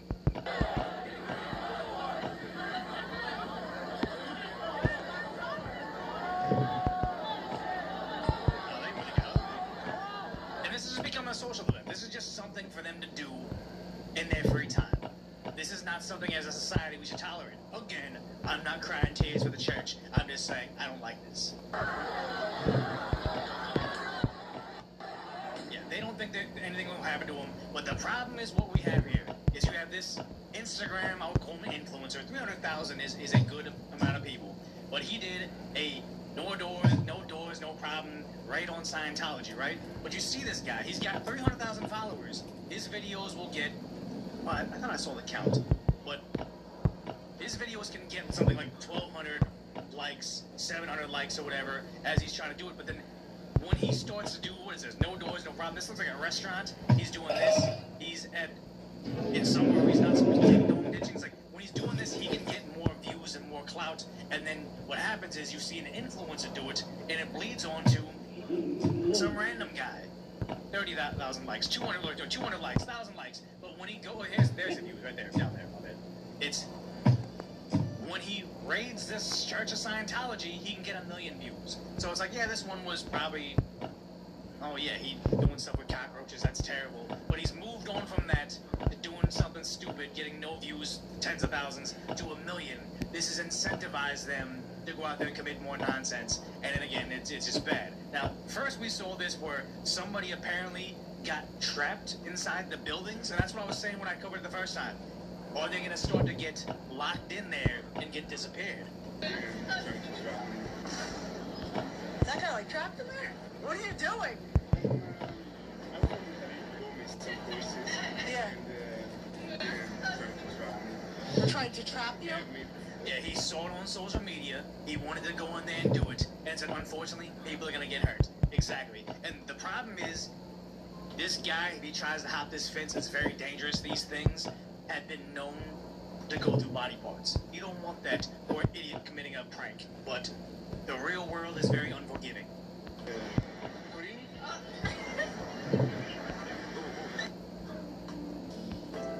Dang, it's like lagging out once again.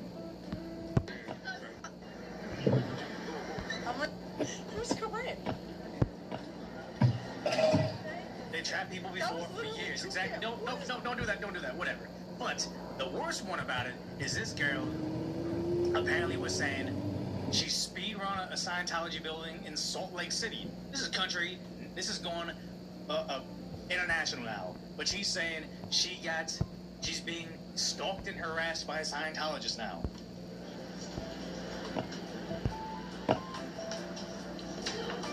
And even the Salt Lake City speed runs are more polite. She's just walking in like a regular customer, potential visit. I don't know what you would call it. Where can I sign in for the course?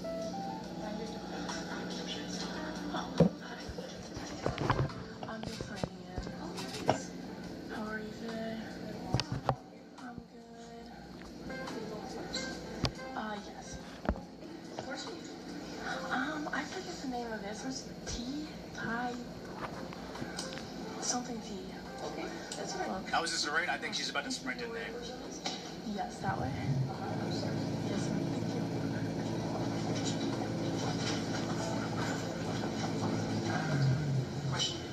This way? Is this way? Oh yeah, see, she's going where she was. And here's the thing: is somebody trying to get social media clout. These other kids have the veil of protection, if it's real or not. They get protected by the mass numbers. They're all sprinting in there together. They can't grab all of them. Now, she's here alone.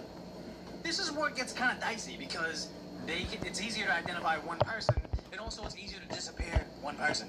Allison.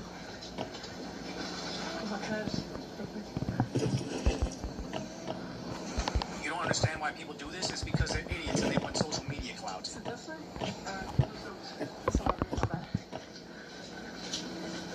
She keeps on checking if she's recording, I think.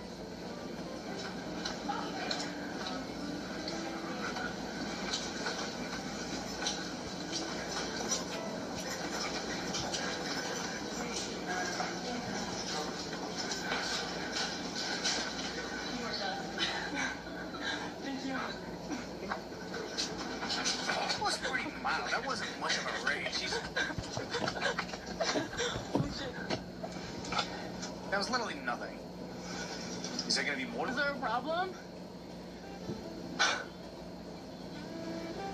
Is there a problem? Okay. Why are you recording then?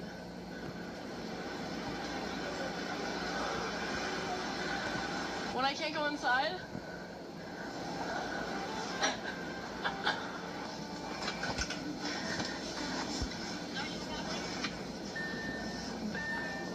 What, ma'am? Oh, now she's been antagonized. I'm not running. I said, why are you recording? I hate the fake posturing. You had her in the building. If you were going to do something, you were going to do it. I don't want anything to happen like that, but I don't like the whole idea. Oh, you're not running? Now I'm bold. Now I'm going to fight you. And it's like, nobody leaves it. I don't think you have any power here. I hate this. Look. I mean, like, seriously, what's your deal? I can't go inside? I can't go inside Scientology? You would have been welcome inside. Had you been friendly. You're creepy. How are you today? So I'm not running, I'm parked here and talking to you. Yeah, well, don't. So she doesn't take it I don't know why you're seriously getting now. pictures of my license plate when it's She legal. doesn't take it serious, but now she's actually kind of worried. I ran through the Scientology building in Salt Lake yesterday. Today, I had the weirdest experience. It happened like 15 minutes ago. I was getting gas at Maverick. Now, mind you, I have been driving around. It was near my house at the time, like very close to my house. a lady in a red, like, Chevy, like, mom car. She pulls up behind me while I'm pumping my gas, and she takes her phone out and she's recording. And I was just shocked. I was like, oh, you're probably not recording me, but it was very obvious that I was the only one there, and her camera was directly on me at the pump. And so I looked at her and I go, and I've heard about this stories of people that, like, are excommunicated. They leave the Church of Scientology and they get kind of harassed in this weird way. It might be happening to her because she followed a social media trend. like, me? Like, are we good? Like, because I didn't do anything wrong driving. I didn't cut anyone off. I was driving safe. There was no reason for that to happen. And so I go walk up to her to go say, hey, why are you taking photos of me and my license plate in my car? And she drives away. She literally, like,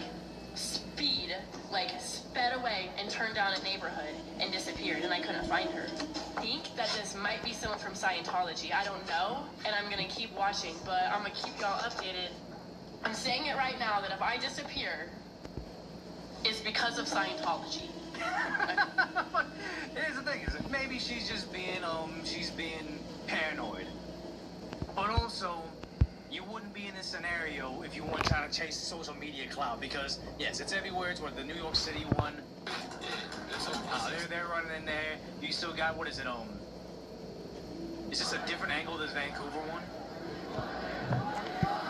We want. This is the kind of person that will break in your house while they're bringing you a DoorDash order. No. Now some random person's gonna take. No. I don't think that's the thing. But it's like the crazy part is that gang stalk people. That's what I was looking for. Gang stalking, possibly gang stalking situation here. But it's like it's actually impacting their bottom line, because someone said, hey, before this speedrun thing, they used to love to have kids inside there. Like, oh my god. Oh wait, no. Why do you have kids in there again? Why is it only kid Shannon? Every time I see you guys, it's only kids. What the? This used to be a thing right there, right? But now you're seeing this, what is it? Film the police to LA.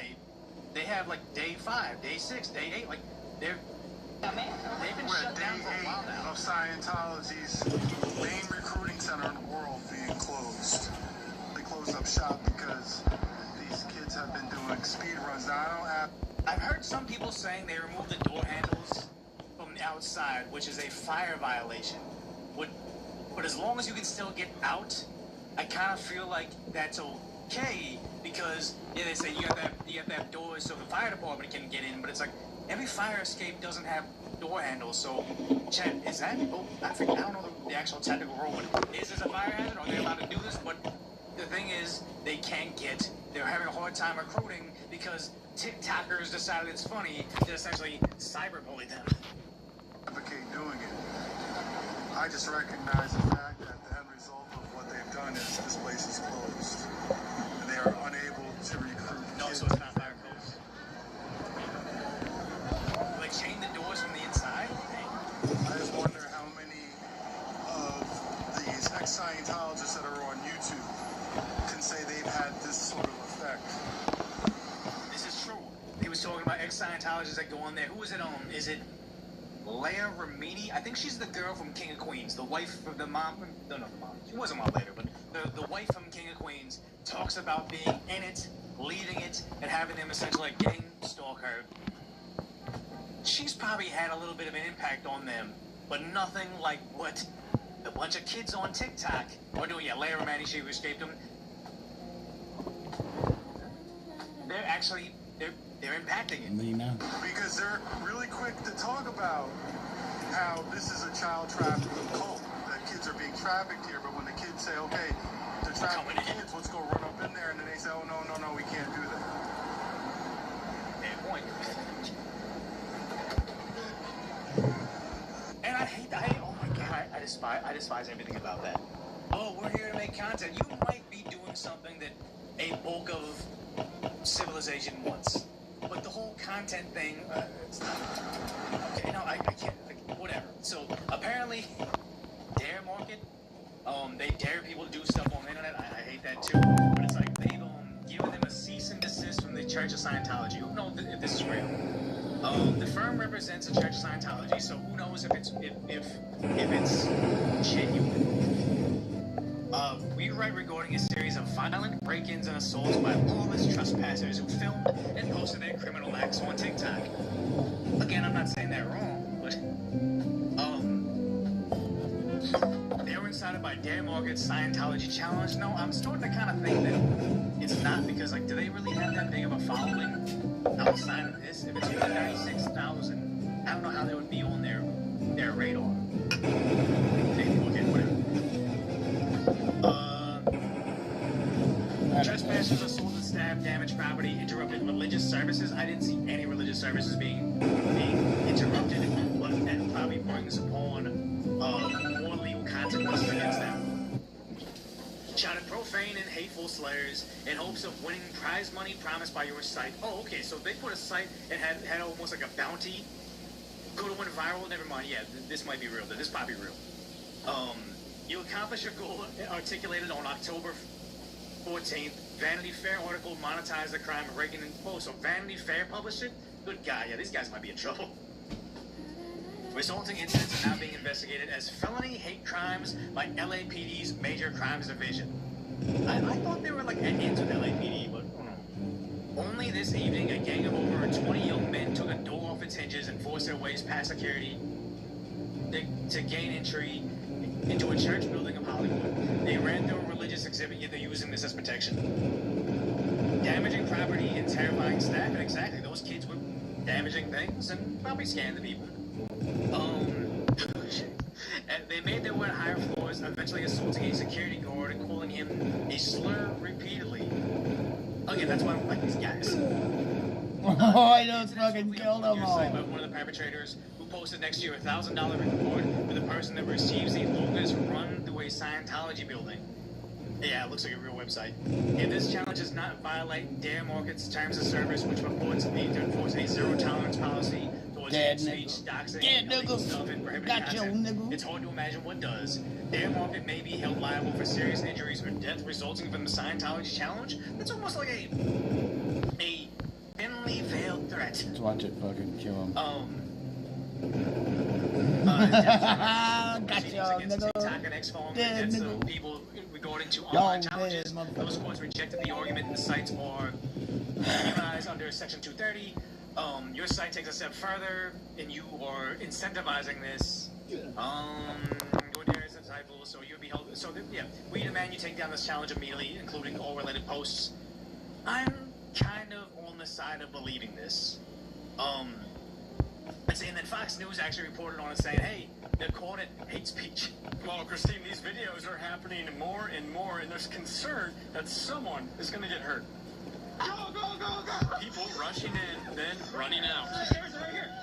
Oh yeah, we saw this one, trend going viral, showing mass groups forcing their way into Scientology centers. They call it the speed run, Scientology speed run. Church officials calling it a hate crime. You can't charge them with a hate crime.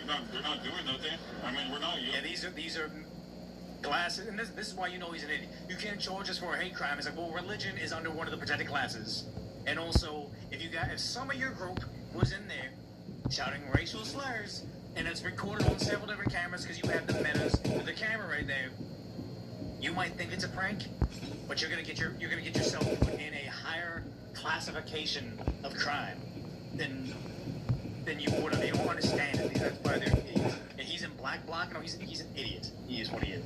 Yelling racial slurs. We're not yelling anything. Two people speaking with us anonymously saying. And that's the thing is, I'm sure they weren't necessarily calling a guy that slur, the N one, right?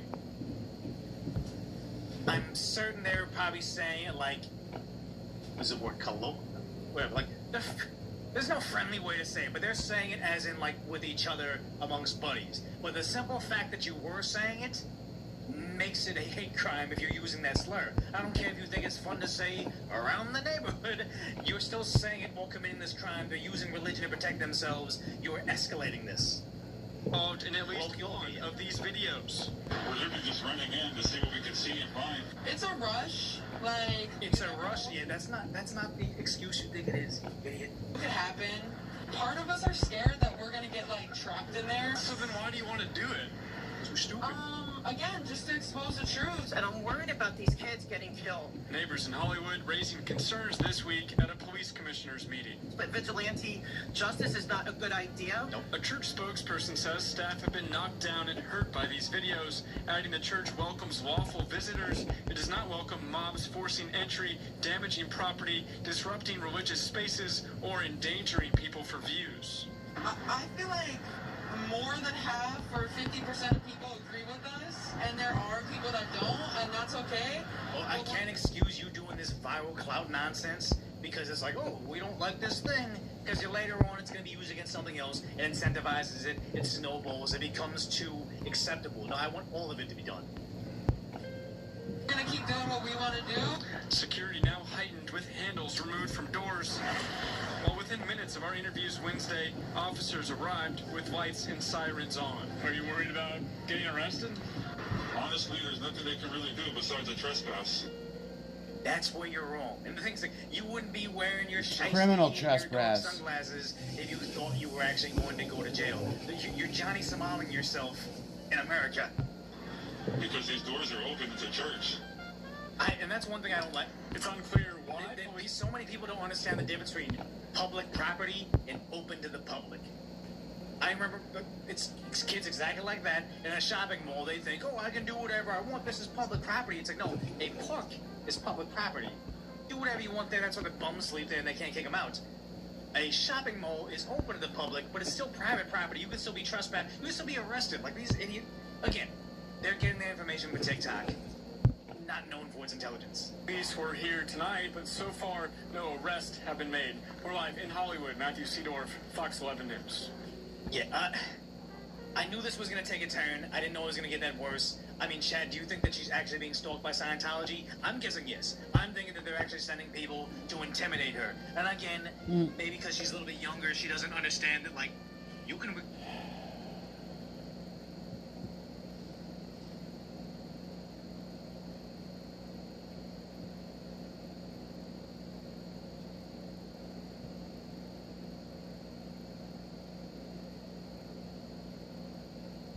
They don't make movies like that anymore. Sadly, they don't. They don't. Something has somewhere. Yeah. They've like The Outsiders, all those iconic Risky Breakfast Club, Risky Business. Sure. Major League. You don't see movies like that anymore. No, Hollywood has lost its way.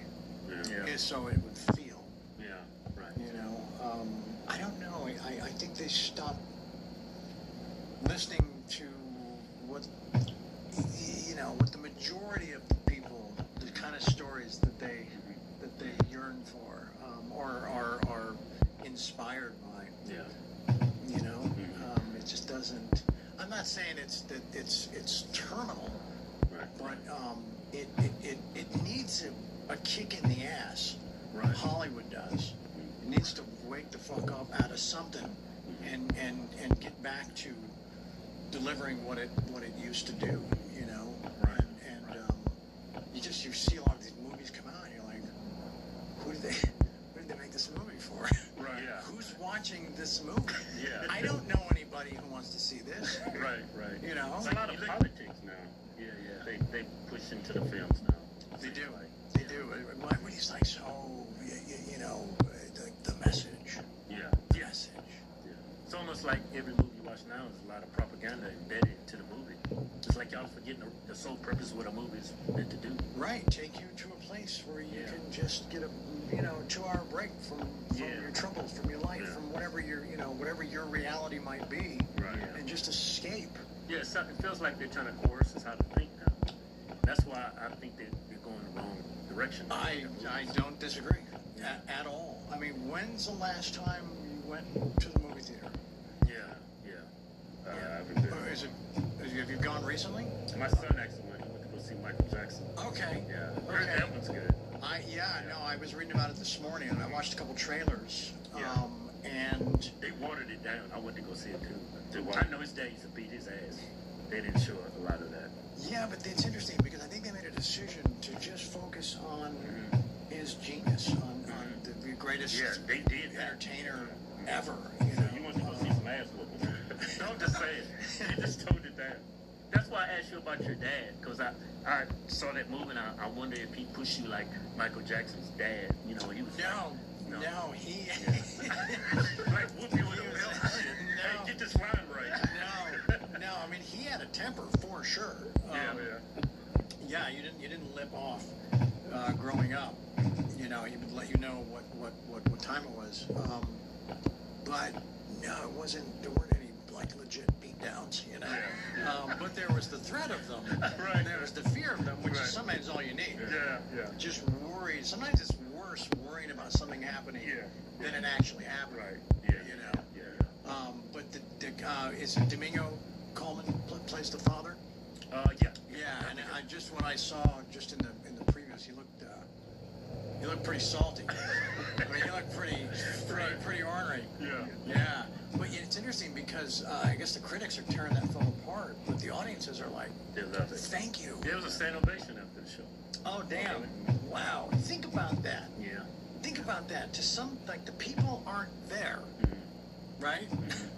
They've been documented, and that's so. People literally stood up and applauded. Wow. Yeah. Wow. Well, see, that's encouraging. Yeah, I know. That's encouraging. That was a really good movie. I'm gonna see it. I will go to the theater to see that. Yeah. You know. What's your personal favorite movie you were in? That I was in? Gosh.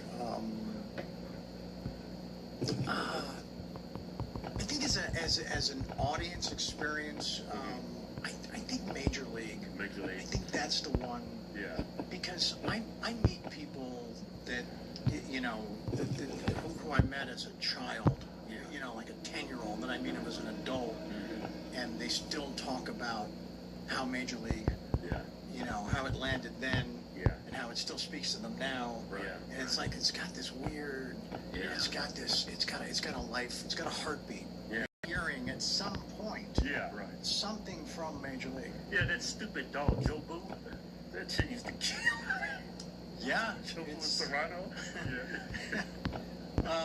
And you know, prior to Major League, they didn't, you know, relief pitchers didn't come out of the bullpen to theme music.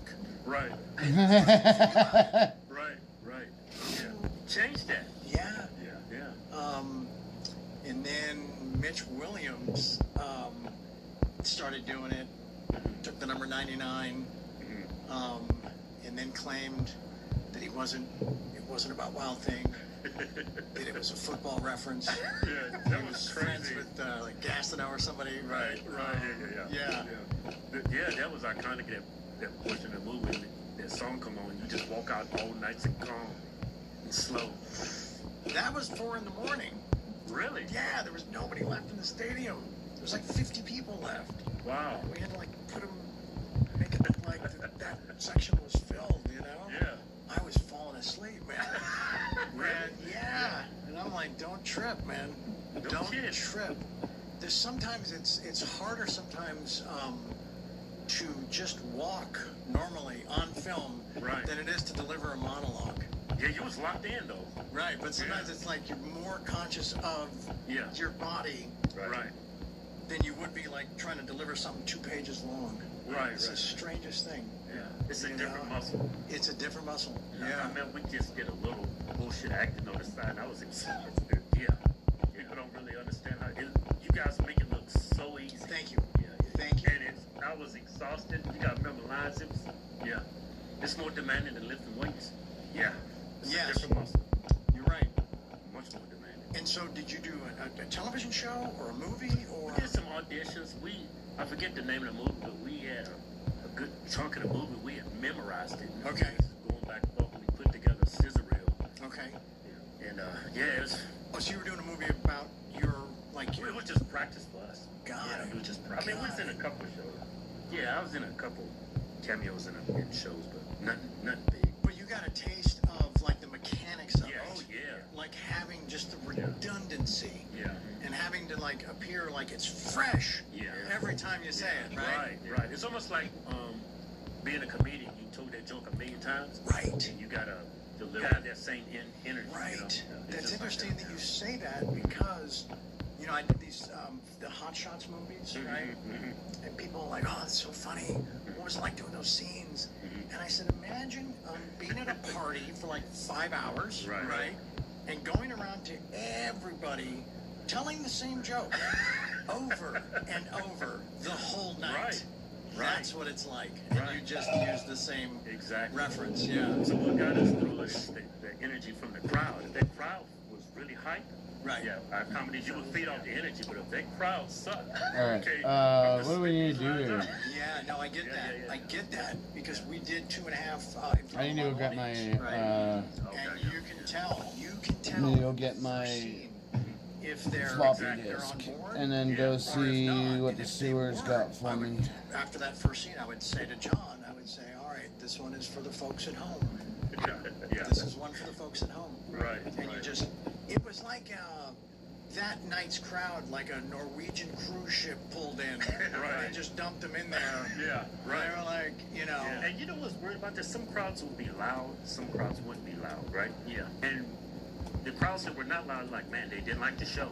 And then we'd do a meet and greet after the show, and there was like a soft crowd, a quiet crowd, and they'd be like, man, it was great, you guys were so funny. I'm like, well, fuck, you never fucking laugh. Wow. You just cracking smiles all the time. Wow. Now you tell me it's freaking a great show? Some people just don't laugh out loud. Interesting. I've noticed that. Interesting. Wow. Wow. So you guys would do stand-up? Yeah. As a team? Yeah. That's pretty cool. Yeah. And you did it on the, like, riding the success of the YouTube stuff? Yeah. Got it. So people were familiar? Yeah, they were definitely familiar. I see. And that was the tour? Yeah. Got it. I should have done more research. I apologize. No, that's okay. But it's we haven't toured in about 2 years now. Okay. Yeah. Sometimes it's good just to get information, like, in the moment. You know? Yeah. Oh, look at that. Oh, damn. Oh, yeah. You guys. That's when I first started. Yeah, we started. Oh, you see that shot when Keith's wearing a gray hoodie, Joe? Go up. Yeah, keep going up. Keep going up. Right there. Click that picture. We had a show. It was in Maine. That was Rhode Island. It was Rhode Island? That was the worst show ever. Horrible. Seriously? It was so bad. Wow. It was so bad. I wanted to kill myself. Seriously? Yeah. If you saw him as a comedian, oh my God, it's like deep depression. For sure. I wanted to go do heroin. It was that bad. Yeah. So I couldn't wait to get back on stage to get rid of that feeling. Take it with Was that the only way to cleanse it? Yeah, it's to have a great show. To go out and kill it. So every time I see that picture, I cry a little. You go back to that night, huh? Yeah. Wow. Traumatic. And so you were on stage, what, for 45 minutes maybe? Yeah, 45 minutes. Usually the show's like an hour and 5 minutes, but that night it was felt like like 35 minutes. Wow. Because I was just running through my day. Just cut it a little short, but it felt like 4 hours probably. Because, you know, being a comedian, like, you have these jokes. If it hits 9 times out of 10, that's a great joke. Right. If it hits 5 out of 10, 6 out of 10, you got to dump it. Oh. So we had jokes that was like heavy hitters. 10 out of 10 night, sometimes. Nothing was hit. Oh, wow. So yeah, it was a wow. It was a horrible experience. Yeah. Right. Hey.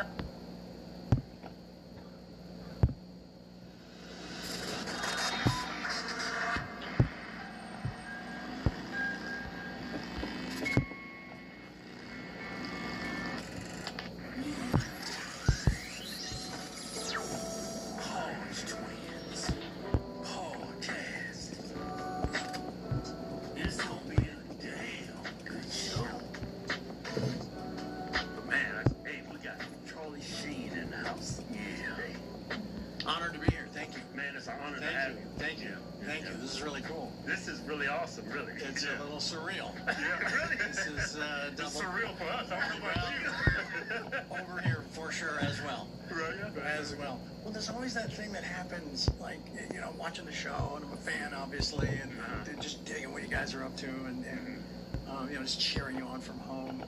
I'm like, shit, man. I should probably, like, go sit down with those dudes, right? Yeah. And so you think about it, and then we connected. Yeah, me. Ah, okay, cool. I wrote back pretty quick. Too. Yeah. Then you jumped on the phone, my brother. Y'all was on the phone. I said, man, this is crazy. Yeah. You know, it's funny. My wife and my kids are like listening. You know, just like that sounds like him. Like, no shit, it's him. Oh, when we were on the phone. phone. They were like, okay. They can hear you, and it's like, oh my God, I can hear his voice. That's pretty cool. Yeah, that's pretty cool. So, but it's always this lead up, this anticipation, this story that you write about what's going to happen when you finally get there. And then it's never that story. Right. You know? Yeah. And it's just present, be in the moment, show up, do your thing. Right, yeah. You sit down and it's like, oh shit. Yeah. This is real. Yeah. We're doing this. Yeah, right. But it's cool because, you know, I had a book come out last year that I wrote, and one of the central themes of the book is, you know, that I have this thing about that life is really divided into talkers and doers, you know. Right. And I gravitate towards the doers. Right. There's a lot of people that talk a big game. Yes. Yeah. Yeah. And you break it down. And it's either you're either talking about shit or you're doing it. Yeah. You know There's what? no middle ground. Right. You know. Yeah. So You know, this is Charlie, cool I found people that we're doing it. Yeah. We're here and we're doing it. Yeah. Sorry. No, that's what, yeah, I've noticed a lot of people. I think it's something you're born with too. Because a lot of people, I'll be trying to help them become doers. Right. And it doesn't work. It's a trip, isn't it? Yeah. Yeah. They can be the most talented person in the world. They just won't take that step forward. Sure. Yeah. Yeah. Or they'll still be talking about the same thing like 3 years later. You're like, hey, weren't we? Didn't you have a plan 3 years ago? You were going to start this thing? Yeah. Yeah. Right. And you're still talking about it. Huh. Wow. Right. It's like a lot of times people are their own worst enemies. Exactly. You know. Yeah. So I want to start like early on, like when you were young, and your dad was like this star. What was that like? It was. I mean, I had a pretty normal upbringing for the most part. You know. Went to public schools, played baseball. You know, had like normal friends. Lived in a pretty middle class neighborhood. You know. But the different thing was that, you know, Dad had a job that took him all over the world. Right. And so we would go with him because he felt like it was the only way that the family would stay together if we all just traveled together. Right. And so I got to see a lot of places that a lot of people didn't. My friends and contemporaries and like that. But yeah, I mean, I've been, you know, 5th, 6th grade, like geography, and I'm like, no, that's not, no, you're wrong, because I've been there, and that's not what it looks like. Yeah. But no, so that was the special part of it, I guess. Yeah, that was the unique piece, you know. Right. Were you like into sports and stuff like that? Baseball. Yeah. Wild thing, huh? Yeah. The Wild Thing stuff didn't just show up one day. That was in the works for a long time. Okay. You know? Yeah. Were you the most popular kid in school? Oh gosh, no. I mean, not even close. Really? Right. No, I was the guy in the back just trying to somehow achieve invisibility. You know? Really? Yeah. You were shy? Oh, very. Yeah. No, I had a speech problem too. Dude, I'm listening to you. It sounds like you're talking about me. Yeah. I was so shy, I couldn't talk. We were loners. Yeah, no, I get always it. Together. I get it. Yeah. We didn't have no friends. Seriously? Yeah, actually we got bullied. Oh, damn. They used to call us the Milli Vanilli twins. Did they really? Oh my gosh, wow. That was horrible. Damn. It got better when I moved out of the black school. I went to another school and it was a lot easier on the white kids accepted me, but I went to this rough school. Wow. Where was that? We got, dude, they said it wasn't that bad. I was on the when I basketball. Seriously? Like, I was going to say, like, during the game. It was after. It was actually before practice. Yeah, that's right. But when you say that he pulled a gun on us, so this is a teammate. You're on the same team. Yeah. Okay. Yeah. And he had the gun in his waistband, in his athletic bag. Give me all your money. I still remember I had 35 cents. That's how much school lunch was. Damn. Was it a pistol? Was it a revolver? It was a pistol. Black. This is like what they used to call a Sunday night special. Okay. And so, where did he acquire this weapon? I have no idea. I was only 11 at the time. How old was he? 11. I was in middle school. Wow. I was going to basketball practice, so I'm pretty sure your experience was a lot different from a little bit, yeah. No one was pulling guns. Yeah, we had a lot in common, sounds like, but not that experience. So you were very shy in school. But hold on, just getting back to this holding a gun on you. Then do you recover from that? Like, what's the next day look like? It's just a part of being black, I guess. But hold on. Just like back in practice. Back in practice. Huh. How about that? Actually, the next day, the basketball coach saw what happened. Okay. So next day we was in the principal's office. Okay. We had to tell our story what happened. I was like, well, he pulled a gun on us. The look on that white man's face was like, he couldn't believe it. That was the principal. Yeah, he's like, wait a minute, he pulled a gun on you? Right. And he robbed you? How much money you have? I said I had 35 cents. He took it all. Wow. He says, really? It's like he couldn't believe it. Yeah. But he got suspended. He got kicked out of school. The kid that had the weapon got it, though. Okay. Yeah. And did we ever follow like where his path led him? You know what's funny? I would say we was in the Marine Corps. I went back home to visit my mom. I think it was in the early 20s. I hadn't seen him since then because he kicked him out of school. So we go home to go see my mom, and we're like reminiscing, driving around town. So we drove out of school. Okay. He pulled a gun on us. Sure shit, he's out there sitting in front of the school, like a little bit down the street, like on the corner, as if he's selling drugs. Wow. Yeah. He was sitting on the corner, and then he saw us. He's like, you know. Takes off. Yeah. I said, let's get the hell out of here. Yeah. Takes off running, like to escape or to run after you? You know, to escape and get a weapon. Wow. Yeah. Oh, seriously? Yeah, that's what it seemed like when we took off. Wow. His life was. So his life kind of stopped. I mean, he got stuck. Yeah. In that spot, in that place. Yeah. Yeah. What a trip. Yeah, it happens to a lot of my kids. Yeah. I've never had a gun pulled on me. Yeah. It doesn't sound fun. No, it's not. Especially at 11. Yeah. Because everything looks bigger when you're 11. Yeah. The fucking gun was probably like looked like a cannon, right? Yeah. Damn. Wow. So you had a lot better experiences in school, huh? I mean, for the most part. Yeah. For the most part. So you on the baseball team? Yeah, I mean, I started Little League and, Colton, Pony, and then high school, and I used to go to baseball camp. I went 3 summers in a row at this place called the Mickey Owen Baseball School in a place called Miller, Missouri, outside of Springfield. Just like a pitcher. Well, I was a pitcher and a shortstop. Yeah. Okay. Yeah. But those are 2 positions where you gotta have a good arm. Yeah. That and right field. No, but I thought that I had a skill set that could at least get me, into college and then maybe something beyond that, But when I went to this baseball camp, I saw some talent out there that was, there were some guys, and you knew for them it was either make it in this sport or, the Army or jail. Right. Yeah. It's like there was not a lot of options, No, I faced a guy throwing 98. Really? Yeah. How fast did she throw it? Oh, jeez. I mean, I was 5'10", 150, I was a guy that, it was all about location for me. You was like Greg Maddux. Like real estate, yeah. I had really good control. I had a knuckleball. Oh, okay. I threw a knuckleball. Those things can make you look stupid. They can make, and your catcher. Right. But no, so I saw the kind of talent out there, and I realized that this was not realistic. Right. Not a realistic, career pursuit. I mean, that guy's throwing that fast. It's no longer a ball. It's a white stripe.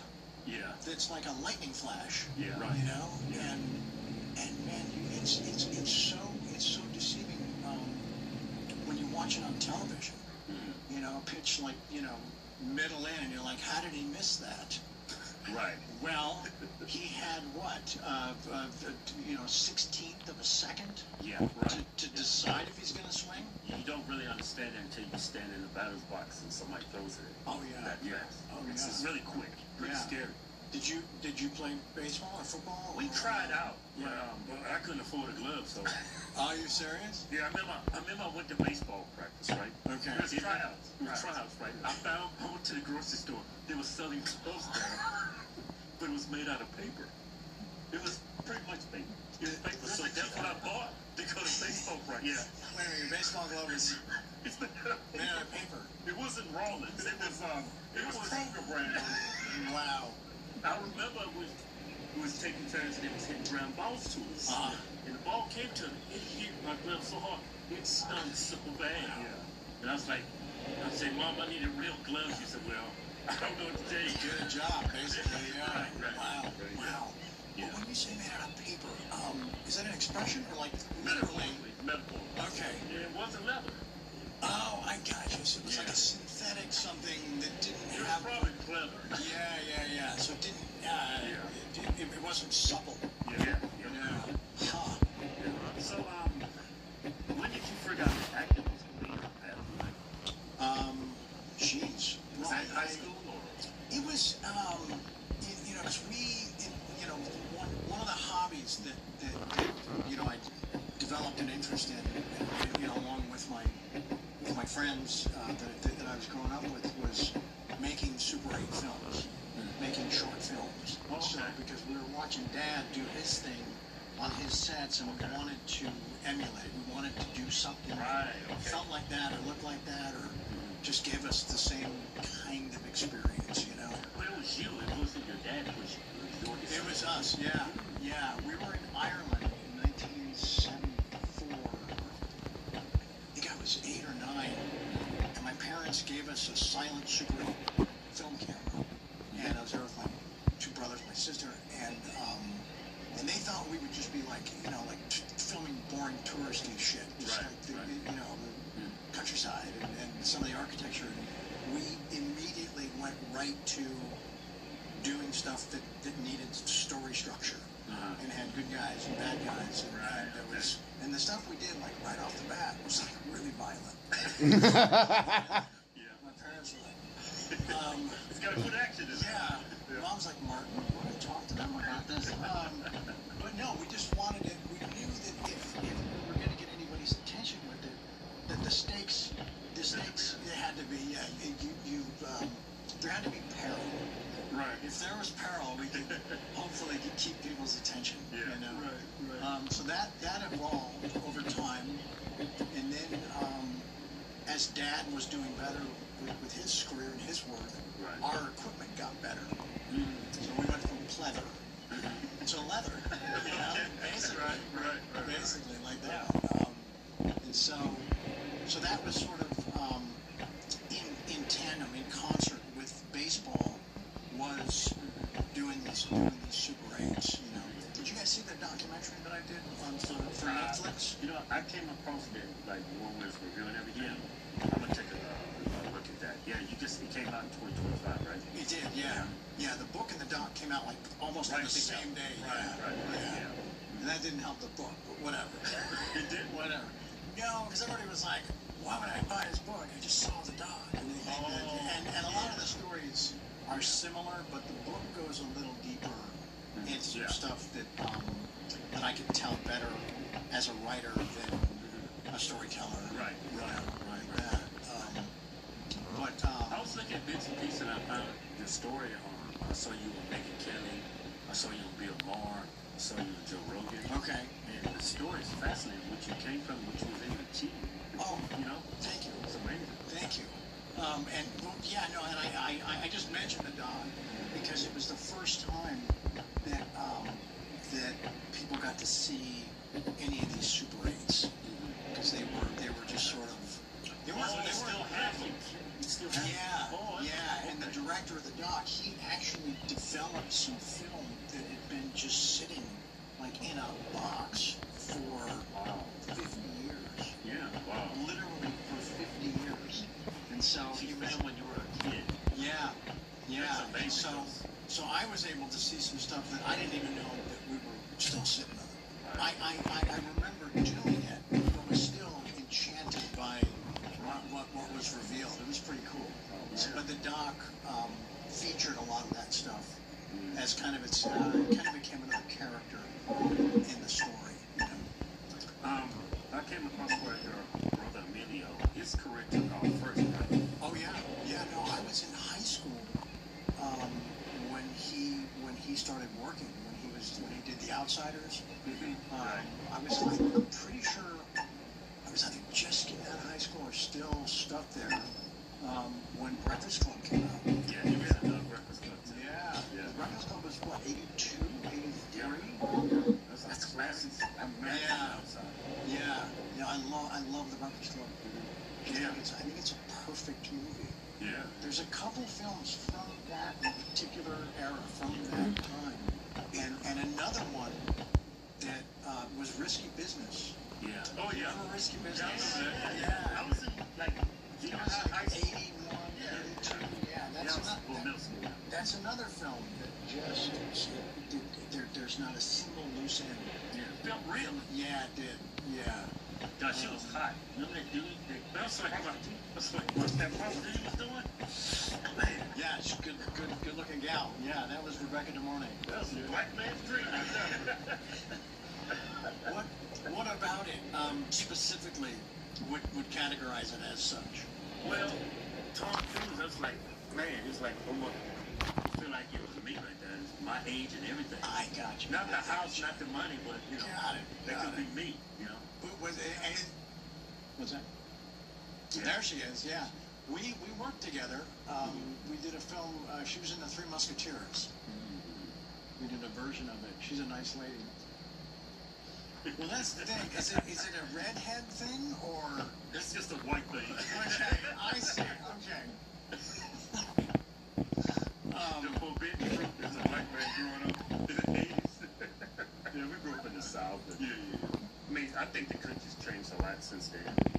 I remember getting called the N-word like all the freaking time, but always was. From black people or from whites or from both? Just white people. Oh, okay. I don't, it's okay when a black person calls you that. I mean, I don't, it's like, it's tricky from this side, because we don't know. It doesn't make sense. We don't know the rules. Yeah. And I think that's fair to say that. I don't think they understand the rules. Okay. Yeah. I mean, it's all about context, how you use it. Right. If it's in a derogatory fashion, but whatever. So, when you was making these 8 films, it seems like these 2 8 films, it seemed like it was a passion you had, like baseball. For sure. And your dad never wanted you to go into acting? This is all coming from this youth? Well, he wasn't going to, try to push us in any, he wanted us to just find our own passion or explore whatever we felt was authentic, and he didn't, he didn't see that, because I was a disaster in school. Really? Yeah. What do you mean by disaster? Like just hanging on by a thread. Barely getting by, barely enough to stay on the team. Oh, okay. Because the stakes were you had to have a certain GPA, you had to have athletics and all that stuff. Yeah, I was just always. We fucked up the team myself. I fucked up a couple times. They didn't care about me. I finally did. Yeah. I finally did. Yeah, and then it affected being able to graduate. I was only a point and a half short. Point and a half shy of graduation. I had to go to school as a half year. Yeah. I felt like an old dirty man. Had a beard and all these kids, and I was like, man, I need to get my life together. So you went back? Yeah, I had to get my home together. That was hard. How much later did you? I had to go to school an extra 6 months. Okay. Yeah. Okay. Yeah. They wanted me to go to summer school. And I was like, it's not. We're not doing that. I needed summer school. I just walked out. We're not doing that. Right. And a buddy of mine had like 225 credits in Barrera, and I was like, let me take a couple from Barrera. Right. They're like, it doesn't work that way. I'm like, what's he going to do with his extra credits? He's not going to college. He's a disaster. Look at him. So what do you think your problem was? Focusing or? Focusing, and also I was seeing the kind of life that Emilio was having with that kind of success, just being able to have that kind of freedom, and that kind of access to things, and it was really frustrating, and just not being able to, being so close to it, but not being able to reach out and touch it yet, you know. And so, no, but it was at that first summer I told my parents, I said, look, you know, I'm not going to summer school. I said, let me, the baseball thing, that dream died. Let me audition this first summer out of high school. Let's just see where it goes. If it shits out, then I'll get a GED, go to junior college, I'll do something. I'll do something in film. I'll take a film class, I'll be a freaking editor or cinematographer, something, right? And I got the first thing I auditioned for. Really? I got the first gig, yeah. That almost never happens, right? It's not supposed to. Right. It's not supposed to. And so it kind of felt like something was, you know, calling. Found your calling. I think so. Yeah. I think so. Or just got lucky enough to just keep the other stuff at bay a little bit longer. You know. What was that role? It was a film. It's called Grizzly 2. It's like a sci-fi film, huh? Yeah, I was about a killer bear. Yeah, it was the sequel to Grizzly. About a killer bear. I guess they didn't kill it in the first one. And I came back for the sequel. But it was with George Clooney and Laura Dern. Okay. So that was pretty cool. Yeah, it was like, yeah. But it's called Revenge, right? Right. But that's not what it was called when we made it. Really? It was Grizzly 2 Predator. Really? Yeah. Because I just recently found the original script from it. Oh, really? Yeah. Yeah, because I'm moving soon, so I'm going through all the boxes and shit. I found this ancient script, and it says Predator on it. No, it's not Predator. Predator. That's why they passed it up. Predator's a masterpiece. Yeah. Come on, that first one? Yeah. Forget about it. Yeah. So you get your first role, your first audition. What was that like when you were going home and tell your dad? It was exciting. It was exciting. But then some other stuff happened, and then he, you know, I had to come to him for some advice that at the time didn't feel like the best advice. It didn't feel like see, it's interesting because I think a lot of people are going to know these stories from the doc. It doesn't matter. Just pretend like. Well, there's another. People want to go watch it. Okay, cool.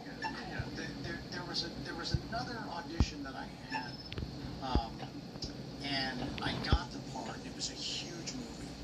It was a thing called The Karate Kid, the original. Yeah, because the director came out west because he already had Ralph Macchio attached, and he said, "Well, let's just make sure he's our guy. I'm going to go out west and look at a couple more kids, and just to make sure, in case we overlooked somebody, you know." And so, did the audition. I thought it was trash. I thought the audition was awful. And in the time it took me to drive from Burbank to Santa Monica, you know, 45 minutes. My agent at the time, who wasn't even a real agent yet, we were just kind of making it up together as we went along. You know, this lady named Glennis. She got the call, can he be in karate training on Monday? And it was on a Friday. Wow. And I was like, what are you talking about? She said, they want you to be the Karate Kid. I'm like, you're out of your mind. That's impossible. What I did in that room an hour ago was dog shit. And but I had Grizzly 2. Like, I booked it, yeah. Right. And I went to my dad, I'm like, I'm in a bit of a pickle here, and I really feel like this karate thing is like an incredible career opportunity. And maybe I can tell the Grizzly people that, you know, I can't, you could easily find someone to slot into there, just, you know, first scene of the movie gets eaten. Right. And Dad said, well, hold on there, young man. You gave those people your word, and they're depending on you, they're counting on you. So I had the Grizzly. Well, we asked the karate people. We said, can you give him just 3 weeks? Right. 3 weeks. You know, Joe, like middle of next month, you know. Right. And they couldn't. Yeah, they couldn't wait. No. So, yeah, it was a trip because then, you know, Grizzly like barely. It didn't actually come out for 20 years, and then it just would show up like in a video store or on some weird new channel somewhere, or some Pluto shit, you know, and or whatever, and then Karate Kid comes out and just, you know, this is incredible, this whole thing, and Ralph is like stratospherically, it was awesome. I mean, and he was great. Yeah, it's a different film. It would have been really hard for that to be my first job. I think it was a lot. Yeah, it was probably too much. Too much. Yeah, but who knows? I ran into Ralph recently. We were at a signing together, and I saw him across the room, and we give each other a hug, and we knew each other a little bit back in the day. And I said, hey, because I'd been talking about, telling these stories, and I said, I just thought of that stuff before I got back to you, and I hope you weren't upset or offended or think I was, making fun of anything. And he says, no, man, no. He says, I've always believed that people get the roles that they're supposed to. And I thought, okay, I can live with that. And he was supposed to have that. There are pills to perk you up. There are pills to mellow down. There are pills to focus in. There are pills all over. That's I was gonna say something. Wow. I mean that's like such an iconic role for him. Well, he was in Outsiders too. He was. Yeah. And he'd done a couple films, including Outsiders. He was primed for it. He was ready. He had some experience. Right. I would have been winging it. Yeah, right. But it's a trip when you, because back then, the scripts didn't change, so you would always see, like, the audition scene. If you didn't get the job, you'd see that scene in the movie. Yeah. And if it was the only scene you knew from the movie, or the only part of the script that they let you read, so when you would audition, you always kind of want to see how the guy who got the job did that scene. Right. And the scene is where he wakes up from the beatdown with the bullies. Right after Miyagi comes in and kicks ass that very first time. Right. Yeah. And it's that wake up scene where they're talking to each other. So bizarre though. If you think about doing just that scene as an audition, having no idea really what the movie's about. Right. Who am I talking to? Who is this mystical figure? What's the backstory? What's the front story? You're trying to capture what you would do in that actual moment. They're all with no context. Yeah, because a lot of times you weren't given the entire script. Yeah. Just like a little piece. But they gave it to you. But that damn Grizzly movie screwed up everything. The Grizzly, yeah, he took a bite out of. Dude, if I was like, tell those fucking Grizzly people to go kick rock. Well, even back then, you didn't know. Okay, it's an offer to do a movie. Did you know it's gonna be that? Comic book movie. Yeah. No, you don't really know until it's out. Yeah. Well, the thing that everybody did know is the same director had done a little boxing movie before that called Rocky. What? Yeah. So, kind of high hopes for, yeah. Makes sense. Dad, he's the guy that did the Rocky movie. Yeah, exactly. Holy shit. I guess we learn lessons in different ways, or make the most of your opportunities. And I think so. Did that. Thank you. Thank you. Yeah. Why do you think, like you had like a lot of problems with like alcohol, like you did too. Why do you think like Hollywood have all these talented people, the actors? Why do you think they go down that rap hole so often? Is it the stress? I think it's. For me, it was just. It was the access. It was having. Because everybody's doing it, right? also just having the funds, you know, having the resources, right. And then you know, you can't really prepare for fame. You can't, even if your brother's famous and your dad's famous, and it's like you grew up in the same house, you still, until it actually happens to you, you can't really know what it's going to feel like. And it's, for some people, it's a little more intoxicating, and just a little more exciting, you know. Do you think most actors, or they felt like invincible? That's why they went down that road? That's possible, for sure, yeah. Or they start believing a lot of the stuff that people are feeding them, you know. And it's an exciting thing when one day, there's a little thing in the book where I talk about, you know, in the produce section at the local market, you know, one day the girls think I work there, and then a film comes out, and you're on the billboard. Yeah, and they realize that it's not, you know, you don't ask that guy how much the cabbage is selling for, you know. So what was women like, you know, Charlie Sheen being very popular, and everybody knows who you are, you got that hit show 2.5 million with movies, Major League. It's like, what is life like being that person? It's more groovy days than bad ones. Yeah. That I can attest to for sure. You know,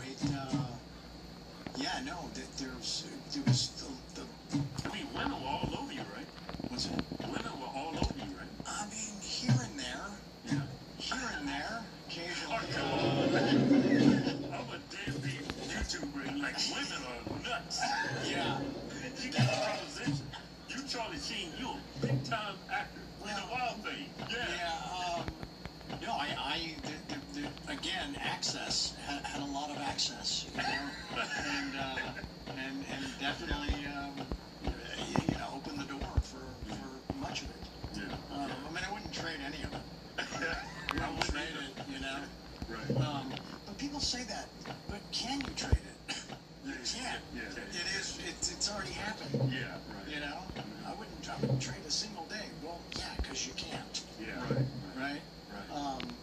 No, but I've had as much fun as should be allowable. You know? That's another thing about that you're asking about the booze and the dope and all that. You know, that kind of a lifestyle is it's people don't start doing that because it feels bad. You know, you sort of like drawn to that stuff because it feels amazing. Masks, everything. That's how it starts, yeah. What was your drug of choice? More than one, huh? Yeah, well, it was booze was sort of the baseline, and then a lot of cocaine on top of that. Okay. You know, but I was never a heroin guy. Yeah. Never. It was kind of a different. Yeah. Like the heroin. You gotta be nuts to try heroin. Yeah. And you gotta have a lot of time on your hands. You know. You gotta be able to, like, I don't know, just take like week-long naps. You gotta have a pretty, I don't know, just a. You can function on cocaine. To a degree. Yeah. To a degree. Yeah. But we didn't. It's funny because the heroin and the heroin crowd and the coke, they didn't. At least in my experience, they didn't cross over. Right. You know, they were kind of over there. Yeah. We're over here. Right. No, it's the strangest thing. I just told myself that if I ever did heroin, I would do it once and die, or do it once and then every day for a long time until I died. Yeah, because that's no coming back from that for majority of people. Think so? Yeah. Yeah, it's bad news. Yeah, because cocaine is like an upper, right? It's a stimulant. Yes. Yeah. And then, you know, there's different ways. I never shot cocaine, but smoked a lot of it. Okay. You know, yeah, a lot of freebasing. See, people confuse freebasing and crack. I was confused too. People are just like, you're smoking, it's crack. Not necessarily. If you cook your own shit, it's not crack. Oh, okay. Yep. You know, crack is usually, there's a different process with it. There's a lot more stepping on, a lot more shit that goes into it. It's a lot more polluted, right, than just cooking up your shit at home, right? Freebase, you know. But if you run out of freebase and someone's got some crack, you're fucking crack, man. I'm smoking fucking crack, man. Suddenly, kind of like a gateway, huh? You're not going to be precious about, what bathtub you mix that up in. Right. He's like, your mom's, whatever. So that was what was the question? Like, what were drugs of choice? Yeah, it was booze. So was it a trigger for you? Did you have to do it before you went on set, or is it? No, I was pretty good with, for the most part, for a long time, being able to separate, to isolate, just do the job, do the work, and then afterwards. But then things start cross over.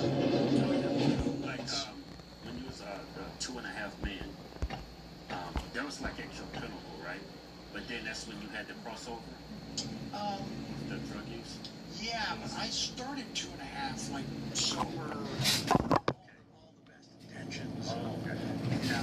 A new marriage, and everything was great, Okay. And then just things went a little sideways. What do you think triggered that process for you? I think it wasn't so much anything that was going on with the show. It was a lot of personal shit at home. Okay. And it got more difficult to separate the two. Okay. It really got really complicated trying to compartmentalize, if a marriage is falling apart, or there's just not enough time for the things that should have mattered more. Right. Being an actor, it takes a lot of time away from wife and kids. It does. It does. Because we toured on the road, man. It was like years now. It's like I threw away because I was never home. Interesting. How long would you stay on the road? For about 10 months. It was like nonstop. Oh, seriously? Yeah. Wow. Well, we would go home. Yeah. Well, we did it nonstop every weekend where it's always gone. Okay. So, man, that was tough. And you were small children at the time. Mm-hmm. You have 7 between the two of you? Yeah. I got three, I think. Yeah, I got 3. I think I got 4. You got 4, okay. I got 5. Yeah. Oh, you got 5 kids? Yeah, I do. Yeah. Oh, wow. Yeah. I had my first kid at 19. Oh, wow. Yeah, my daughter Cassandra. Oh, wow. Yeah. So. Accident, right? I mean. Well, all my kids are accident. I didn't plan none of them. My wife's like, we got to talk. I'm like, oh, did? Yeah, like, no. Damn it, woman. What's wrong with you? No, it wasn't planned, but hey, some of the best stuff comes out of course, the unplanned moments, Right. No, and she's great. Yeah, I almost passed out. My wife told me I was having a kid. I was like, dizzy.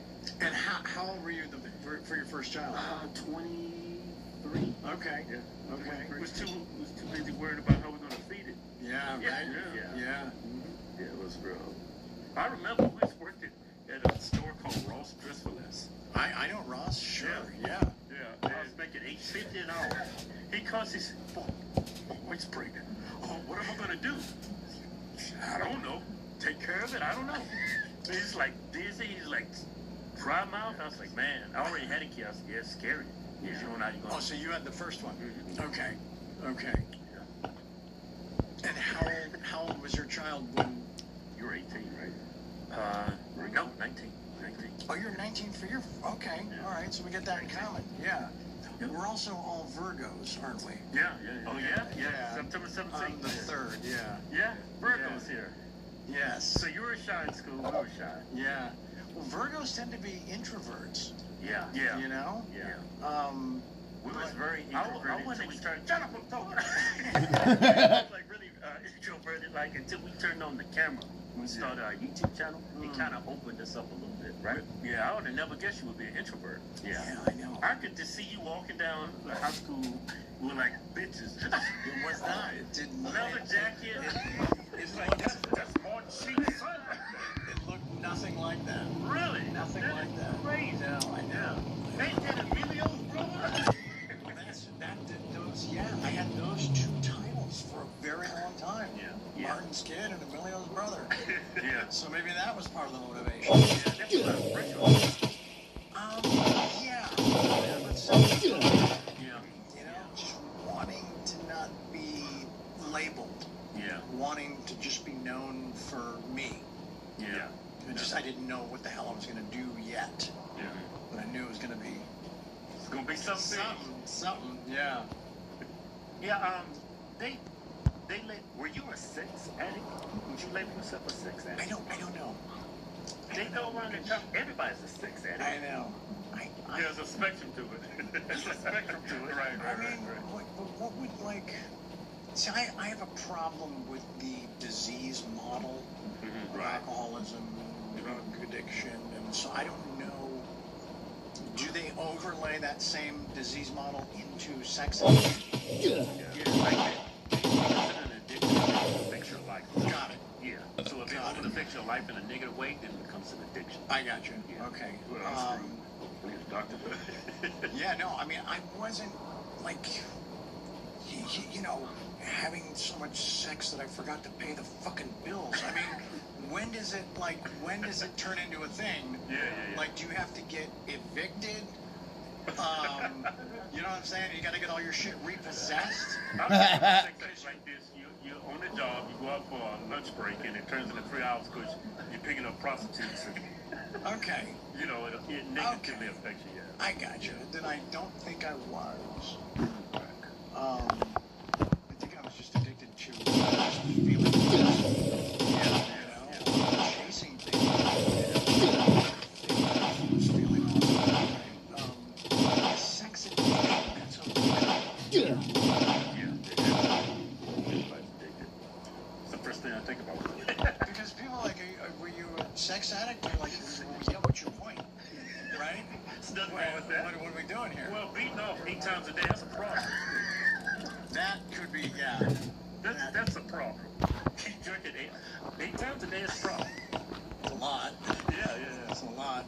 Yeah. That's what I picture being a sex addict. You just mesmerized by it. So it's always leading to drinking. It takes priority regardless of, okay. Yeah. Okay. So it's like between like hiring a prostitute and feeding your kids. You go The prostitute is getting the money. Okay. Perfect. Yeah, but like That's a perfect analogy. Kind of, I got you. Okay. Yeah. I remember when I was in the Marine Corps, I was 19, and we grew up like really poor or whatever. And I finally had a little money to spend. Okay. So I remember I started San Diego, and no, wait a minute, no, this is North Carolina. No, this is after boot camp in South Carolina. I was going to Camp Lejeune, and everybody's like, "What are you doing this weekend?" I'm going to the massage parlor. I'm doing this. I remember I got my first massage. It was a front for prostitution. And that's the first thing we did in the Marine Corps when I was 19. Everybody be broke like 3 days later.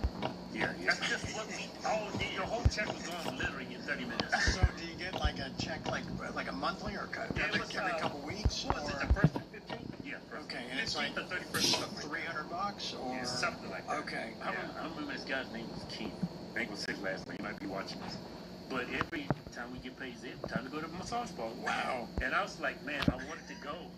Because every time I went with them, it was this amazing, funny experience. Right. Nothing gay or anything. Right. Yeah. But we would go, he was about 6'7", tall black guy, right? And we went to this massage parlor. Right. But it was a warehouse, and it was, let me do some talking. No, it was like a warehouse, but it was set up with cubicles. Yeah. Okay. So you could hear everything.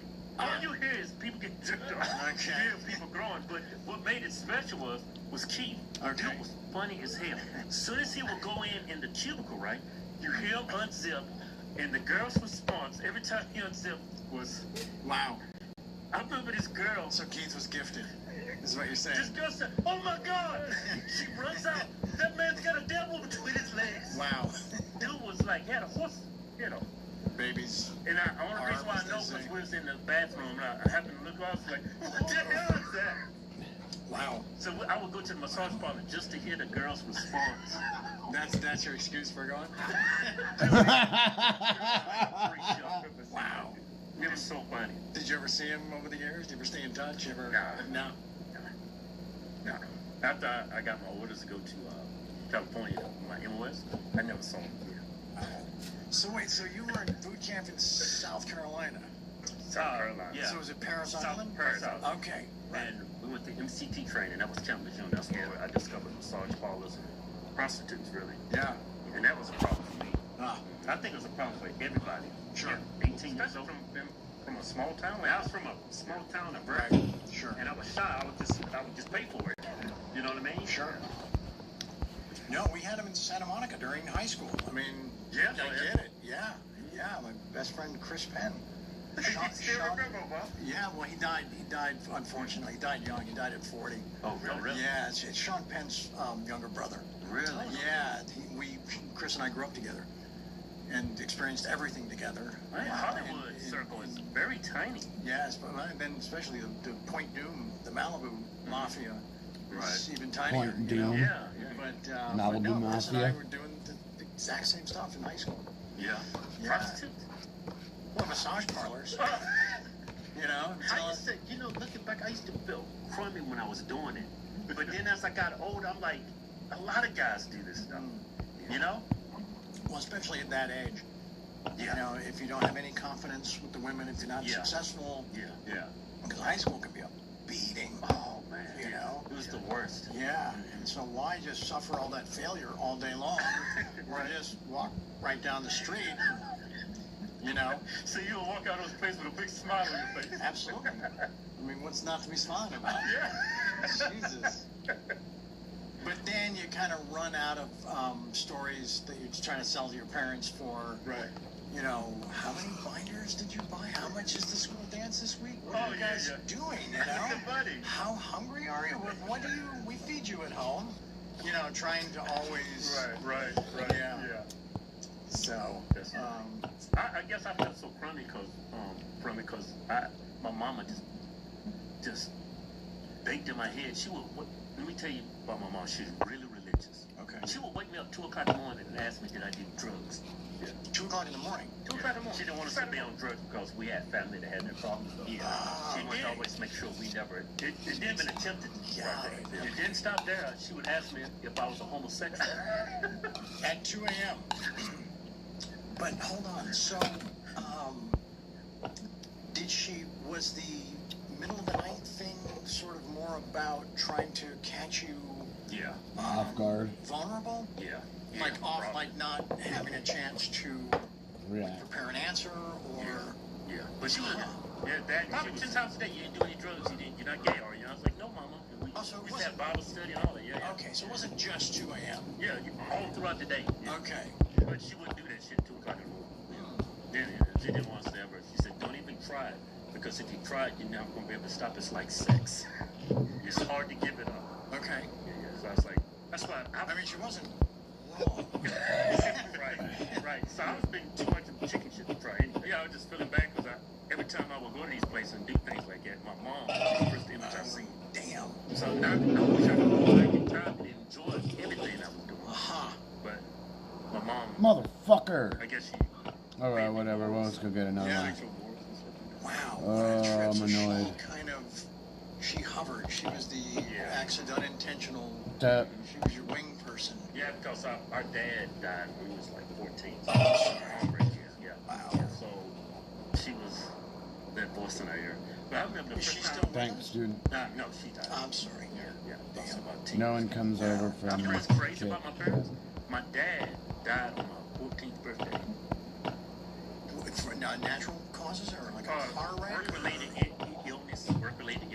Like asbestos or something like that. Wow. But he died on my 14th birthday. My mom died I forget how many years later. She died the day before my birthday. Oh my gosh. It's crazy, right? Wow. Yeah.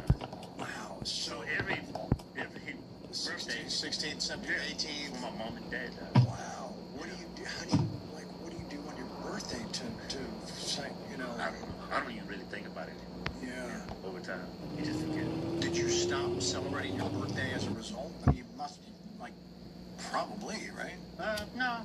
Because when they died, it was like a blessing. Yeah. Because my mom had cancer. Oh. And then my dad had it. It's like, so it wasn't, what my dad had was worse than cancer. So it was like, yeah. Like, it was like a relief from that. Oh, okay. Like suffering. Wow. Yeah.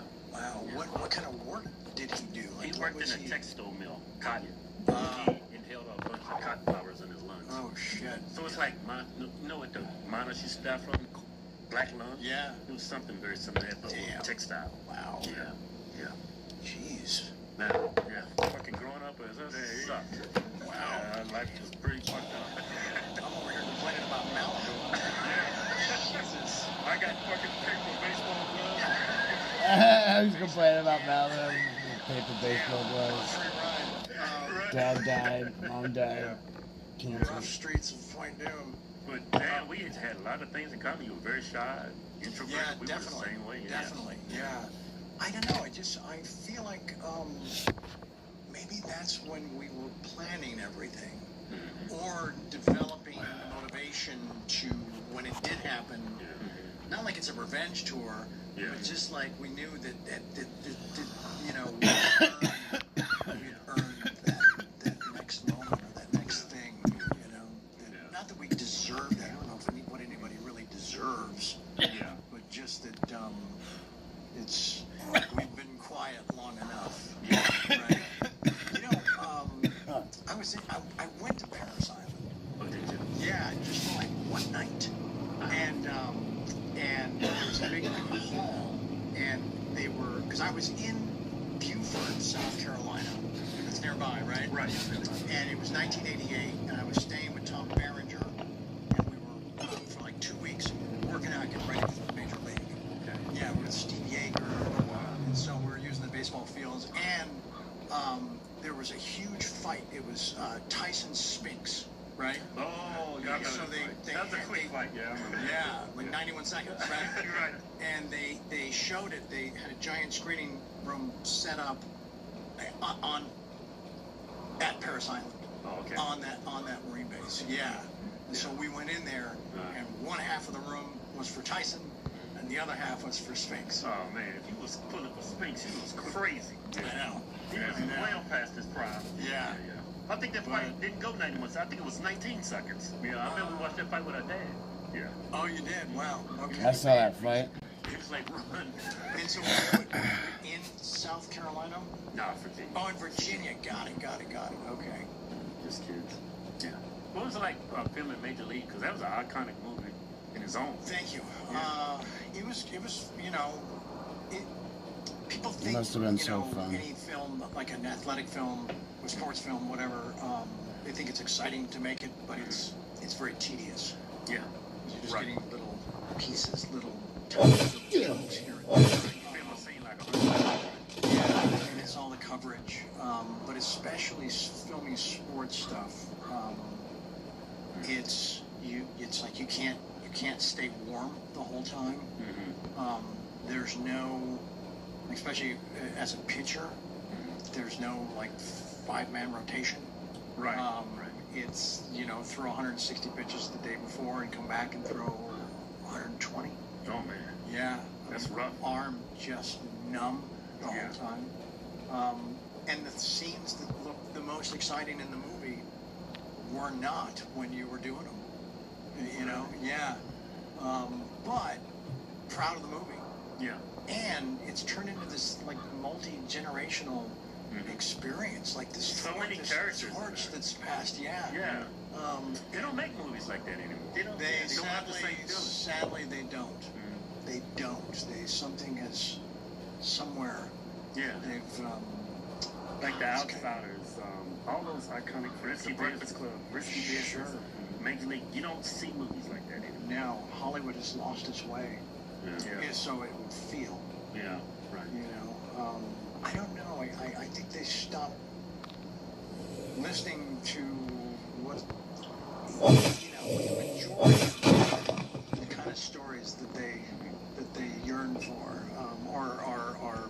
inspired by.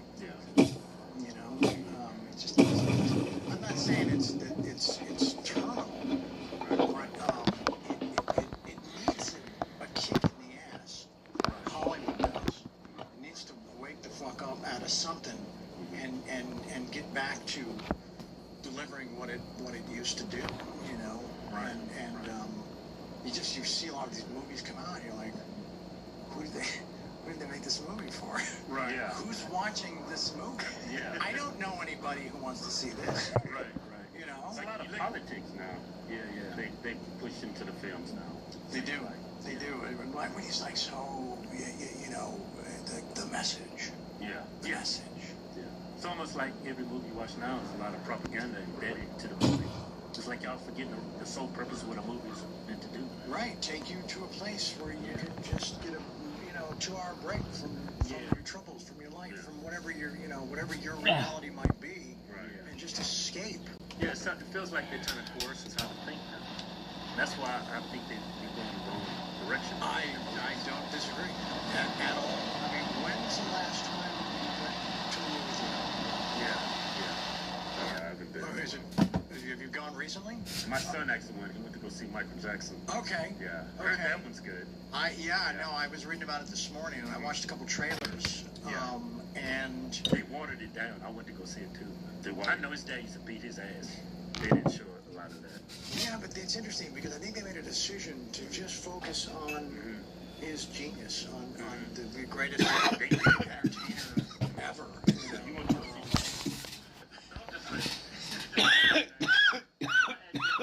Give me my meat box, bitch. No,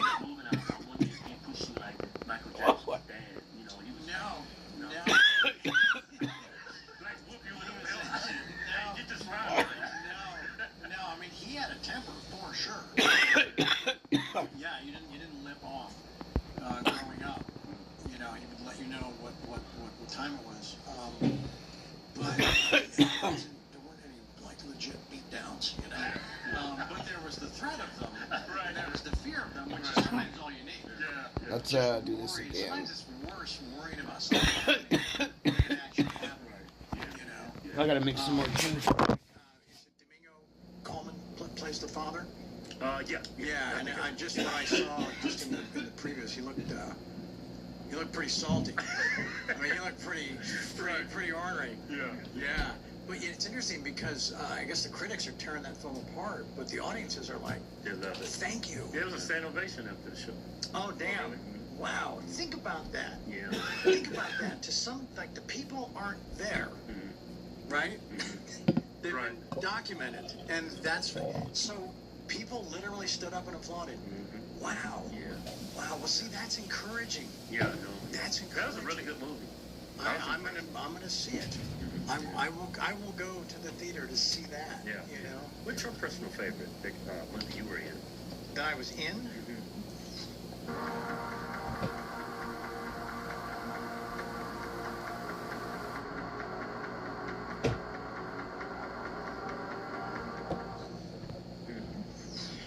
Gosh. I think as an audience experience, I think Major League. Major League. I think that's the one. Yeah. Because I meet people that who I met as a We got child. our meat box. You know, like a 10-year-old, and I meet him as an adult, and they still talk about how Major League. Yeah. You know how it landed then. Yeah. And how it still speaks to them now. Right. And it's like it's got this weird. It's got a life. It's got a heartbeat. Yeah. It really does. Yeah. That movie sticks with me. Serrano. I mean, it's endlessly quotable too. Right. Yeah. You can't watch a baseball game like on television without hearing at some point. Yeah. Right. Something from Major League. Yeah, that stupid dog, Joe Boo. That shit used to kill me. Yeah. Joe Boo and Serrano. Yeah. And prior to Major League, they didn't, relief pitchers didn't come out of the bullpen to theme music. Right. Right. Think about it. Right. Yeah.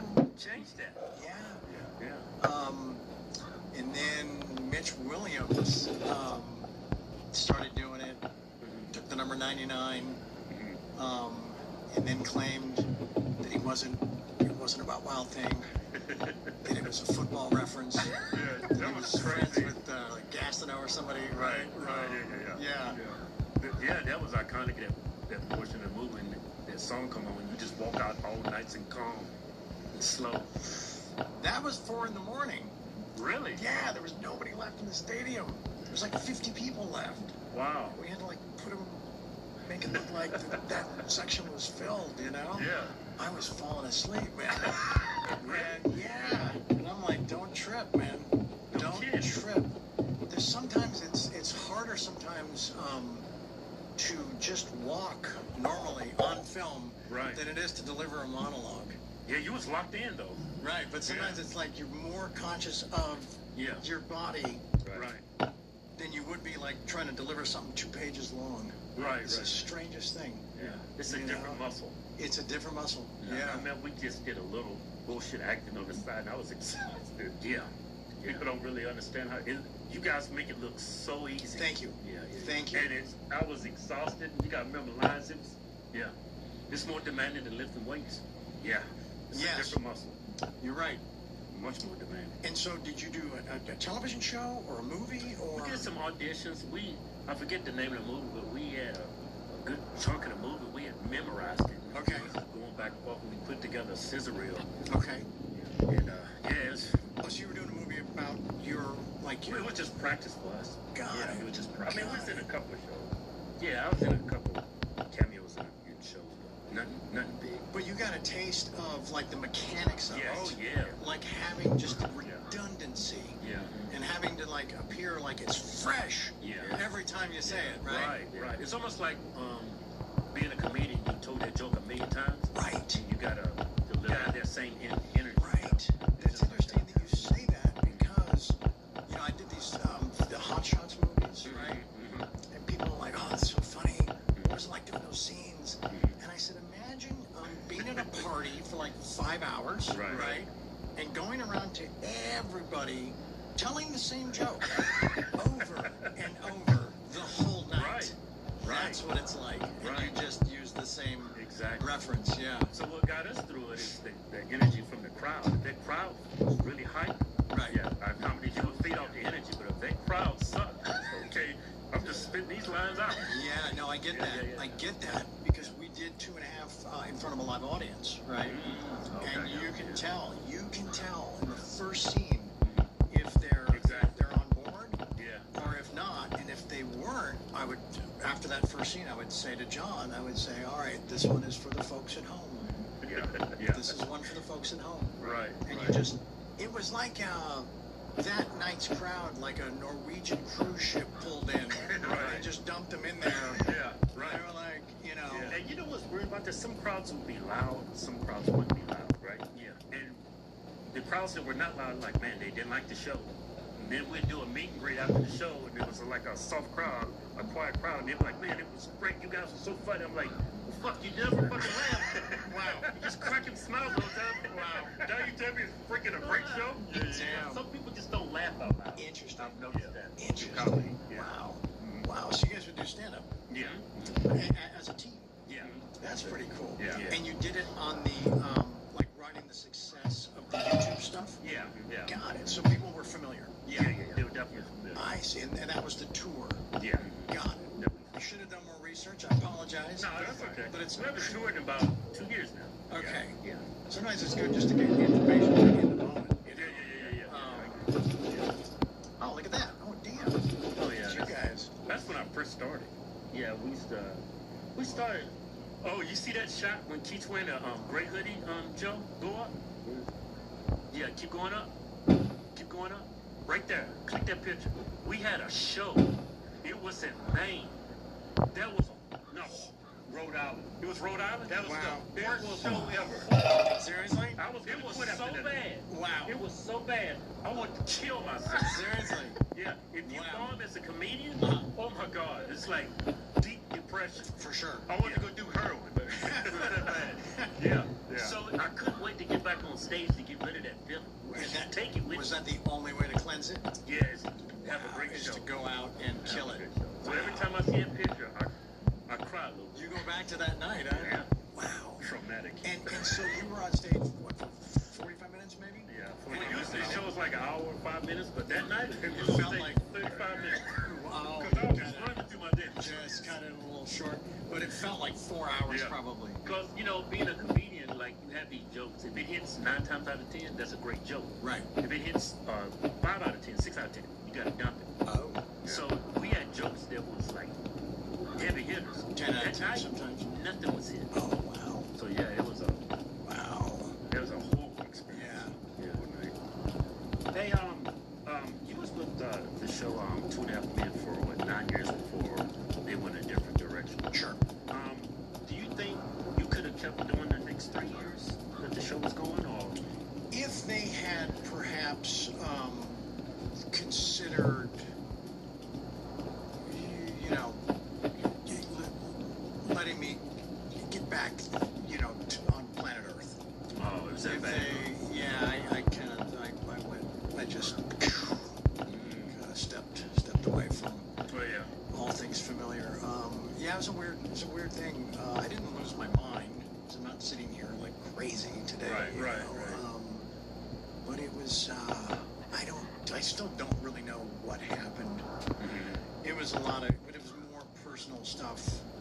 Again, you know, not being able to just park it at home and do the job. Everything just started mixing together in a way that was just so manageable.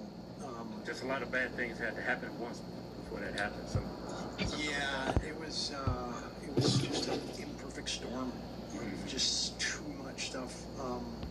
And you know, a lot of it was stuff that I could have controlled. You know, was it there like the drugs? It was drugs, but it was also like a lot of marital shit. Oh man, that's rough. I've been through it. Yeah, that's and rough. I just couldn't navigate it, and I couldn't park it. Right. You know. Yeah, no. I think had I not been so vile about, you know, attacking, the guy who created the show and all that other stuff, I think if there was a little more wiggle room for forgiveness on both sides. Yeah. I think I could have brought this ship back into the harbor. I think. Yeah.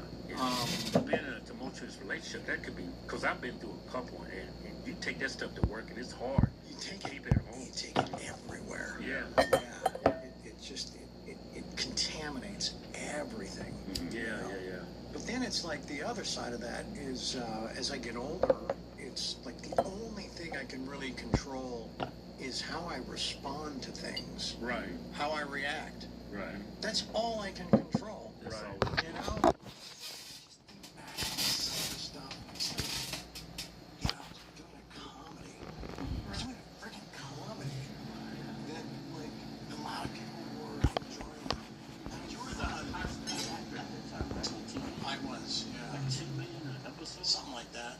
And you was doing 24 episodes a year? Well, that's what people don't, that's what people tend to forget, is that's the first year of that deal, that's when it got cut short. Okay. Yeah, I only did 8 episodes at that number. Oh, at that number. Yeah. So what does that say though about even having that as a motivator? Yeah. To keep it together. Yeah. Even that wasn't. Yeah. So I know. Yeah. There's a dark spot. It was dark. Yeah. Yeah. It was dark, but didn't you know? Had I not taken shit so personally, I could have spun my way out of it. I think. Yeah. I think. You know. But again, it's that thing about regret. What do we do with regret? You know, it's about as useless as jealousy. Yeah. Isn't it? Yeah. I mean, what do you do with regret? Yeah. Where does it, like, how do you can't, like... You know what, sometimes you see things that's not that. Like, I suffer from anxiety.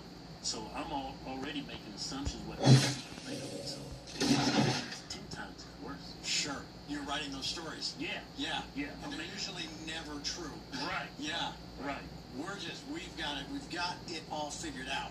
Yeah. How they think of it, what they think about it. And it never existed. It never existed. Yeah. Yeah.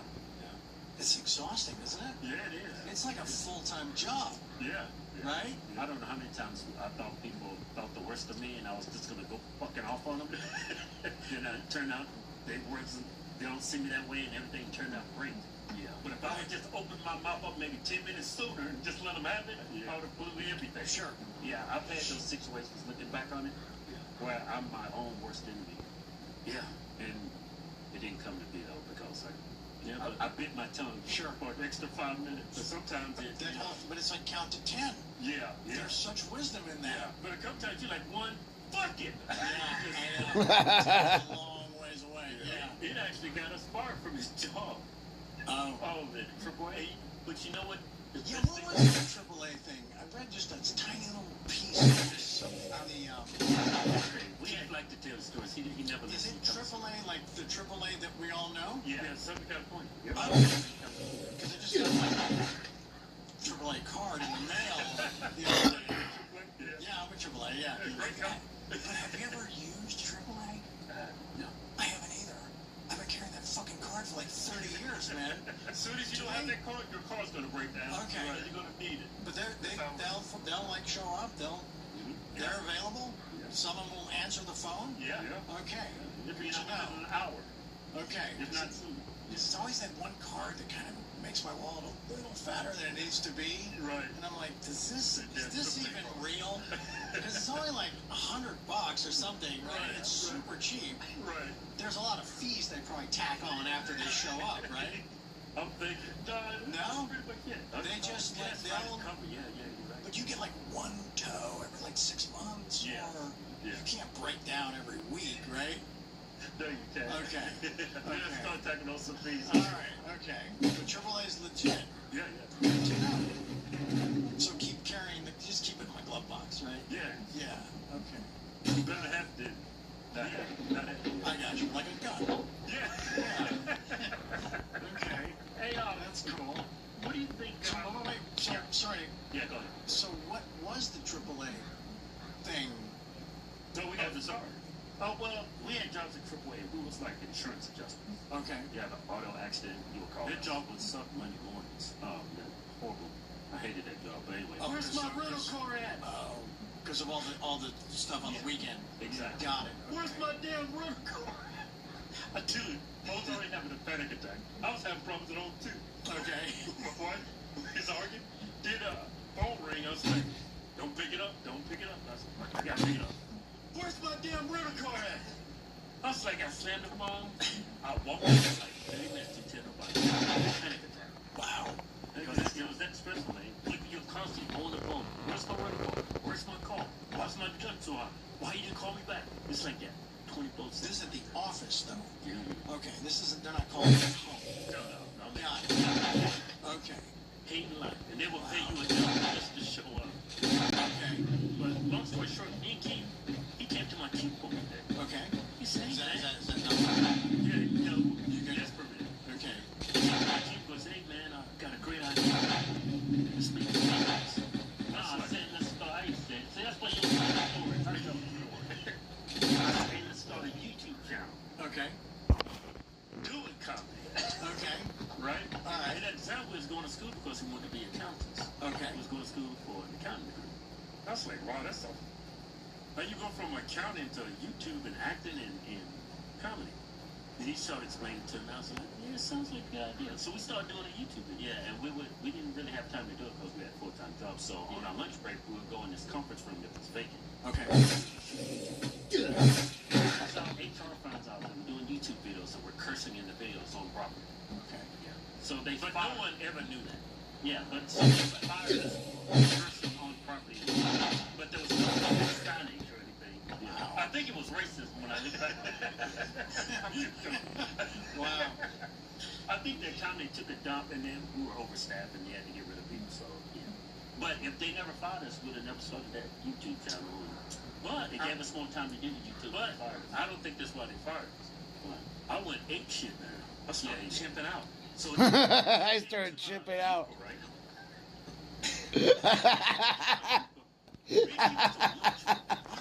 We just walk around and he says, why is HR here? Yeah. Then I was like, Yeah, and why are they staring at us? Yeah. So they looked at us. I was like, why the hell is he looking at us? So as soon as I get to my desk, manager comes up, hey, I need to talk to you. So he takes me in his conference room. I sit down, there's HR. I was like, So, and that's usually for like some grab ass shit, I'm right? about to get fired. Yeah, okay. So he started asking me these weird questions. I was like, what is this all about? And they got to our YouTube videos. I said, yeah, we shot the YouTube videos here. I said, but we never told anybody or anything. We just shot the videos, right? So then I forget it was all a blur, but I started cussing out everybody. You were cussing out HR? Yeah, because all the work I did, man, I was a damn good adjuster. Sure. I did my job. I was perfection in that place, right? And then for them to question me about that, I just lost it. Yeah. The black came out. Okay. Yeah, all that stuff at home, going through, problems at home, and then I brought it to work, and then, everything came to a head, and so I cussed out everybody. So when they was kicking me out, right, they had to call security, because I wouldn't leave. I wouldn't leave because I was like, where's my brother? If you're talking to me, you're going to talk to my brother because he's in the YouTube video. Sure. So I get to Keith's. I was like, oh, what do you know? Keith's not here. I wonder where Keith's at. And everybody in the office is standing up looking at me. But at the time, I had this big-ass afro. Wow. I had this big afro, right? So I'm like walking around cussing out everybody. Right. But I don't like that. Wow. So, and I'm going to all the conference rooms looking for my brother because I know HR's talking to him. So I bust inside of the last conference room, and there's Keith right there. There's the HR guy right there. I said, Keith, you know what this is about, right? It's about them damn YouTube videos you want to do. So they end up firing us. I don't think it was just for us doing it. I think it's our reacting. So you think had it been your little calmer, a little cooler, you could have... I've been suspended about a week. But I think that actually worked out the best for us because if we kept that job, we would never be YouTube. Wow. Yeah. That was the turning point. Yeah. Yeah. What a trip. Yeah. Every cloud has a silver lining, so to speak. So yeah, the reason why I bring that up is because like you was having your problems on 2.5 Men. I was like, a lot of people have those problems and you see things that's not there, and it wears on, and finally you snap, and that's what actually helped us in the long run. Be snapping inside of AAA.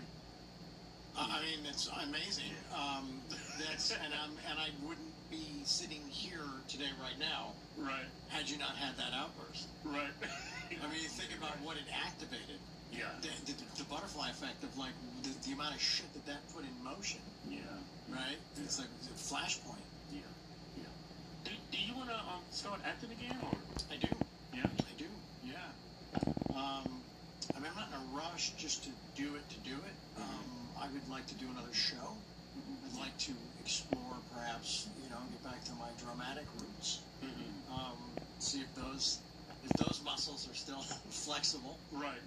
I think they are. I think it's like riding a bicycle. I hope so. Yeah. I think so. Just be a little more patient. Yeah. Count to 10. Yeah, I guess. Right. Yeah. No, I meant like with what with the work with film choice or the TV show, the choice of whatever. You guys having a conference? Do you want to need some powder? I'm just gonna hit the bathroom really quickly. Oh, yeah. That's totally cool. The last time on a freaking podcast when I said I need to go to the bathroom, you know what happened? What? That's the moment with me and Rogan, where we finally stopped tape. And found out, like, out in the world, we're in this vacuum, this sealed moment, timeless, right? Yeah. We find out Charlie Kirk's been assassinated. Oh, yeah. How about that? Yeah, we're all stopped right there. So I'm going to go to the bathroom. Yeah. Is anything going on in the news? Yeah, we ain't fucking looking. Everything's like... Yeah. We didn't fucking, like, nuke Iran. Are we good for a minute? Are we good for a minute? We didn't nuke Iran. Okay. Yeah, let me just do that. Yes, I'll wait to the back on the left. Yeah.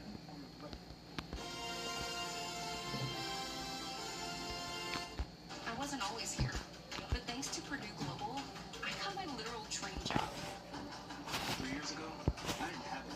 I like my job. I just had to see. I needed to.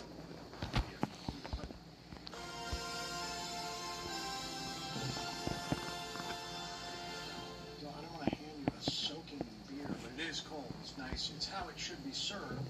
This is Wild Air. Okay. That's the Wild tie-in with Major League. Okay. Right there. Right there. That's you can see the haircut. Yeah. Right. Well, this is cold. Yeah. It's got a little cooler. I stole the trash can from the hotel. Janice, nice. Charlie stole the trash can. Nice trash. I did. I'll bring it back. I'm not a fucking thief. If I'm stealing something from that room, it ain't the trash can. Right. No, it's that like marble Himalayan goat. I'm sneaking that thing out. That thing is nice. Yeah. There you go. So because you're how many years sober now? I'm in my 9th year. Okay. So you came out with this beer to like quench that kind of thirst? I wasn't ever an NA beer drinker because my memories of it are 20 years old, and from 20 years ago. And I always thought it tasted terrible. And technology has improved in a way that it's actual beer made exactly like regular beer, but they extract the alcohol. Oh, okay. So it's a non-alcoholic beverage. Yes. For trying it, tastes good. So cheers. Cheers, Charlie. I'm drinking with Charlie Sheen. How about it? And people can still, now we can say that I had a drink with Charlie Sheen because, This have a good flavor first. Yeah, it does. It's not bad, right? Yeah, it's good. Okay, Not bad good. at all. Good. Thank you. Cold. Oh, cold gold. Yeah, when someone says it's not bad, I say this mean it's fucking terrible. This is good. Yeah, and it actually opens up a little bit. Not like a fine wine, but it gets a little better as it breathes. Yeah. Okay. But I was part of. I'm a founder in this company. They didn't just build this and then attach me later. Is there an alarm? Yeah, it doesn't come on. It sounds like a bomb's about to go off. Got it. It was a panicked countdown. So I was involved in building the recipe, can design, and we're still in phase 1. So just e-commerce right now. You can go to our website, wildafbrewing.com. You can buy this. Next phase is getting this into stores, getting it on the shelves, and then off the shelves. Yeah. That's the real trick. Yeah, man. Get it off the shelves. The hardest thing to do is to get on the shelves. Right. Once you get on the shelves, it's just going to, the discounting sells itself. Yeah. So, but cheers. No, this is really cool. No, it is. It's good. It's really good. Are you beer drinkers? Like, do you like to drink? I drink a lot of small beer. Yeah. Oh, okay. But this is good. Okay. There was a sushi bar in Malibu in the 80s called I Love Sushi. Really? That's the beer that Sapporo. we always had there. Yeah. Oh, really? Sapporo. What was the other one? It always had a. That's my beer right there. But I know it's only tip of the tongue. Yeah. But it's like that orange. No. They only had 2 beers. It was like, you want a Sapporo or a. Yeah. Do you remember? It was like. How about the No, just like in a Japanese setting. Kieran, thank you. Sapporo or Kieran? Yeah. How about that? Yep, there you are, right there. Sapporo. Hey, so nothing happened while I was gone, right? I mean, nothing. The world's in one piece. Hopefully, Trump hasn't bombed Iran with a nuke. No, that would be good if he didn't. Jesus. Yeah, but that was a weird day with Rogan. That was a weird day just for that too. Yeah, I couldn't even function after that. Yeah, that was wow. I don't think it's so hard to talk about anything these days without getting beat up by somebody. Yeah. It's like you can't talk about anything because clearly if you speak about it in a certain way, you've chosen a side. Yeah, you either got to be far left or far right. Yeah. There's no in between. Right. what if you're just about, like, when you just, like, his assassination as a glaring example. What if you're just a fan of common sense and simple physics? Right. What if you're just, like, what if you know enough about ballistics? Right. What if you know enough about certain things that you're being told had to happen a certain way, right? But you're looking at them saying, well, that's just fucking stupid. Yeah. Right. I don't like being told how to think. Thank you. You know what I mean? Thanks. It's like we've had some criticism from Trump and the whole Iran thing, and it doesn't mean I'm going to vote Democrat now. It's just that's my opinion. Right. Like when he ran for election, he was saying no new wars, and we're going to get rid of the illegals, and I took that as that's what he was going to do. Sure. And then when the whole Iran thing kicked off, I was like, disappointed. Yeah, it's a bit of a buzzkill. Yeah, so when I post about that, or I say something like that, our fans like literally want to hang us. Remember? You know what's interesting? Just like Mike Pence, they want to hang Mike Pence. Yeah. Remember, Jennifer said he was going to hang him. They had the gurney that we're going to hang Mike Pence. I don't know that they would have. I mean, it was, I'm not sticking around to find out. It felt like a bridge too far, you know? Yeah. Yeah, no, I get that. But it's funny because the day that we spoke, no, it was the day I reached back out to confirm this thing. Right. There was a thing going on, you guys in the news, and it was about something that, like, everybody was like, well, they said something on Instagram, and then on Facebook it was all different. These guys need to make up their fucking mind. And I'm like, maybe an hour went by and they changed their mind. Why don't you shut the fuck up, or why don't you get a big hit show and go tell them what time it is? Right. You know? Those people, all they trying to do is confusion, and they have an ulterior motive. Right, but you know the day I'm talking about? Yeah, Larry Loomer. Okay. Is that the Candace nickname for her? Yeah, I think that's everybody's nickname for that, Larry. Yeah. So, don't be so rude to Larry's. And I can only imagine that when you got a text from me, and it was in the middle of that day, that it was some bullshit about, hey, we should rethink this. And all I was reaching out was to confirm, hey, remember that Vegas thing we talked about? Right. Well, it's gonna happen. Because I didn't give a fuck about any of that shit that was going on. I didn't realize you saw all that.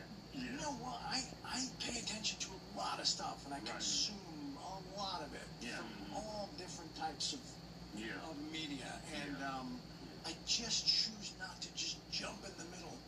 Right. You know, because I don't feel like I can be of any value to whatever side I decide to support. Right. I don't see how I can really affect any change.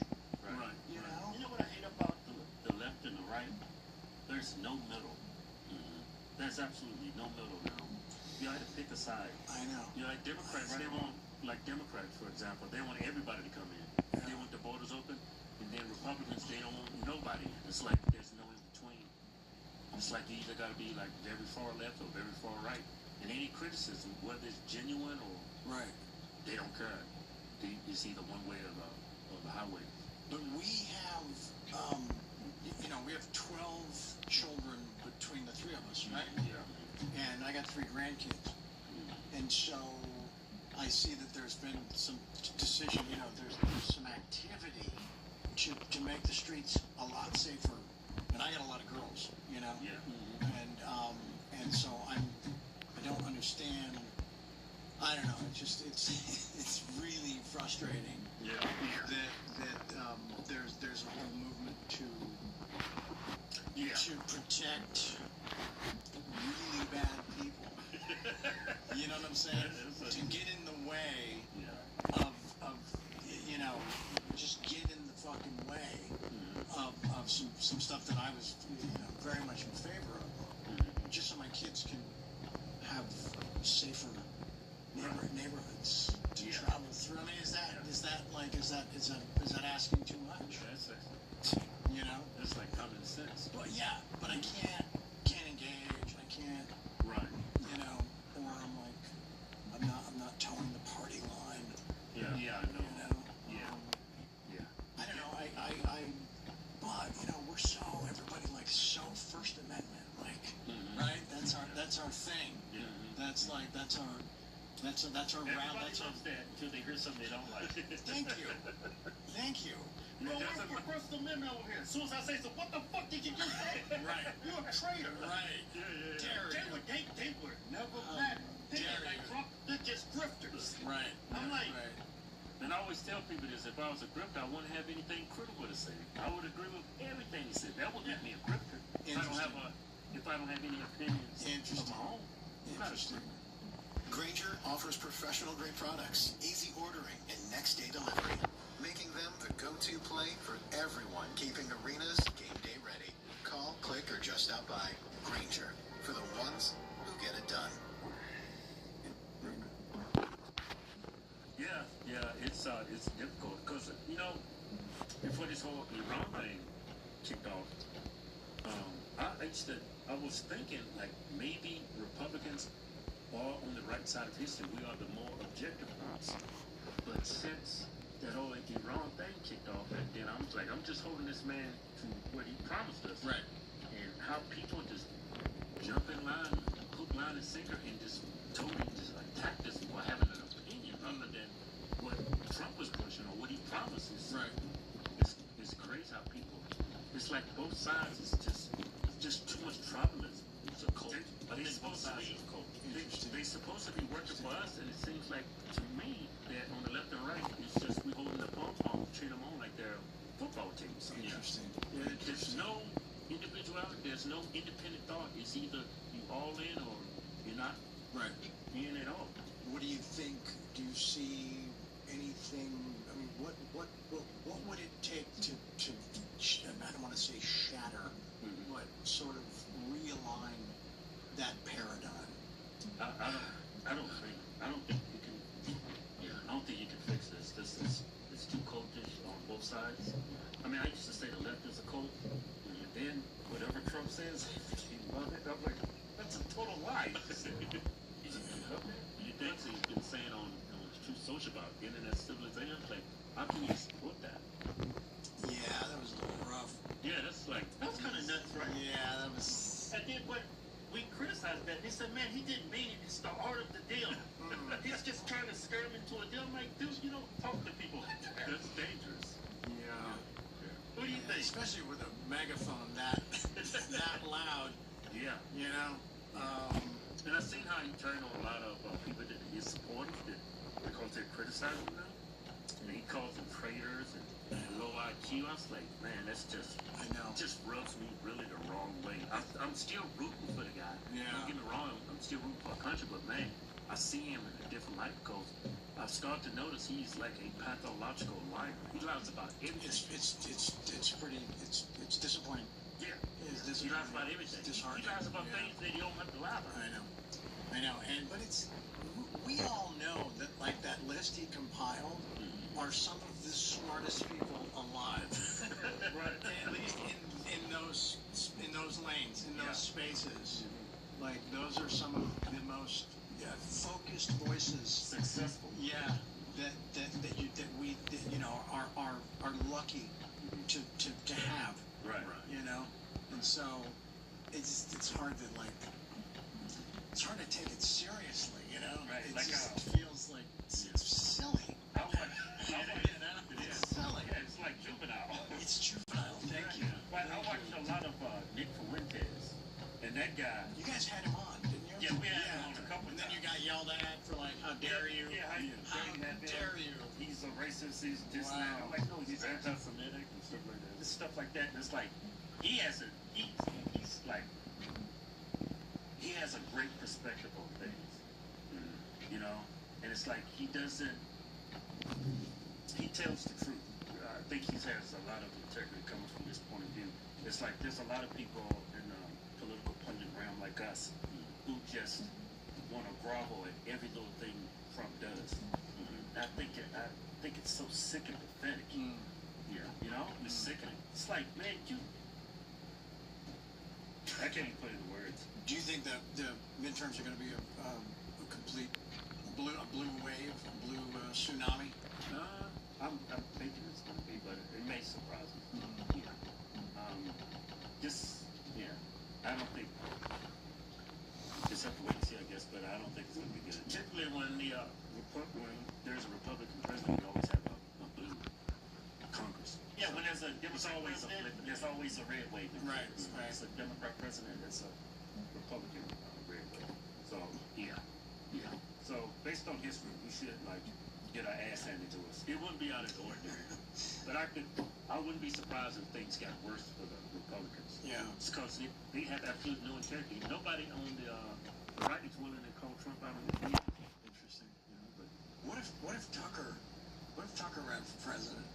I would vote for that guy. I would stand. A lot of people would. Yeah. A lot of people would. He has a huge audience. Yeah, he does. And then for Trump to badmouth him like he's a failed loser. He had the highest rated show on Fox before they canned him. I know. He's got this huge platform online. And he's a low IQ. What you prop up Mark Levin? Yeah, who watches Mark Levin? Nobody I know. Just saying. And then he's got Larry Loman is here. She can call him up on us. Like, man, this is so weird. I know. It went weird fast. Yeah. Yeah, but I think somebody like Tucker just has the kind of credibility and just the wealth of ideas that I think would really be interesting. He would be like danced in the middle, I think. Yeah. I see Tucker as a liberal, a moderate liberal. Sure. But a guy who's driven by solution, you know? Yeah. I think that would be really exciting. The left and right is just all about them winning and the other side losing. Right. There's no in between. If we had somebody that comes right down the middle and tries to find solutions to all our social problems in the country, and then the country can move forward. But both sides right now are too busy trying to just win and thrash the other side. Yeah, they can't even talk to each other, which is scary. I know. But somebody leaves the left, they're told burn in hell. And someone leaves the right, they're told good luck in your travels. Yeah. Right? Yeah. It's like, what the fuck, man? If I ran for president, I'm not. But if I did, and it's just, no one's ever really approached it like this. This is going to sound really stupid. I wouldn't promise anything. Because I would be perfectly honest, I don't know a fucking thing. I don't know how any of this shit works. Right? I don't really know what's going on in there. Let me get in there. Let me take a peek. Let me figure it out. Let me see what I can actually solve or affect or change or at least speak to. Let me look at it first. You gotta get me in there so I can see it. Once I see it, then I'll come out and say, that thing, not a chance. Fuck off, not a chance. Some of that other stuff, yes. Yes, we can work on that for sure. But you make all these promises before you even know, how the machine is built. Right. Right? And then you get in there and you're like, oh, this is a fucking mess. And you can't do anything. Yeah. How true do you think it is that? Would you like my platform? that sounds like the man who knows nothing and promises less. That sounds like a great sitcom. Yeah, right? Mr. President. Yeah. Why not?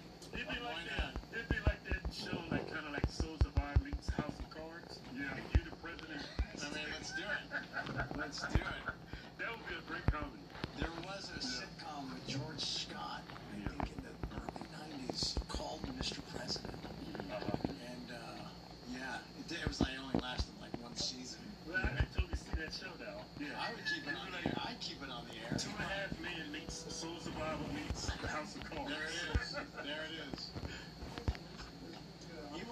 He was a sitcom actor, yes. Interesting. And then he became one. Yeah. That's crazy. Wow. Kind of like Ronald Reagan did. Yeah, there you go. Yeah. Anyway. Overall 1 to 10, how do you think Trump's doing? If you had to give him a score, 1 to 10. Gosh. That's a tough one. It's a tough one. Yeah. It's a tough one. Does it have to go to 10?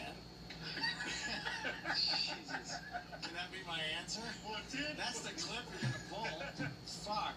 No, I would do that too. Thank you. There's some cold-blooded people out there. Yeah, there is. Yeah. I would give Trump a 7.5. A 7.5. Wow. Yeah. Be that high. Well, I'm a Republican. But I was on board with a lot of shit. Everything I felt was going great until Iran. He's did a lot of great stuff. But that war, man, I know. That's messed up everything. Yeah. The handling of the Epstein files. Yeah. I thought that was because he ran on that, and then for him to like change it up and say it's a hoax, it's a Democrat hoax, and it's a bunch of Democrats in the files. I'm like, well, if that's true, why don't you release everything? Let them tell us, crucify these people. They're a bunch of Democrats. Right.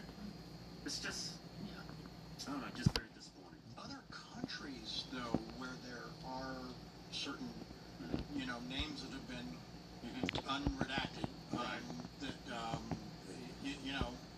they're getting their just desserts.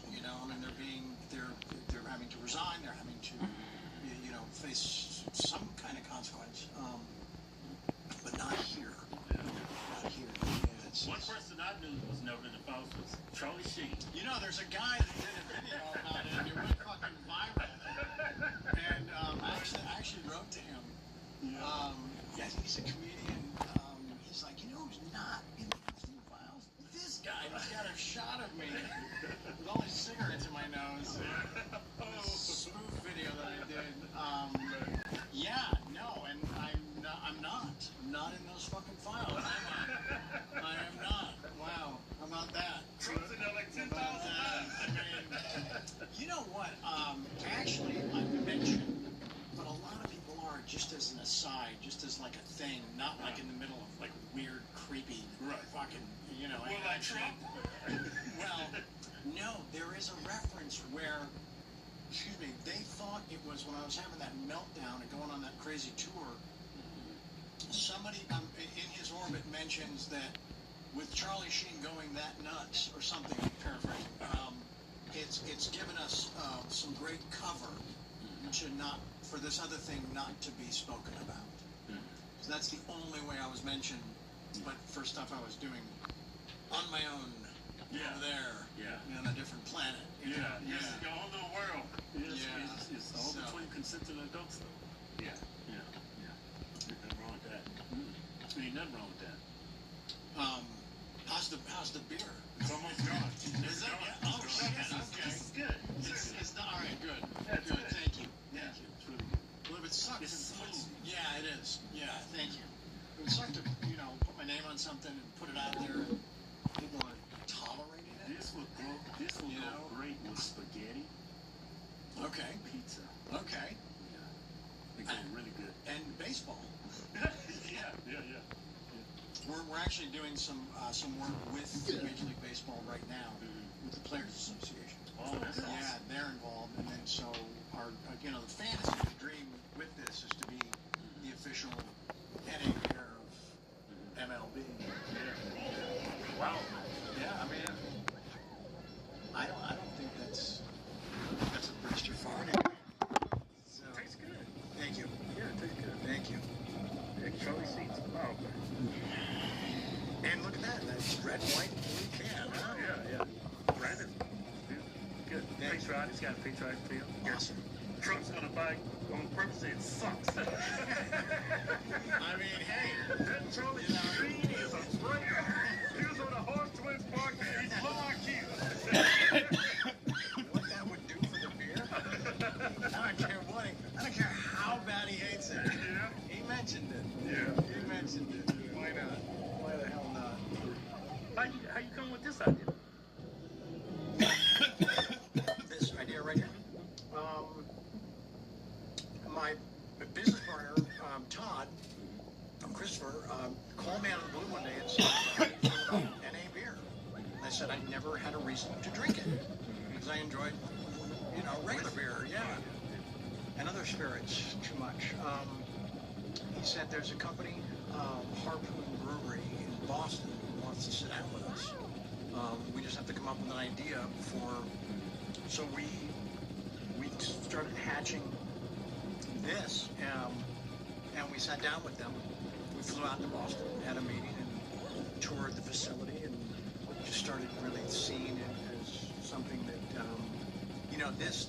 there's a whole movement right now, especially the younger generation. They're moving away from, it's like this health conscious movement about, and it's not even an AA thing or an addiction thing. It's just a lifestyle thing.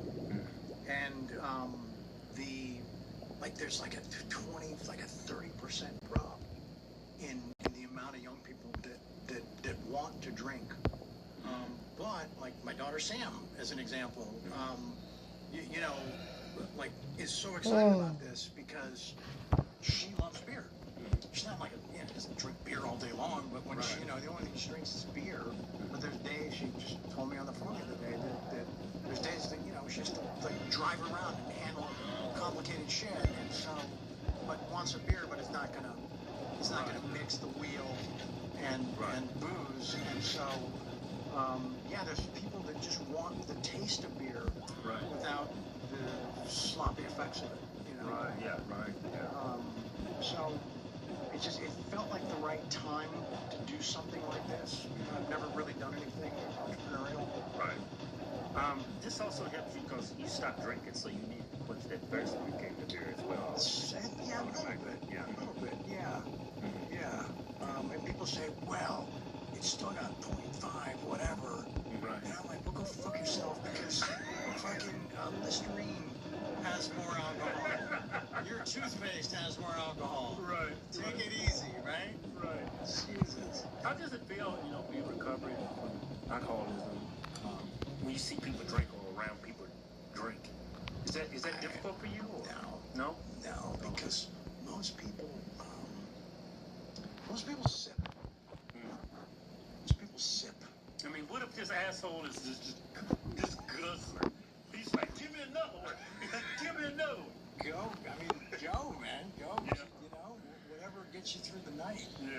I'm not the kind of guy that got sober to close all the bars, or to tell people like they're living wrong.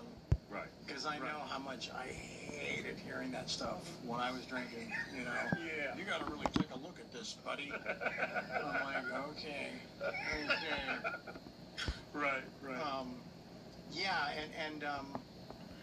No, I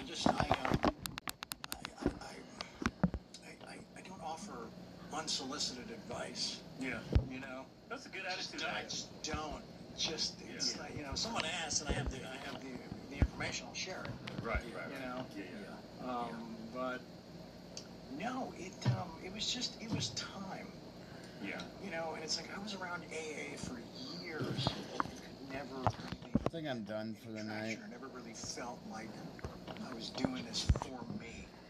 And I finally just put AA in my rearview and just decided just to stop. Because as long as I kept worshiping their disease model, we're done then for the night. I'll see you guys tomorrow. It is 1:25 a.m. They want people to subscribe to this thing that you have an invisible something in your brain that makes decisions for you when it comes to booze. 6 hours and 40 minutes. I can't live like that. Like 7 hours. And it's see you guys tomorrow. Have a good it sets night. it up Peace. as a no-fault